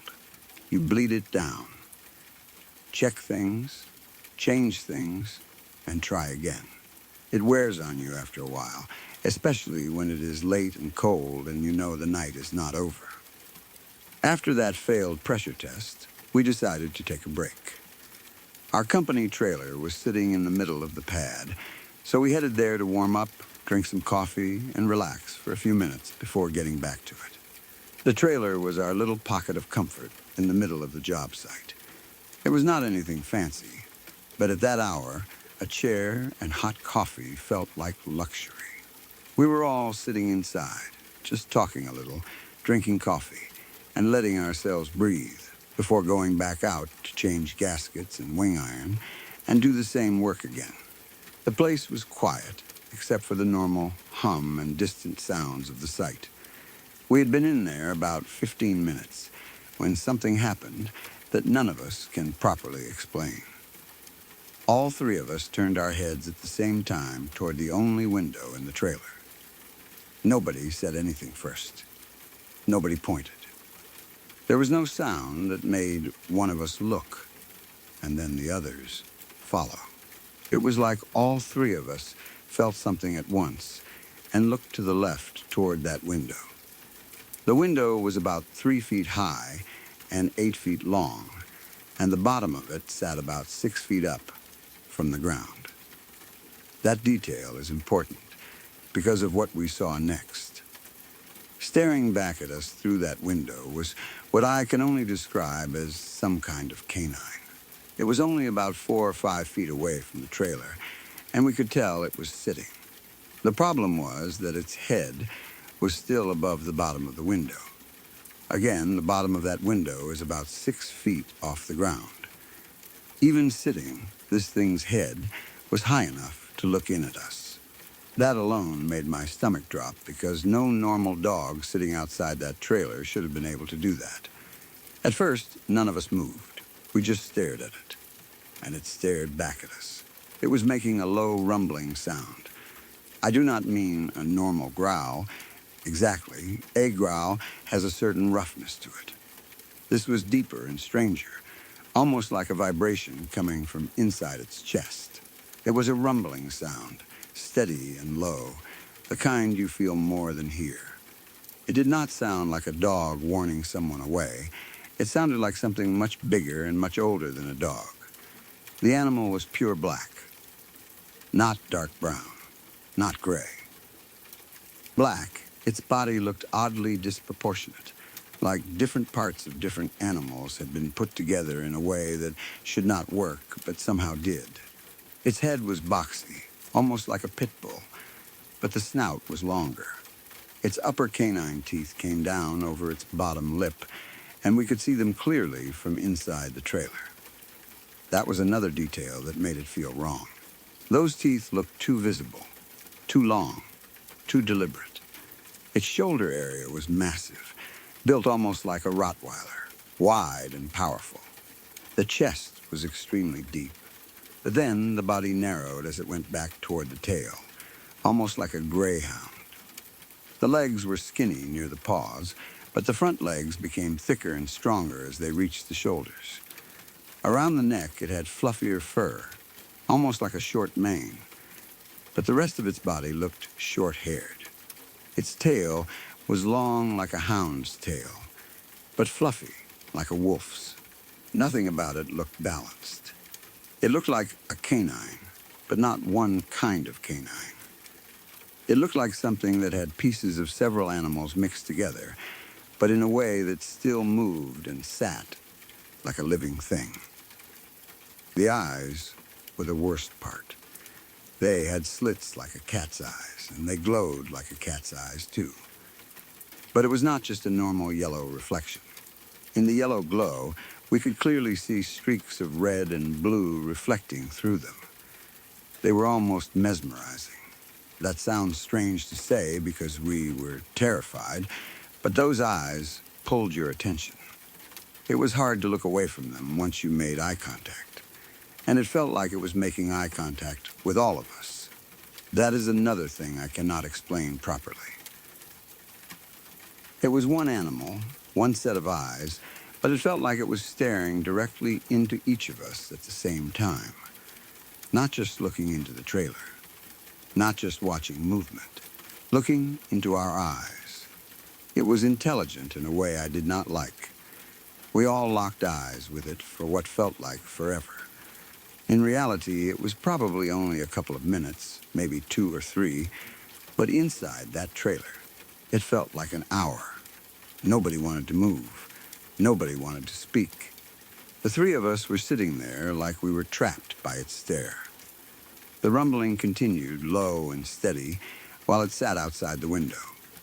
At one point, I looked away from it and turned to the guy sitting right next to me. He looked at me at the same time. We did not even have to say anything. His face told me he was seeing exactly what I was seeing. This was not my imagination. This was not exhaustion. This was not fog and shadows. We were both seeing the same impossible thing. As I looked at him, I caught movement in my peripheral vision. The animal turned its head toward the 3rd guy. It was like it noticed that I was no longer looking at it and shifted its attention to the person who still was. That detail bothered me more than almost anything. It felt like the thing was making sure to keep eye contact with whoever was looking at it. It was aware of us in a way that felt too focused, too deliberate. The whole trailer felt frozen. We were grown men working a late oil and gas shift, not kids sitting around telling ghost stories. But none of us wanted to go near that window or open the door. The thing outside kept rumbling, staring, and sitting there like it had every right to be there.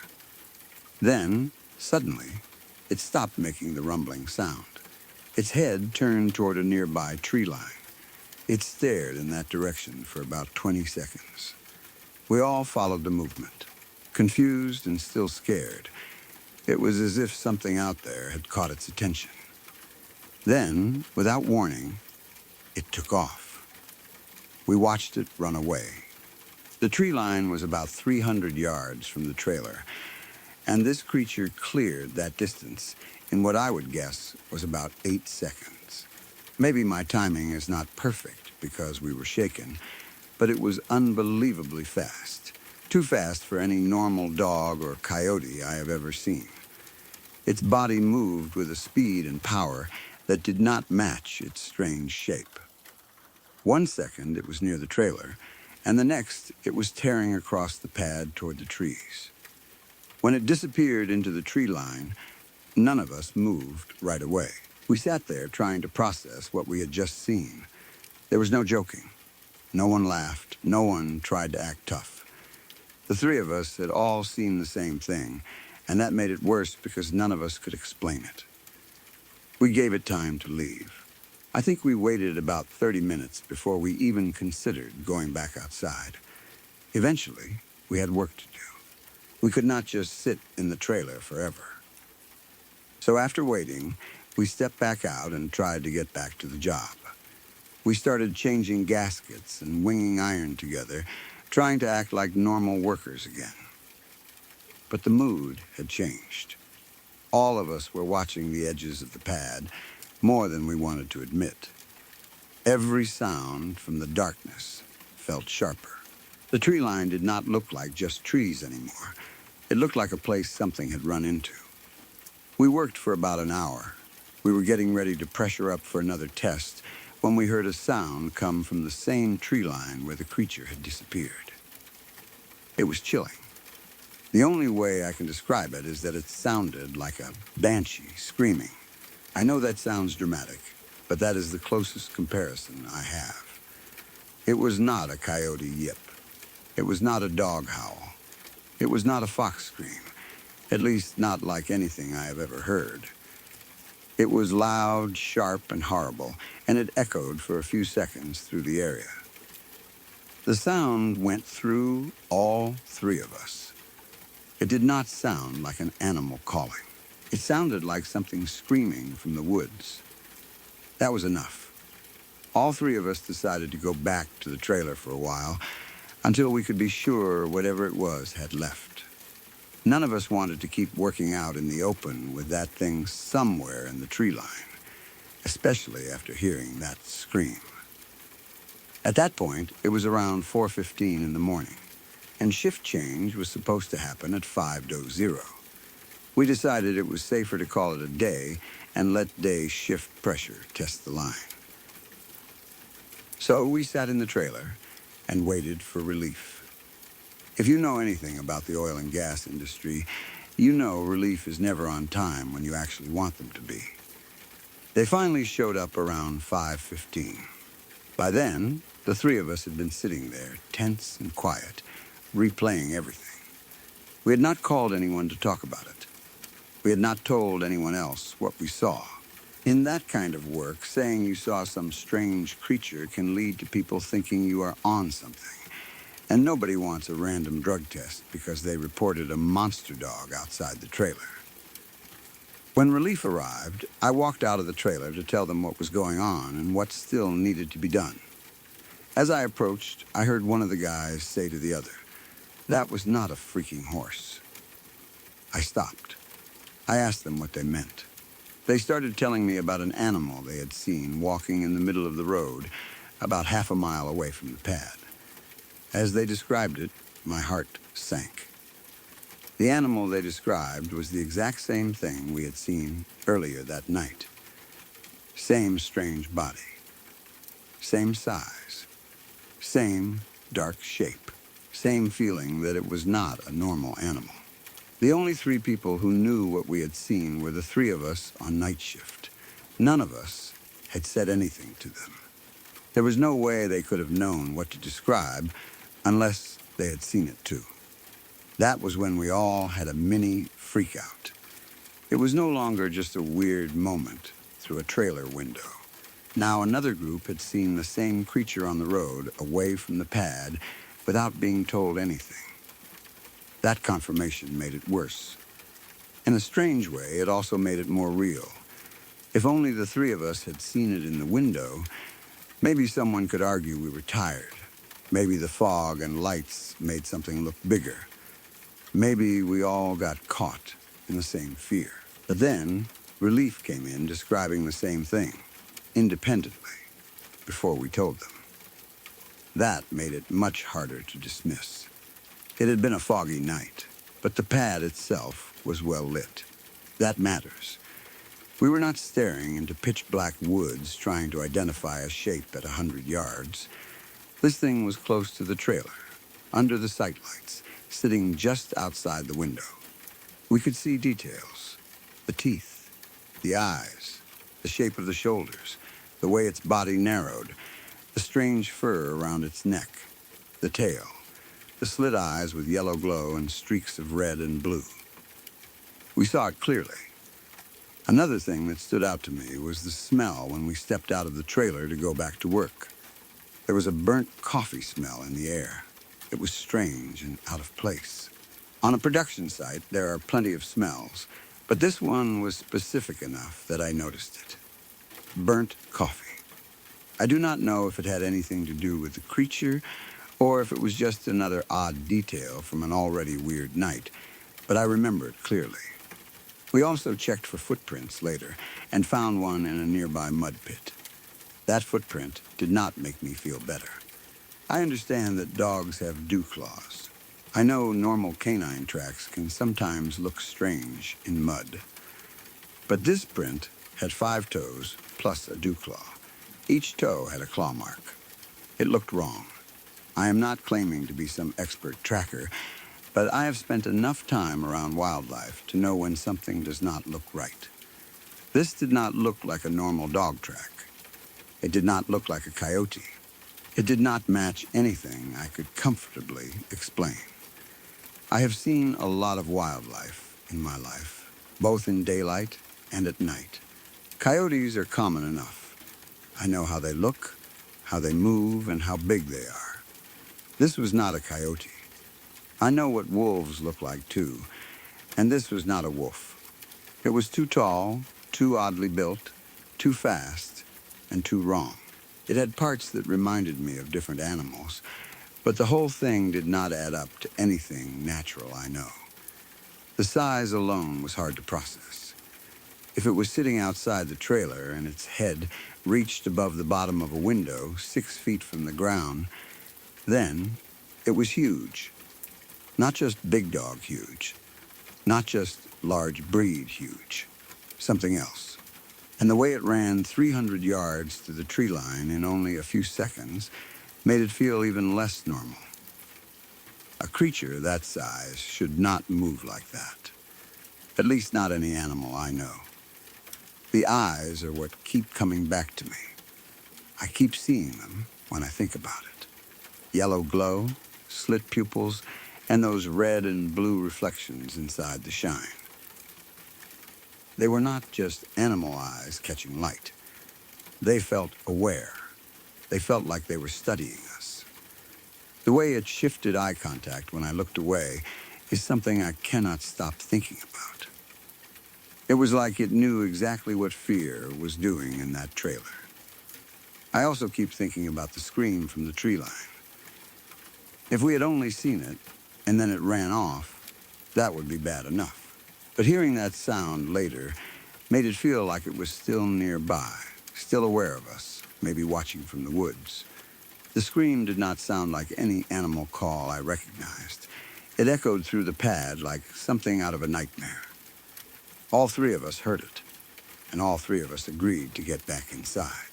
That is not normal behavior for guys on a job site unless something genuinely shakes them. We were there to work. We had pressure tests to run and lines to deal with. Nobody wanted to look scared, and nobody wanted to be the first one to say we should stop. But after that scream, nobody argued. We all knew we did not want to be outside with that thing in the tree line. I do not know what we saw. I cannot tell you it was supernatural with certainty, because I do not know that. I cannot tell you it was some known animal either, because it did not look or behave like one. Maybe there is some rare escaped animal out there. Maybe there is a huge malformed dog roaming around southeastern Ohio. Maybe there is an animal species or hybrid I have never heard of. But even those explanations feel weak when I remember the size, the eyes, the speed, and the way it seemed to understand us. All I know is what happened. 3 of us were sitting in a company trailer on a foggy night, taking a break after a failed pressure test. All of us turned toward the window at the same time, without saying a word. Outside, 4 or 5 feet away, something like a massive black canine was sitting high enough to stare into a window 6 feet off the ground. It had a boxy head, long snout, visible upper canines, massive shoulders, a deep chest, a narrow back end, strange legs, a mane-like neck, a long, fluffy tail, and glowing slit eyes with yellow, red, and blue reflections. It stared at us. It rumbled at us. It kept eye contact like it knew exactly who was looking at it. Then it turned toward the tree line and ran 300 yards in seconds. Later, from that same tree line, it screamed. Then the day shift showed up and described seeing the same thing on the road half a mile away before we had told them anything. We found a strange print in the mud, and I still cannot explain any of it. I know what coyotes look like. I know what wolves look like. I know what dogs look like. What we saw was not any of those, at least not in any normal way. Maybe it was something undiscovered. Maybe it was something unnatural. Maybe it was something people around those woods have seen before and just do not talk about. Whatever it was, I can promise you this. It was not normal. 2 years ago, something happened to me at a church that I still think about more often than I probably should. It was not a ghost story in the usual way. I did not see a shadow standing in a hallway or hear a voice whispering from an empty room. There was no strange figure watching us from the corner, no door opening by itself, and no cold hand grabbing my shoulder. But what happened was still one of the scariest things I have ever experienced, because it was real, fast, and very close to ending in a way none of us would have survived. At the time, I was going to this church with a youth group. It was one of those places where the basement was used for kids and teens, the kind of basement every church seems to have. It had that familiar church basement feeling with old walls, folding chairs, random tables, maybe a few posters, and that slightly stale smell that comes from a space that has been used for decades. It was not fancy, but it was where we hung out, played games, talked, and spent time together. That night, we were all down there in the basement with the rest of the youth group. Everyone was in a good mood. We were playing a game, laughing, moving around, and not thinking about anything serious. When you are with a group like that, especially in a church setting, you feel safe without even thinking about it. You are surrounded by people you know. Adults are nearby, and the building feels familiar. The idea that something dangerous could happen does not really enter your mind. The basement felt normal that night. Nothing seemed wrong while we were down there. There was no smoke that I noticed, no strange heat, no alarm at first that made us panic. We were just focused on the game, probably being loud and acting like normal kids do when they are together. None of us had any idea how close we were to danger. None of us knew that in a few minutes the room we were standing in would become a place we could not have escaped from. After a while, we all decided to leave the basement and go outside to play another game. It was just part of the night's activities. Nobody made it seem urgent. Nobody yelled for us to get out. It was just, okay, let's go outside now. We all started heading up from the basement together, still in that casual group energy where people are joking, talking, and not paying much attention to anything except what is happening next. Looking back, that ordinary decision may have saved our lives. At the time, it felt like nothing. We were simply done with one game and moving to another. But if we had stayed in the basement a little longer, even just another minute or two, I do not know if I would be here writing this. That is the part that still scares me. It was not some dramatic rescue where someone smelled smoke and dragged us out. It was not a heroic moment where we all realized the danger just in time. We left because we were going to play another game outside, and that simple choice put us out of the basement before the fire took it. We got out of the basement and started making our way outside. I do not remember every small detail, but I remember the moment when everything changed. We came out, and suddenly we saw that the church was on fire. There is a very strange feeling that hits you when you see a place you know burning. Your brain almost refuses to accept it at first. A church is supposed to feel steady. It is supposed to feel like a safe place, a place people go for comfort, prayer, community, and help. Seeing flames on it feels wrong in a deep way. It is not like seeing fire in a movie or on the news. It is right there, in front of you, eating through a building you were just inside. For a second, I do not think I fully understood what I was looking at. Then, the fear hit. The church was burning. Not just a little smoke. Not just a small flame someone could stomp out.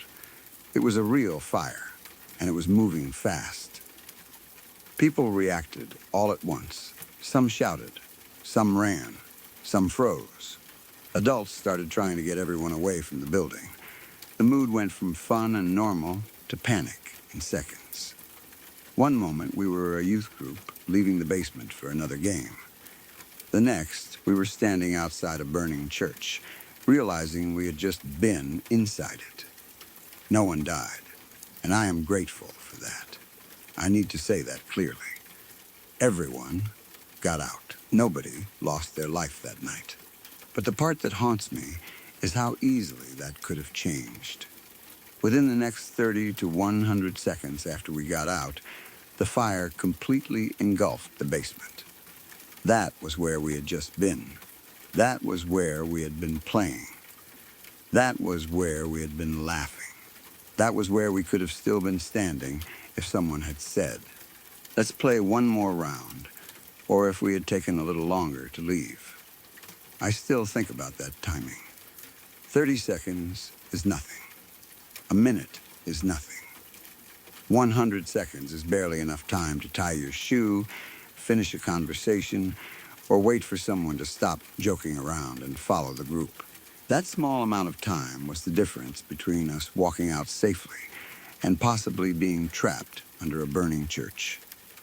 The basement being engulfed so quickly is what makes the memory feel unreal. Fire is fast in a way people do not fully understand until they see it. We think of fire as something that grows slowly, something you have time to react to.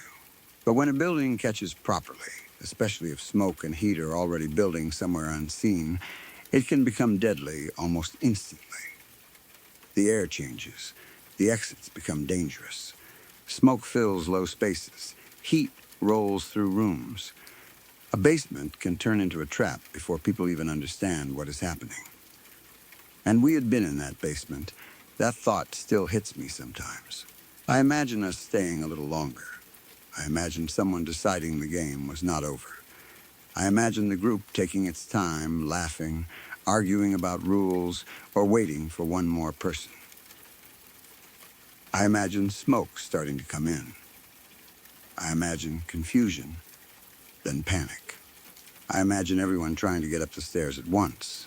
I imagine the fire reaching the basement before we could all get out. I do not like imagining it, but my mind goes there because the timing was so close. At the time, everything happened too quickly for me to process it fully.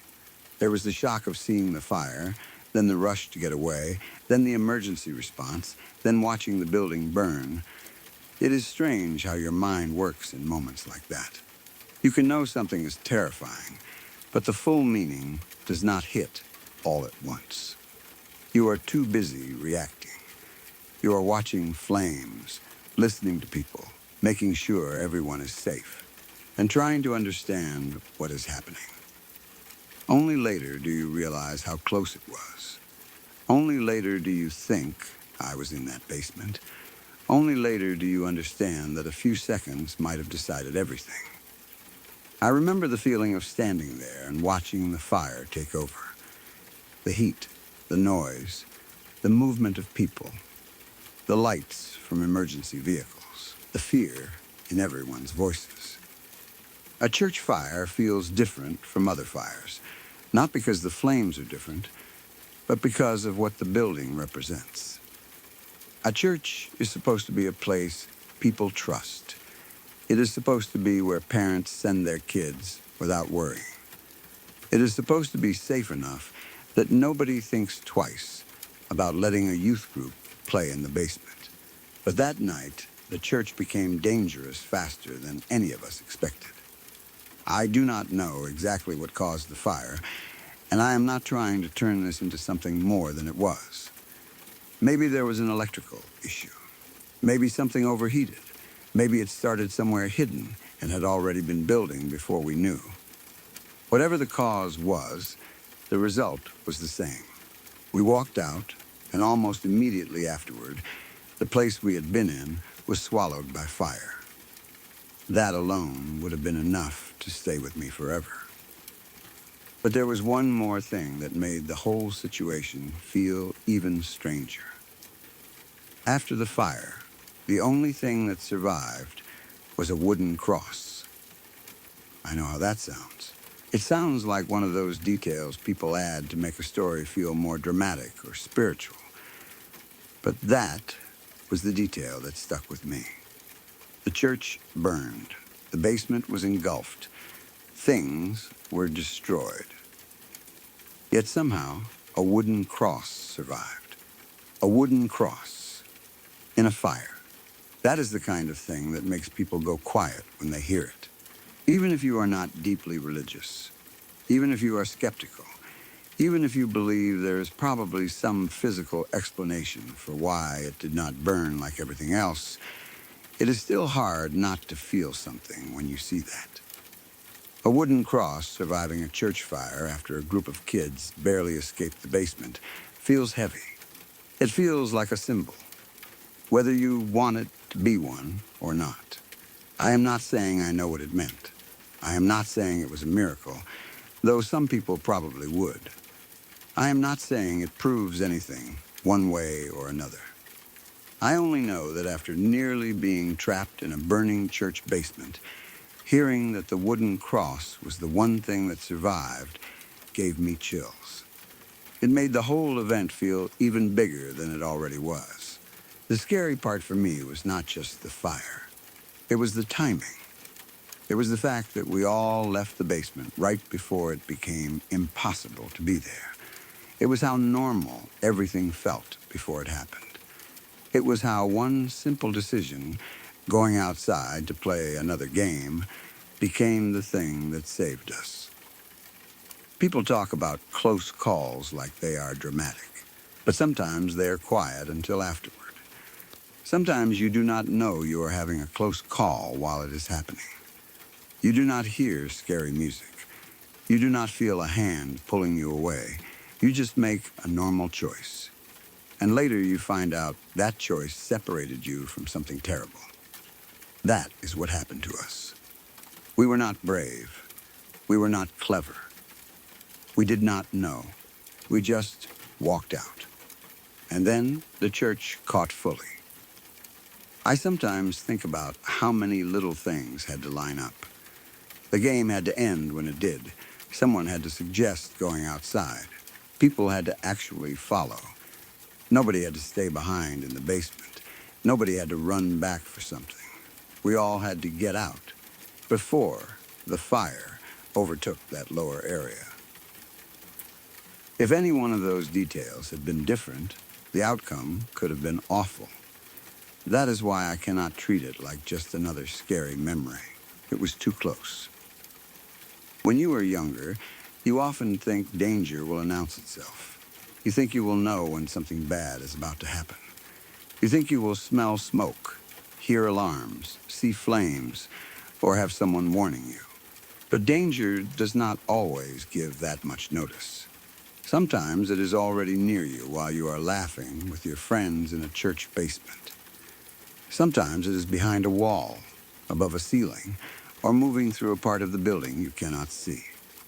Sometimes you leave just in time without knowing you are leaving just in time. That thought still scares me. I also think about the adults that night. I wonder what went through their minds when they realized the basement had been full of kids shortly before the fire took it. I wonder if they lay awake later thinking about the timing too. It is one thing to survive something yourself. It is another thing to realize a group of young people were almost trapped, and that luck or timing or something else got them out.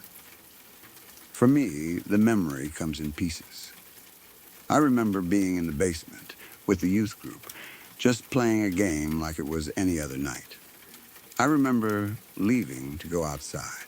I remember seeing the church on fire. I remember the panic. I remember finding out how fast the basement was engulfed after we left. And I remember the wooden cross that survived. Those pieces do not feel like they belong together, but they do. A normal church night, a sudden fire, a near disaster, and one wooden cross left standing when everything else was gone.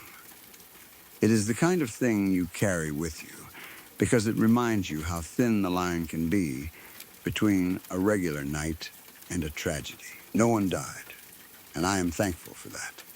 I know that is the most important thing. Everyone got out. We were lucky. But being lucky does not erase the fear.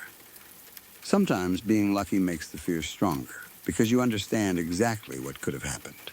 You understand how close you were, and you realize that nothing about your life is as guaranteed as it feels. That night taught me that safety can change in seconds. It taught me that a familiar place can become dangerous without warning. It taught me that sometimes you survive because of timing you did not even know mattered. And it left me with an image I do not think I will ever forget. A church burned by fire. A basement we had escaped only moments before it was swallowed. And a wooden cross somehow still there after everything else was gone.